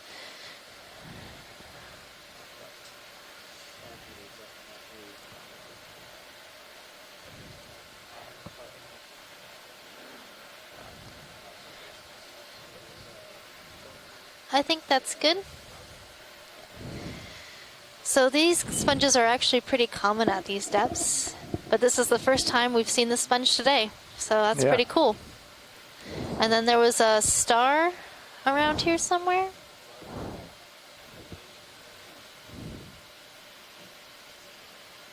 Oh, I see it now. It is behind this rock right above the I imagine lasers. we're getting close to the end of that last move. We are. We're about 2.2 meters away. Okay, we'd like to add an additional 40 meters, bearing 020 degrees at 2/10 on that, please. So yesterday we saw a couple sea stars, and Chris Ma was able to call in and tell us a little bit about what we were seeing. So some of the starfish at these depths aren't very well known, and he thought we might have seen a new family. We made collections of 2 different stars. This looks very similar to the one that we collected yesterday. It is a goniasterid sea star, so a starfish in the family Goniastridae. Thank you.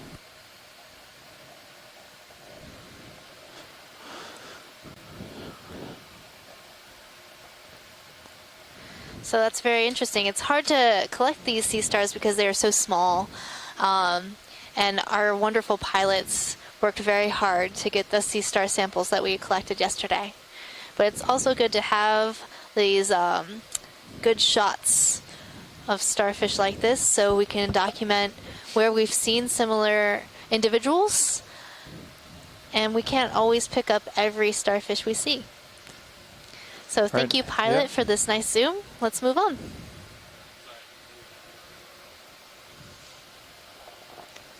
What's that circle on that rock? Yeah, if you look at the lasers, that starfish is probably maybe 1.5 inches across.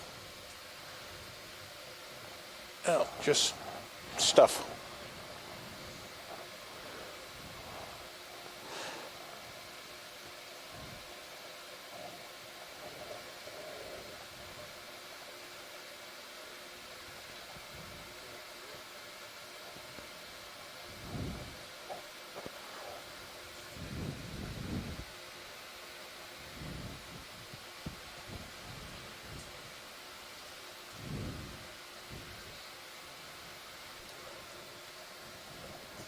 So Chris Ma just wrote into our chat that it does look like the one we collected yesterday.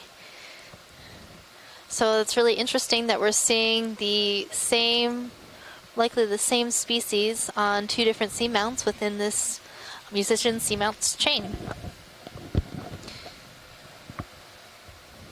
There's a little group of chrysogorgids on the right side of the screen. They look very similar to the ones we've been seeing in this area. That's weird. I wonder what happened. Also occupying a block of talus or broken rock on a rather unstable slope. Speed out of regulation. Seemingly unstable. Scribble that down just in They've case been it around happens again. 40, 30 years. 022. 0. It's Yeah, we have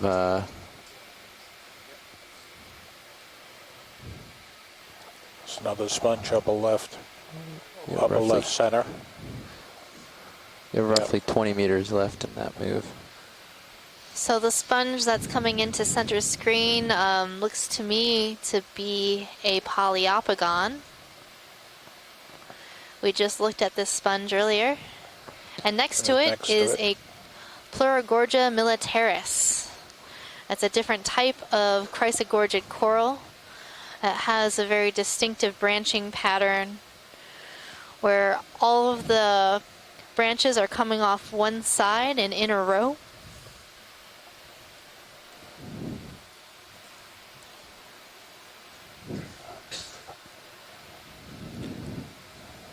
Full wide. I think we're good on that one.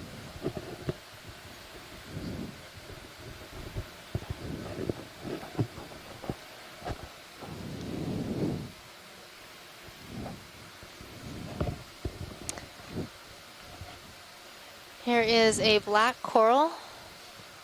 Might be Alternatipathes. It is on a very, very long stalk.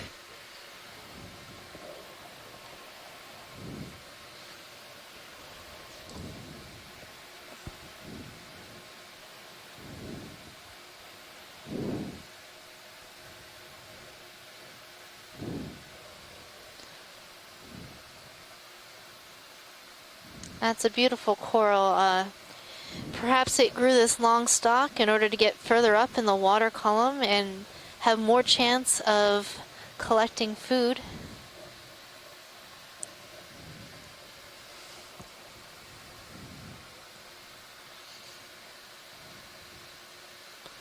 We have a toppled sponge, dead sponge on the ground. We've seen this numerous times today throughout the entire dive. But fortunately, we've recently seen some of the live ones of that same type. There's a really nice pillow flow down here right in front of us.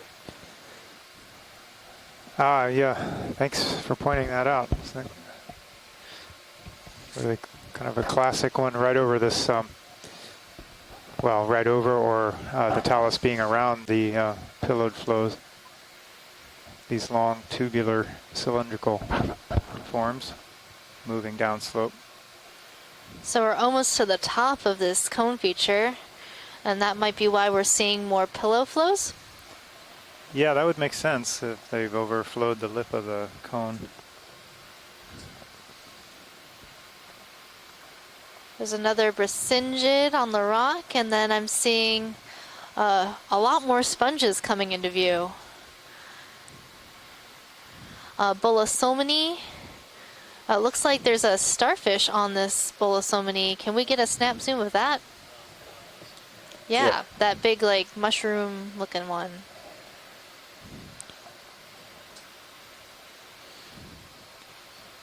That is a different starfish. We have not seen that starfish yet.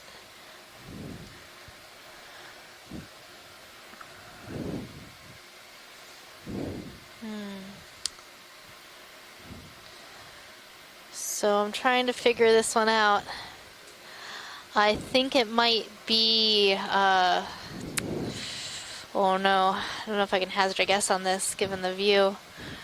It has a really interesting surface texture. If you don't get it right, you lose out. I know, I lose starfish points. No dinner for you. Could be Nepanthia. Not. How many legs do you see? 5 or 6? 1, 2, 3. I can see 5. I can see 5 too. But there's room for a 6th one behind it. Behind it. RV nav bridge. Go ahead, Bridge. Or it could be a Pythonaster if there's 5. Another 10 degrees to port. I'm gonna go with a final answer of possibly Pythonaster. Thank you, Bridge. And I'm sure Chris Ma will let us know shortly in the chat log or call in and tell us a little more about this sea star. Let's cross my fingers to see if I'm right. Well, he's definitely crossed his arms. I think we're good on this zoom. Yeah. Let's move on. Yep. So we've seen this sponge before in this dive. It's Bolosomini. And from the other side, it'll have this big osculum or opening. And then on the left side of this sponge, I'm also seeing a benthic ctenophore. Nope, I think we're good. That's full wide.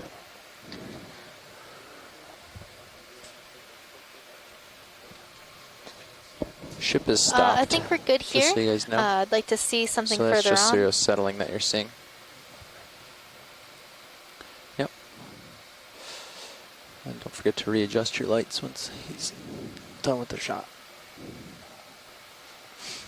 So there's another Bolosomini and moves possibly a settle out for a second. stalk sponge. Let you get a little ahead, and then we can start back up again.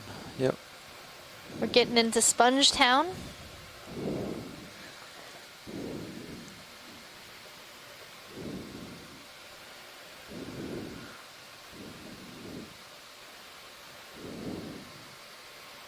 Can we zoom on this Chrysogorgid, that fuzzy coral on the right side of the screen? This looks a little bit different than what we've been seeing. Hey, Megan. Hello. I'm not too late to the party again, am I? We've already... Yeah, we already moved on from that starfish that we were looking at. How long ago was that? A couple of minutes? It's right behind us. Oh, okay. So it's not so bad. No. Sometimes the lag is more significant. Yes, you win the gold star, so to speak, of the day. That is Pythonaster. I'm still trying to figure out which one. We've seen others feeding on sponges before, so the observation is a welcome addition to our knowledge of the animal. It's not very well known. Pythonaster is really weird because it belongs to a lineage of sea stars, which at one time, it's now regarded as being early in the sort of what we used to call ancestral, or it's an early branch on the tree of life for sea stars. So it's interesting, and they're fairly rare. There didn't used to be very many of them known. There were literally three specimens in the world, and about 3 species to go along with that. Say again?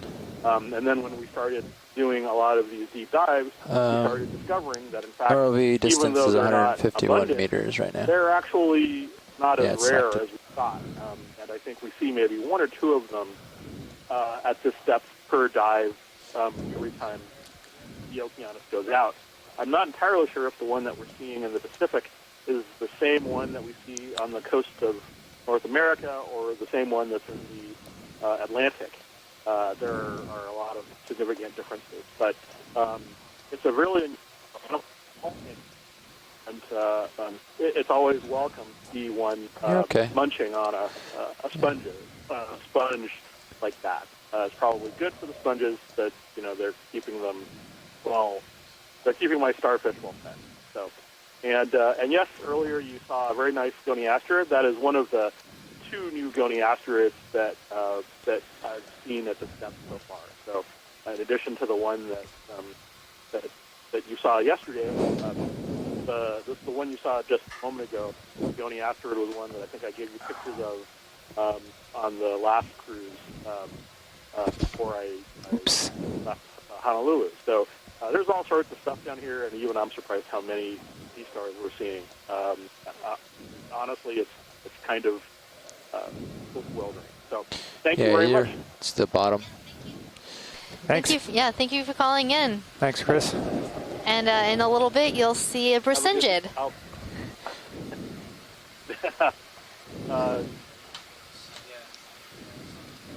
So there's one coming up. Good. Okay. I'll hang on for just a little while longer then. Okay. We took just a short look at it. We saw one earlier, but it looked a lot like the one that we saw yesterday, and took some time to look at, and then accidentally collected a hemicorallium. We've got a giant anemone coming up, I think, similar to the one we saw, or the same that we saw yesterday. Mm-hmm.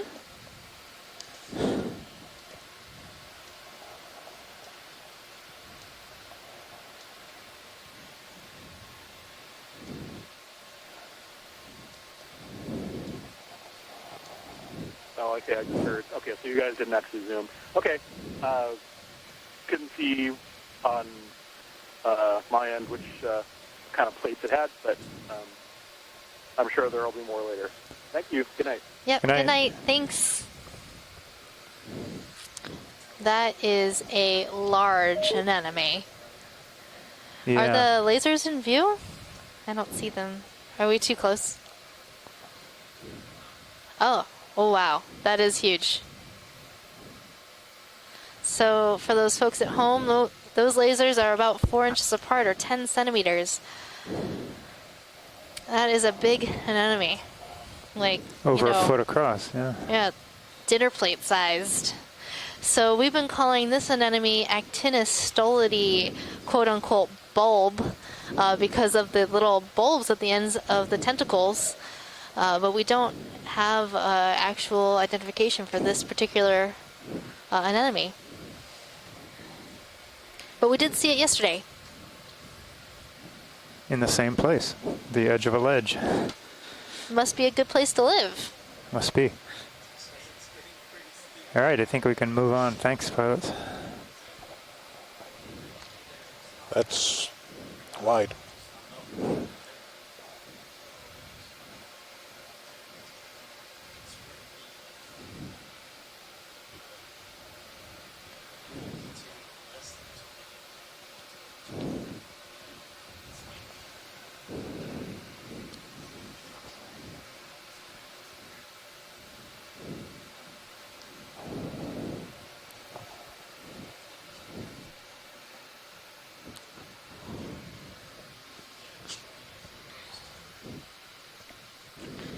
So I'm seeing another Poliopogon sponge on the left side or the right side of the screen. ROV nav bridge. We've seen this sponge before today. They seem to be pretty common at these depths, and they come in lots of different shapes and sizes. Can't hear the ones we've seen today all seem like relatively uniform in shape and size. We have stock Crinoid on the left, and it must have had a Ophiuroid or brittle star associate that just bailed when it saw us coming. Saw it floating down to the seafloor. They had OKX turned all the way up. Can we get a quick zoom of this? This actually looks different. Might be a Hyocrinid. I really want to look at the stalk and see if it has rings around it.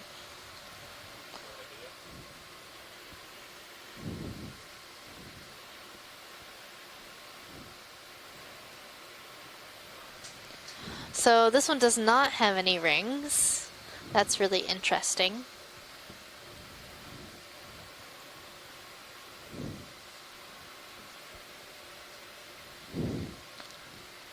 And that'll probably put it in the Hyocrinidae family.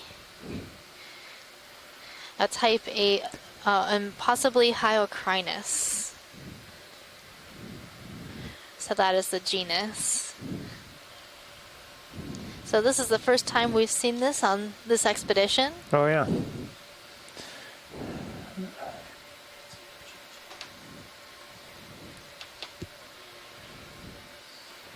Yes, we're happy with this pilot. Thank you.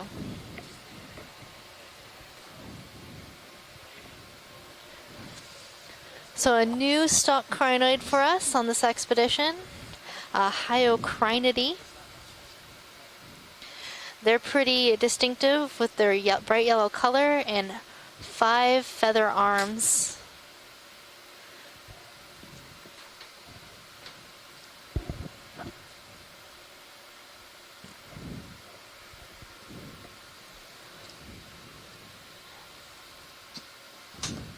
I'm gonna have to count up the different, the total number of different things we've seen today. There's a lot of diversity in this area.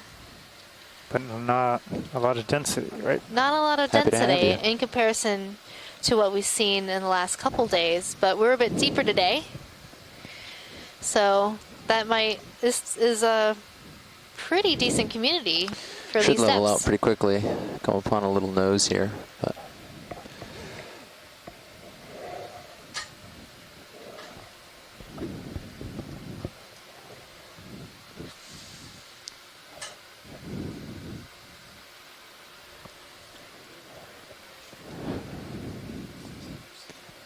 Now that's a steep wall. That is a steep wall. Like we got my goodness. 50, maybe 60 degrees, 55 degrees, something like that. That might be why these giant sponges have tumbled downwards. They got too heavy or a strong current came along.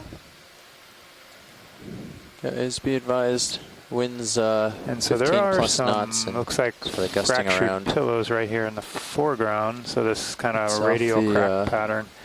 Sort of lava going farther and farther off the starboard bow now. Or leading edge gets broken off. So pretty much countering the current at this point. It gets a little hard to tell because of the manganese coating kind of mutes all the detail. But most of these lavas are intact. Actually, they haven't broken.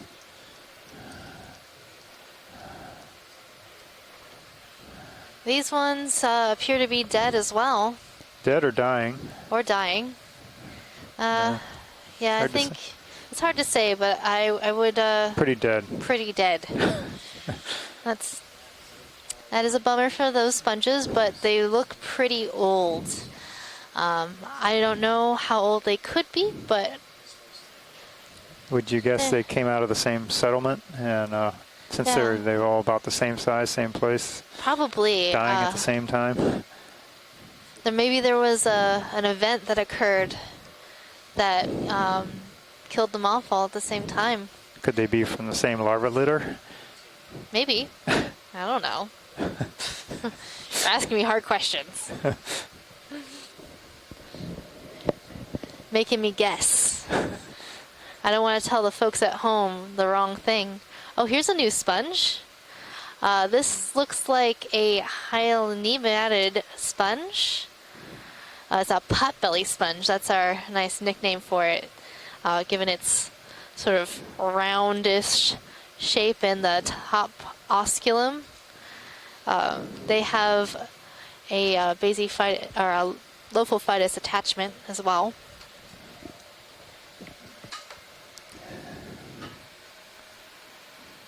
And lophophytus means that it has a bunch of basalia, so little strands that come out that attach to the rock below it.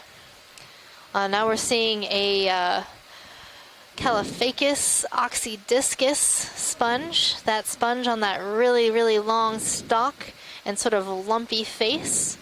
The stalk of that sponge is coming into the bottom surface.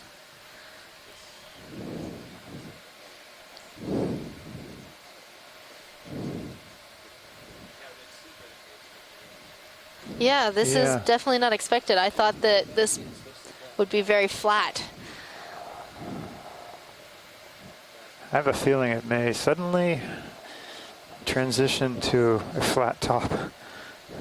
All of a sudden, just I don't flatness? know. I'm not sure. I never climbed up one of these before.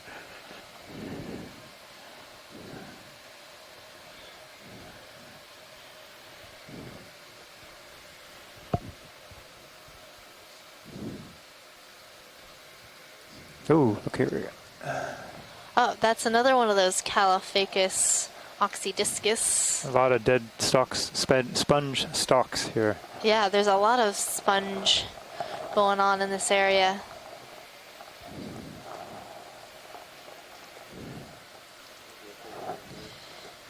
And Chris seems to be missing it again.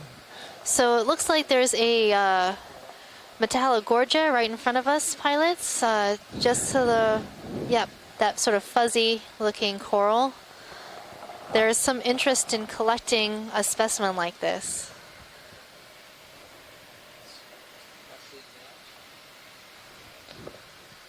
Go ahead, Nav.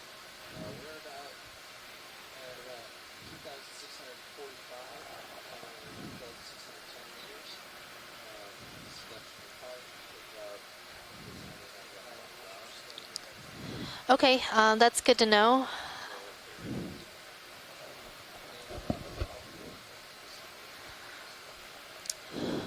It's a priority to get at least 2 biologics, so I think we should go ahead with collection. All right, thank you.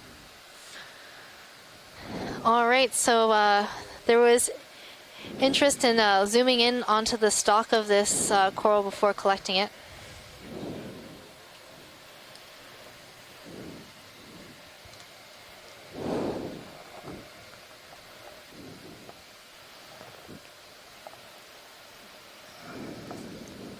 That's a really interesting dead stalk. Sort of like... Yeah, looks like a tree. Mm-hmm. Left. Not this, the coral next to it. Yeah, that fuzzy looking one.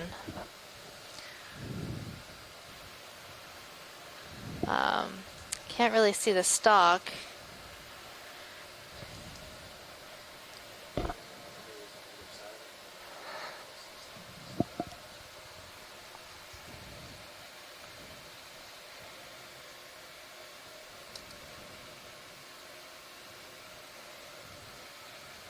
Okay, zooming on the coral now. Got a little bit of view of the stalk, so those on shore, just keep your eyes glued. Les, keep your eyes glued. Let me know as soon as you can if you want this. It looks a bit zigzaggy. We're good to go? All right, so let's collect this. Hopefully that little squat lobster will stay put. So the interesting about this, if it actually is Metallogorgia, I'm not seeing the usual associate Ophiocreus oedipus. You almost always see that particular basket star on this particular coral. Les, do you know why this might be the case?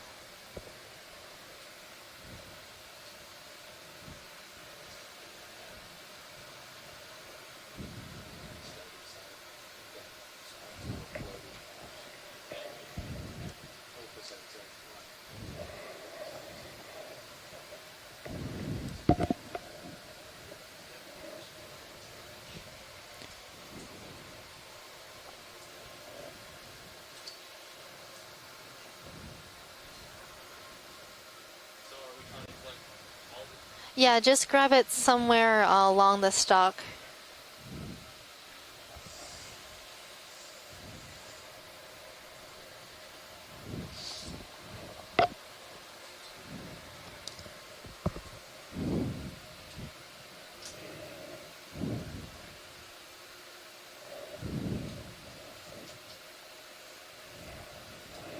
Yeah, this time the stalk is actually very important.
Ooh, nice pluck.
Sounds good, pilot.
All right, extending. Coming out.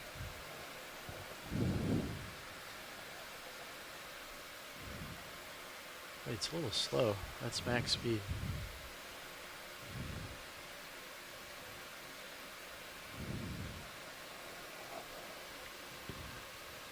Okay, that's fully extended.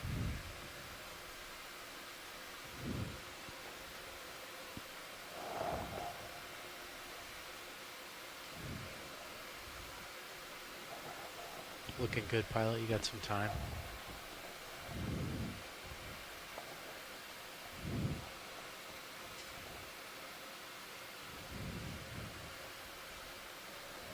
Do you want a better view in the Mini Zeus?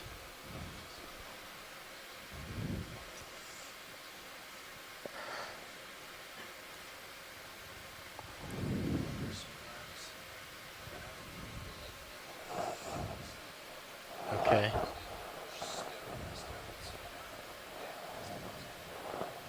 Are on the upper. Okay, coming in.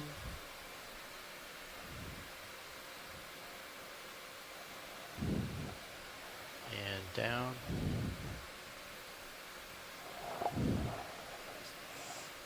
Not all the way. Oh, all the way? Okay.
Close the drawer?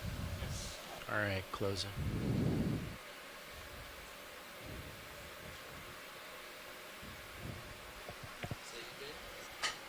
Alright, we're closed up, pilot.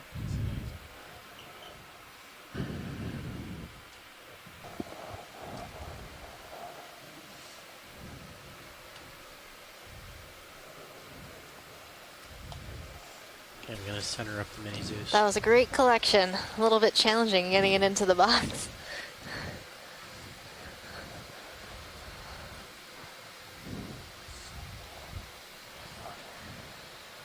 Awesome. So now that we've got 2 bio samples, 2 rock samples, and we have just a little bit of time left to survey the area. We've got about 15 minutes on bottom left.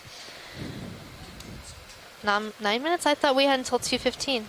No problem. Or 3:15. Okay. The table I had said 3:15. All right.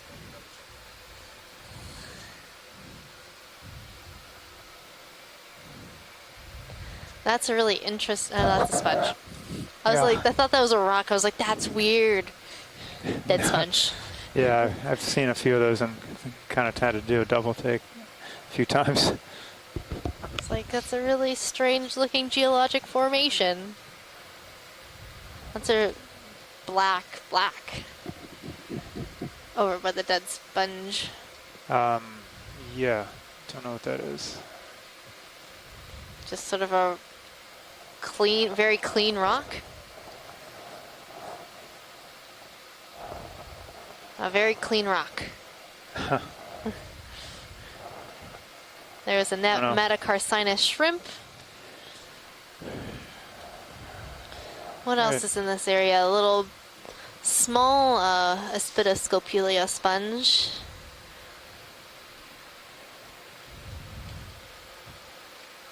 Some black coral I saw. Stauropathes, those orange looking fans. And again, there's like a lot of really large dead sponges, even up top here. Seems like we're definitely on top.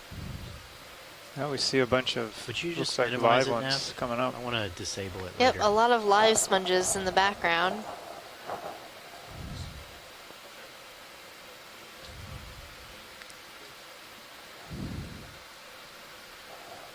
Yeah, I think I might be tugging you a little bit. So because of our collection, we won't make it to the end. We won't make it to the end of Go our ahead, dive track RV today, Nav. but we're pretty Another close. ship move, please, if you don't mind. Sure. We're gonna do Can we one do more 30 move. meters, bearing 020 degrees at 2/10 of a knot? That is 30 Look, a sponge on a meters, sponge. bearing 020 So we have a at dead decimal 2 sponge, knots. but with a live sponge That's growing on correct, top Bridge. of it. Thank you. And I'm also seeing a barnacle. This looks like a gooseneck barnacle, Move initiated. possibly Alcochium.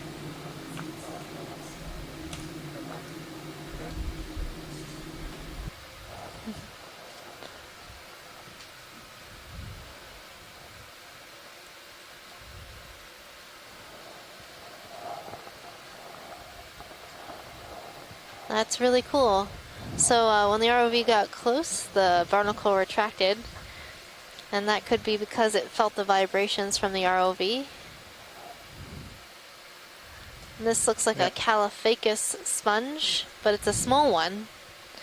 But the stalk is already pretty long, so being up high in the water column is pretty advantageous to encountering more food particles. That's why you see a lot of these animals in the deep have long stalks or large bodies to get them up off the bottom of the seafloor. Looks to be a primnoid coral in the background and a larger Bolosomini sponge.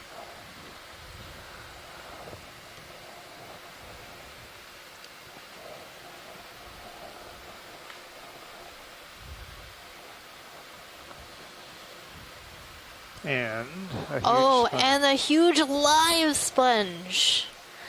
You can tell this one's alive because it is a really beautiful, almost translucent looking white in color, whereas the dead ones on the ground around it are brown. This is a beautiful sponge specimen. Yep, I've been trying to pay out a bit to give you a little bit more. Are the lasers on? Oh, I see them. So those lasers are 4 inches or 10 centimeters apart. So this sponge is quite large. Will we be able to see it from the other side?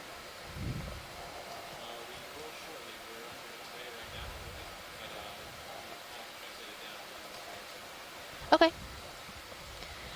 So if you switch to your Sirius view, feed 2, I believe, you'll be able to see the D2 ROV from above, and it in comparison to the size of this sponge.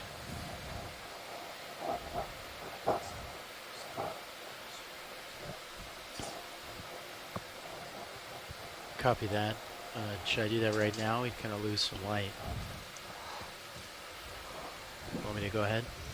Copy that.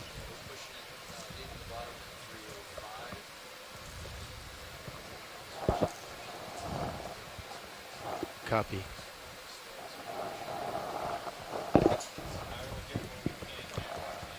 Okay, thank you. So we're gonna get one last shot of this sponge as we leave bottom. We'll be taking off shortly from bottom. It's important to stay on schedule. We have a pretty tight schedule to get to all of our dive sites on time. And here in the background, we can see this more dense sponge community. A lot of large Aspidoscopelia sponges, these farreid sponges that you're seeing. We saw a lot of dead ones lower on the slope and all the way through our dive transect today. And finally, at the end of our dive, we're seeing very large adults. You have a cradle, coral cradled underneath it.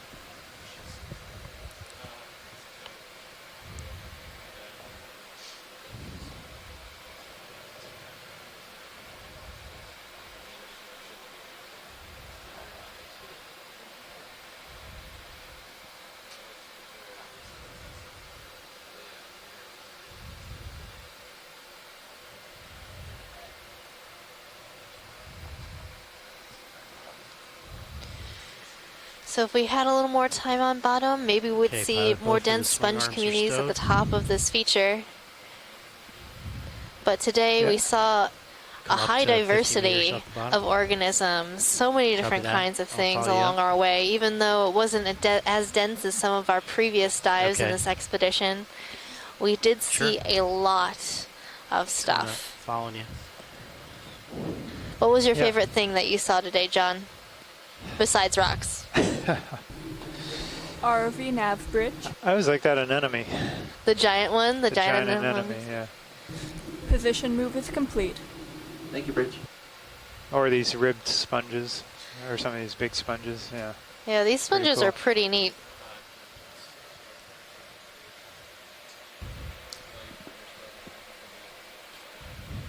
I think the sponges won today versus the corals. Yeah, I do think the sponges won today. Okay, I'm not sure. It might have been a tie yesterday. I couldn't decide. That was pretty difficult yesterday. Copy. To decide, just go through all that biology. It's okay. We did see a number of different kinds of sponges. The sponge we collected earlier on in the dive, which was actually very soft. And we had a little contest of crunchy versus squishy. The squishies won it. So what was the wager, someone asked? Oh, I don't think we wagered anything. It was just you know, for pride. Friendly. For friendly wagering, friendly guesses. All right. Nothing at stake. Just the knowing that you guessed right, which in most cases is good enough.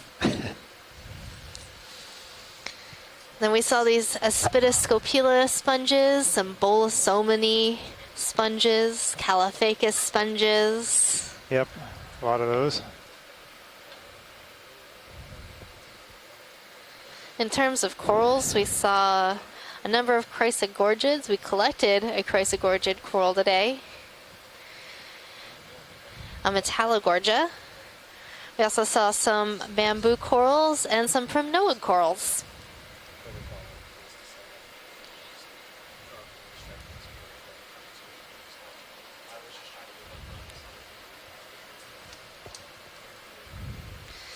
So great dive today, guys, everybody. I hope you enjoyed our dive at Gounod Seamount. Copy that. Tomorrow we'll be diving on track you with the mini Zeus or with the Zeus. List Seamount.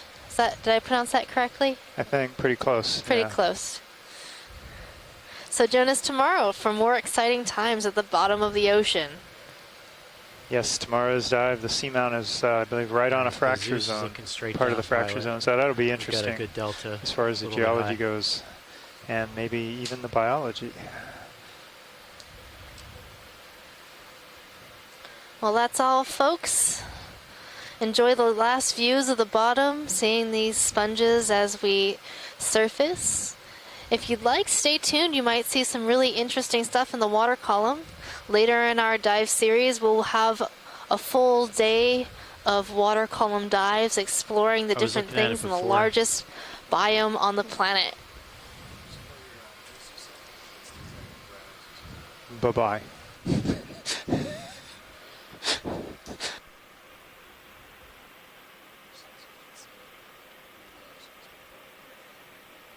I see it kind of bending off to D2's port.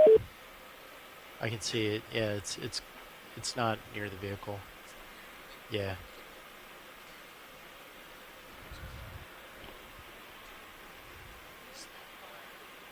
Sure.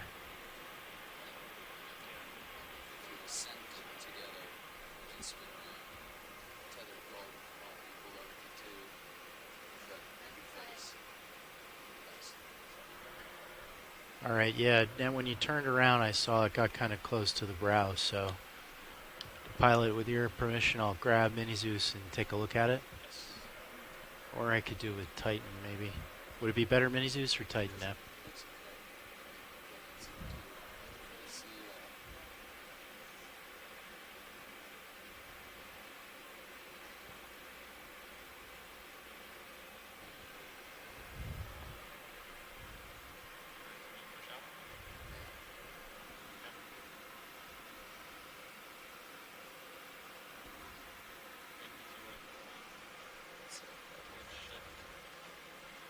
Copy.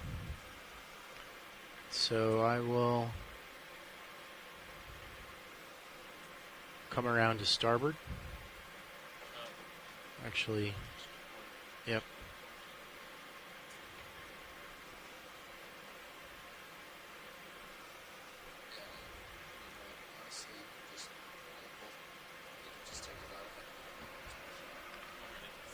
All right, auto heading out.